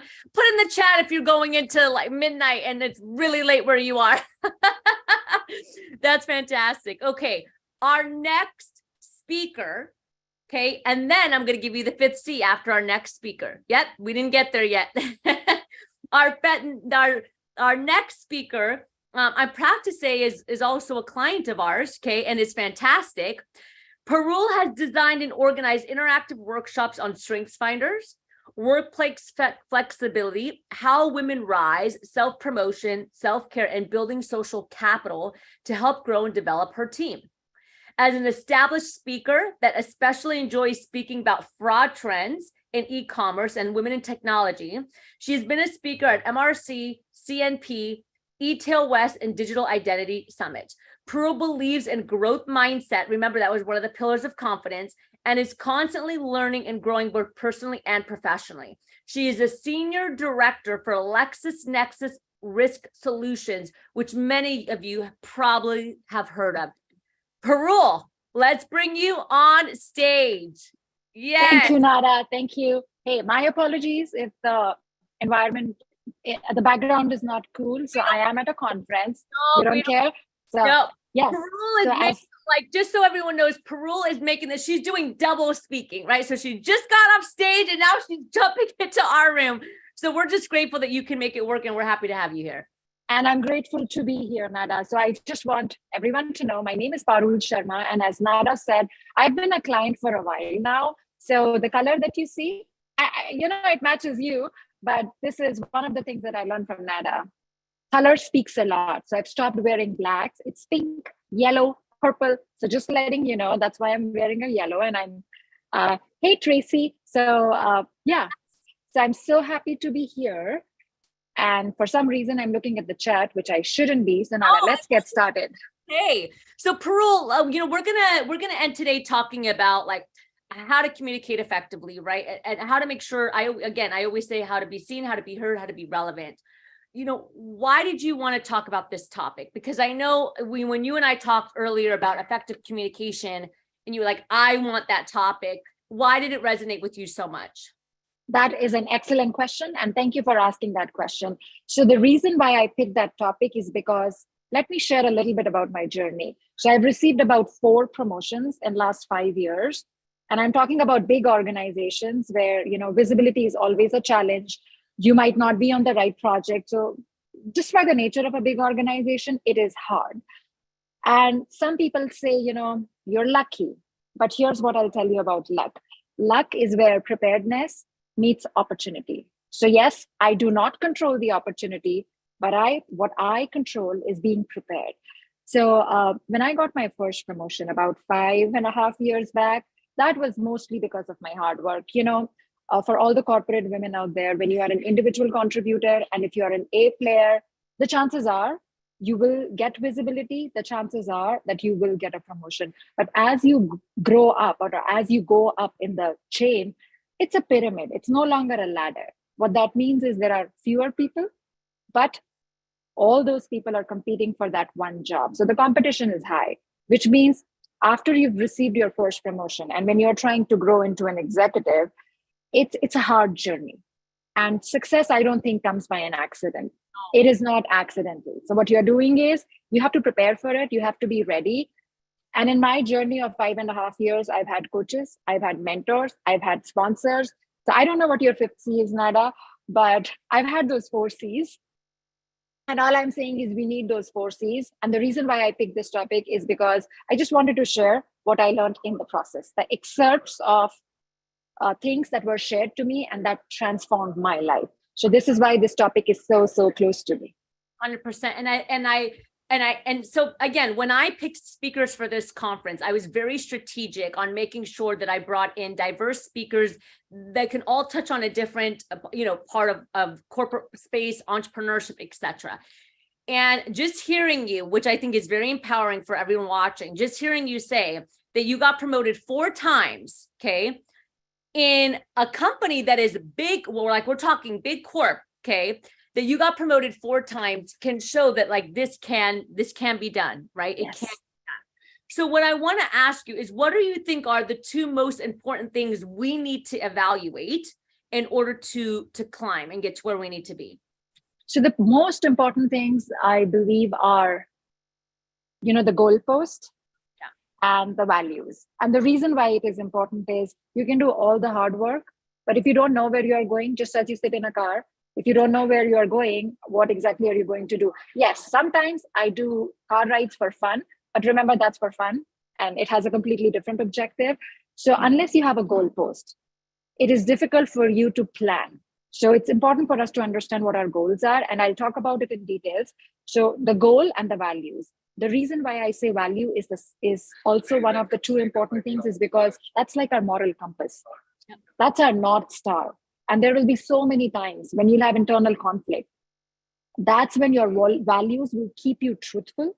And that's where, the fulfillment comes into picture. If my job is aligned to the values that I have, then that's when I will be more successful. So when it comes to success, there are two things. You have to make sure that you are looking to do something that you are extremely good at. And then also you are enjoying that thing. So that's the sweet spot. I'm extremely good at it. It aligns with my values. And I also enjoy doing it. Yeah. And we talked about values a little bit earlier. And so I love that you're reiterating this, that some people forget that there's company values, right? But there's also personal values. And if you're not clear on your personal values, okay, it can have tension with company values. And that's why there are so many people that really struggle in the corporate workplace, not because the corporate workplace isn't good for them, right? It's because the values of the company and the values of the person are not connected, right? And so if you feel like not in alignment or something's not working, you have to go back to your values so that you can understand how to build a life that you are proud of. And Parul, I know you're in another conference, and don't even worry about it. This is a live show, and we're happy to have you. So Thanks. What I'd love to ask you is, once we've identified the goal, and we've talked about this a little bit earlier, what do you want? Why do you want it? Right? Now that third part that I talk about that I want you to address is, now what? Like, what's the next step? How do we get there? Okay. So once we have a good understanding of our values, understanding of our goal, and that's what I want to talk about. So I can share with you what I've done as a result of what I learned from the 4 C's. I don't know what your 5C is, but basically understanding what the long-term goal is. And long-term is different for different people. Some people think, after retirement, I think about it that after I retire, I want to have a small gig. This is what I want to do. So what is your long-term goal? Do you want to be an executive? Do you want to have your own business? Whatever that long-term goal is. And here's one thing. I have a lot of gremlins. I cannot do it. I have a different accent. I come from a different country. I'm an immigrant. Oh, I don't have it in me. Oh, I'm not enough. All these gremlins, they surface, but then we have to figure out how to talk to those gremlins and ask them to, I know you exist, but I don't care about it right now. So figure out that long-term goal. Take that long-term goal, break it into small goals. So for example, my goal is to be an executive. What skills do I need? Figure out those skills. Okay, so it looks like I have few skills, but then there is a gap. So based on what the gaps are, I'm going to create short-term goals. So that as you asked, what is the next thing we need to do? Once we have figured out that sweet spot, it is our job to do on a continuous basis, evaluate our long-term goal, take that long-term goal. And I'm not just talking about work. I'm talking about aspirations for work, for family, for finance, for spiritualism, the whole 360-degree view. Yeah, whole person. So think about what the long-term goal is, and now break it into small goals. Again, I believe in the power of small steps. Just a little bit every day can be so powerful. So don't wait for tomorrow. Don't wait for next hour. Just do it. Do it for 5 minutes. Do it for 2 minutes. And I will exactly tell you what I think you should be doing based on my experience. So long-term goals broken down into small goals with an action plan, which needs to be continually evaluated. Yes, 100%. And I absolutely agree with everything that you're saying. So here's the big question now, right? And you and I have been having this conversation. We have our plan, we're ready to go, but you and I both know that we don't get anywhere without proper and effective communication. Right. And to tell you the truth, most of the challenges that we see in the workplace today when we're working with companies, it comes down to communication, nonverbal communication, verbal communication, written communication, digital communication, you name it. Yeah. So when you identify what you want and where you want to go, how do we communicate that in a way that's going to be beneficial for us, where we can actually move forward? So that's an awesome question. And I do three things. So the first thing that I do is I have a career portfolio. It basically means I have a collection of my educational certifications, and it could be in any form, online form, on your phone. You can use a tool for it. You can have it on Canva, doesn't matter. Any tool that you're comfortable with. So I have a career portfolio and I track my accomplishments. So let me tell you what that means. So there are certain things like my education, then I work on certification. So as you mentioned in my bio, that I have a growth mindset. I strongly, strongly believe in learning new things, pushing my boundaries, because that helps us with our gremlins. Once we have done difficult things once, then that's the neural network in our brain gets used to the fact that I've done it once, I can do it again. And that becomes that basically becomes your attitude that, hey, I've done it enough number of times to know that I can do it. So career portfolio is a list of your educational qualifications, is a list of all the strategic projects that you've done. It is a list of your skills, your strengths, your values. So it's a living and a breathing document along with one thing. So you don't need to update your career portfolio on a regular basis. Once you have created it, keep it ready, update it every 6 months. But I would highly recommend one thing, which I do on a weekly basis. So I have sticky notes on my table. If I hear from someone, hey, you did an awesome job, here's why. If someone tells me, hey, you're a motivation for me, and here's why. By the way, I always ask for specific feedback, meaning if someone says you're a great motivation, my question would be, tell me more. Please be specific. I write it down, put it on a sticky note, and on a weekly basis, I update my kudos board. You have no idea how amazing that is, because there are so many moments where when I feel low, when my gremlin kicks in, I just read through it. And it doesn't only help me, it also helps, yes, personally it helps me, but then when I'm having my conversations with my boss and his boss, then I know that, hey, I've received feedback, here's a list of feedback, and people will be like, wow, not many people do that. So have that career portfolio up to date, track all the projects. So the whole idea is make your portfolio so strong that no one can say no to you. That's my job. When the opportunity presents itself, I should be the best candidate. So the first thing is the career portfolio. The second thing is objectives. We cannot have 10 objectives. We cannot have 5 objectives. We have to be strategic. 3 to 5 is a good number. But then, and I'm not going to go into the details of what SMART looks like, specific, measurable, achievable, realistic, time bound. Yeah. So they have to be smart. But here's another thing. You have to have a very clear communication with your boss on, tell me what successful looks like. Tell me what outstanding looks like. Because unless you have that definition in black and white, and I'll tell you one more thing, you might not get that definition. So it is your job to create that definition, because no one likes to do extra work. Create that definition, give it to them, and tell them, are we on the same page? It is very easy for people to criticize or give feedback versus create something for you. So now you have a document, be my guest, give me feedback, criticize me. It's a working document, because not many people will do it with their managers. And the fact that you've done it, the fact that you're tracking it on a regular basis, tell me, how is your boss going to say you're not an outstanding employee? It's just not possible. It's very well documented. So that's what I've learned. And that's why I think I've been an outstanding employee, because I have enough data to back it up. And I'm not saying I'm the best. All I'm saying is I've done a good job of documenting it. So we all take the path of least resistance. If there is one person who's good, who's great, but is also have well documented everything, versus another person similar, but doesn't have that data to back it up, who are you going to choose? 100%. Yeah. So, and this is something that we need to do for ourselves. And here's another thing. In a big organization, not every project is critical. Find out how the critical projects look like. Find out how the strategic projects look like. Go reach out to those people, ask them for help. Yeah. Tell them, hey, these are my skills, I'll help you. Allow yourself to be vulnerable, allow yourself to get into an uncomfortable position. It's okay if they say no, but what you're doing is you're reaching out to people and you're willing to contribute. And please, when you reach out to people, the goal is simple. I just want to contribute. I want to help. I'm not asking for promotion. I'm not asking for anything.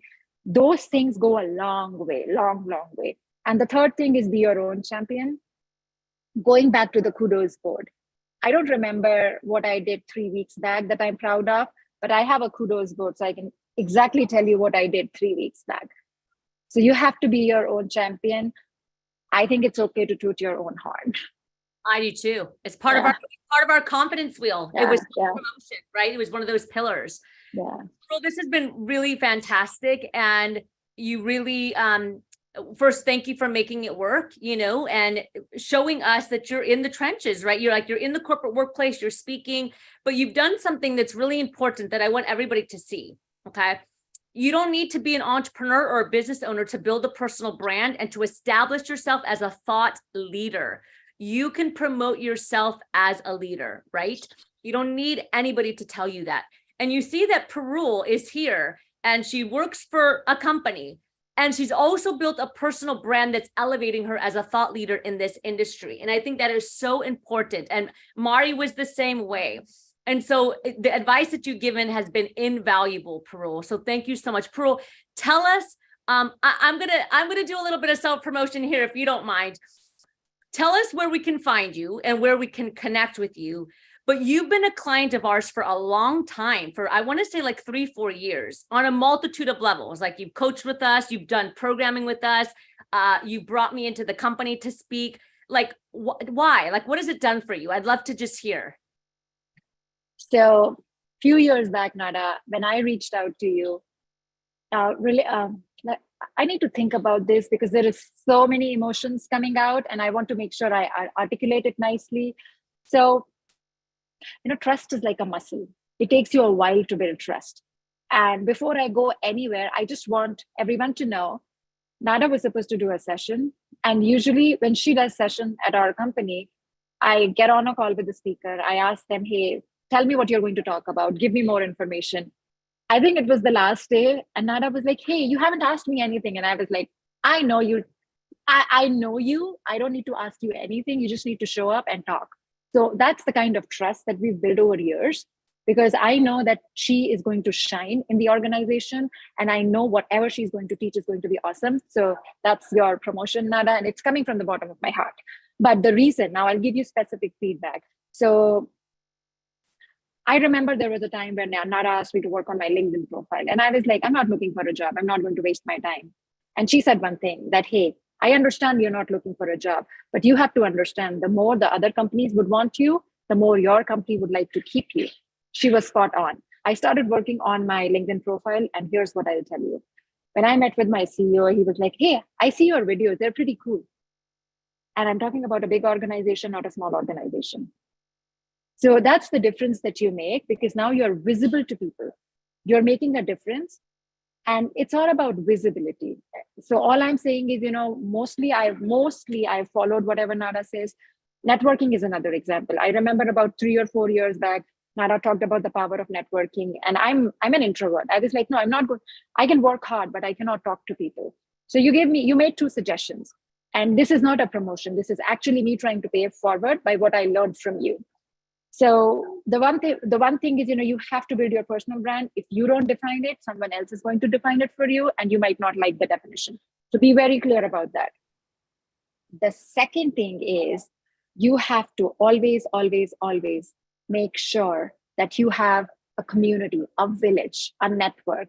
So again, I don't know what your 5 C's are, but Nada suggested something, and I'm going to suggest it to you, that if you do not know how to reach out and build out those weak ties, these ties do not need to be strong. We don't need to ask about our kids or other things. No, these are weak ties. These are going to help you in your career progression. So I reached out to, I still remember, 10 people.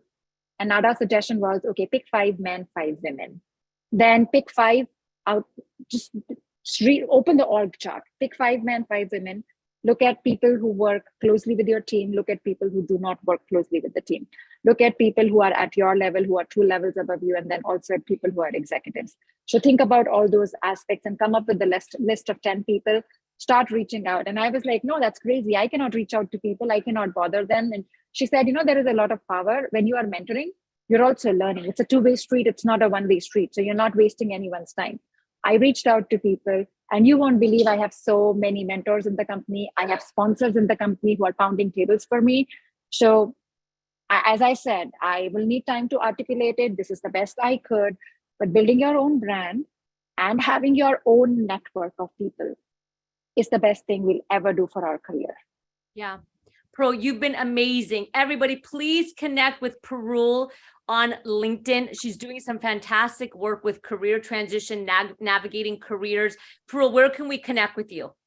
So you can, so the link looks like someone from your team shared the link, but then I also wanted you to know I created a small guide to build a career portfolio. It's a 7-step guide. If you want, just click on the link. Fantastic. Yeah, and I'll send it to you. Yes, everyone grab that link. It's in the chat. It's a 7-step guide. And I believe your career portfolio, you break that down a little bit more in there. Yeah, 7 steps of creating a career portfolio, correct. Parul, thank you so much. Thank you, Nada. Thank you for doing this for all of us. Thank you. Absolutely. All right, my friends, we are coming to the end of the conference and we have one more C left. Okay, one more C. So we started with what? What did we start with? Crushing your beliefs, right? So that you can build and gain that confidence. Clarify what you want. Create a system for you and for life. The last one that we talked about, right, is your counsel, right? So choosing your counsel, the people that are around you. And the 5th one is the most important. It's commit to you. Commit to you. All of this information and everything that you received today is only going to work if you say yes to you. If you say yes to you. And again, that's why we've called this company Rise Up For You. Too many times I hear women say that I just can't, or I don't have the time. And we commit to everybody else, but we forget to commit to ourselves. So if you want to build the success, if you want to climb the career ladder, if you want to live a life that you're proud of as a full woman, you have to say yes to you. Say yes to your growth.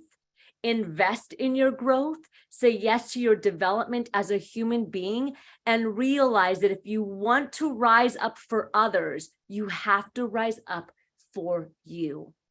This event has been so amazing. I have learned a lot from the speakers, and I'm so incredibly grateful for everyone. This is our 3rd annual Women's Global Summit. We would love for you to join us on our Women's Leadership course. Remember, you get 50% off today. Plus, you get access for an entire year for our growth membership on top of the course being certified itself. We will send you the link. Sam, if you can put it in the chat. We want to make sure you take advantage of the bonus before it increases. Why spend more money? You get 50% off and the membership portal. So jump into the leadership course. We would love to see you. Thank you so much for joining us. Make sure to follow us on Instagram, follow us on LinkedIn, follow us on YouTube.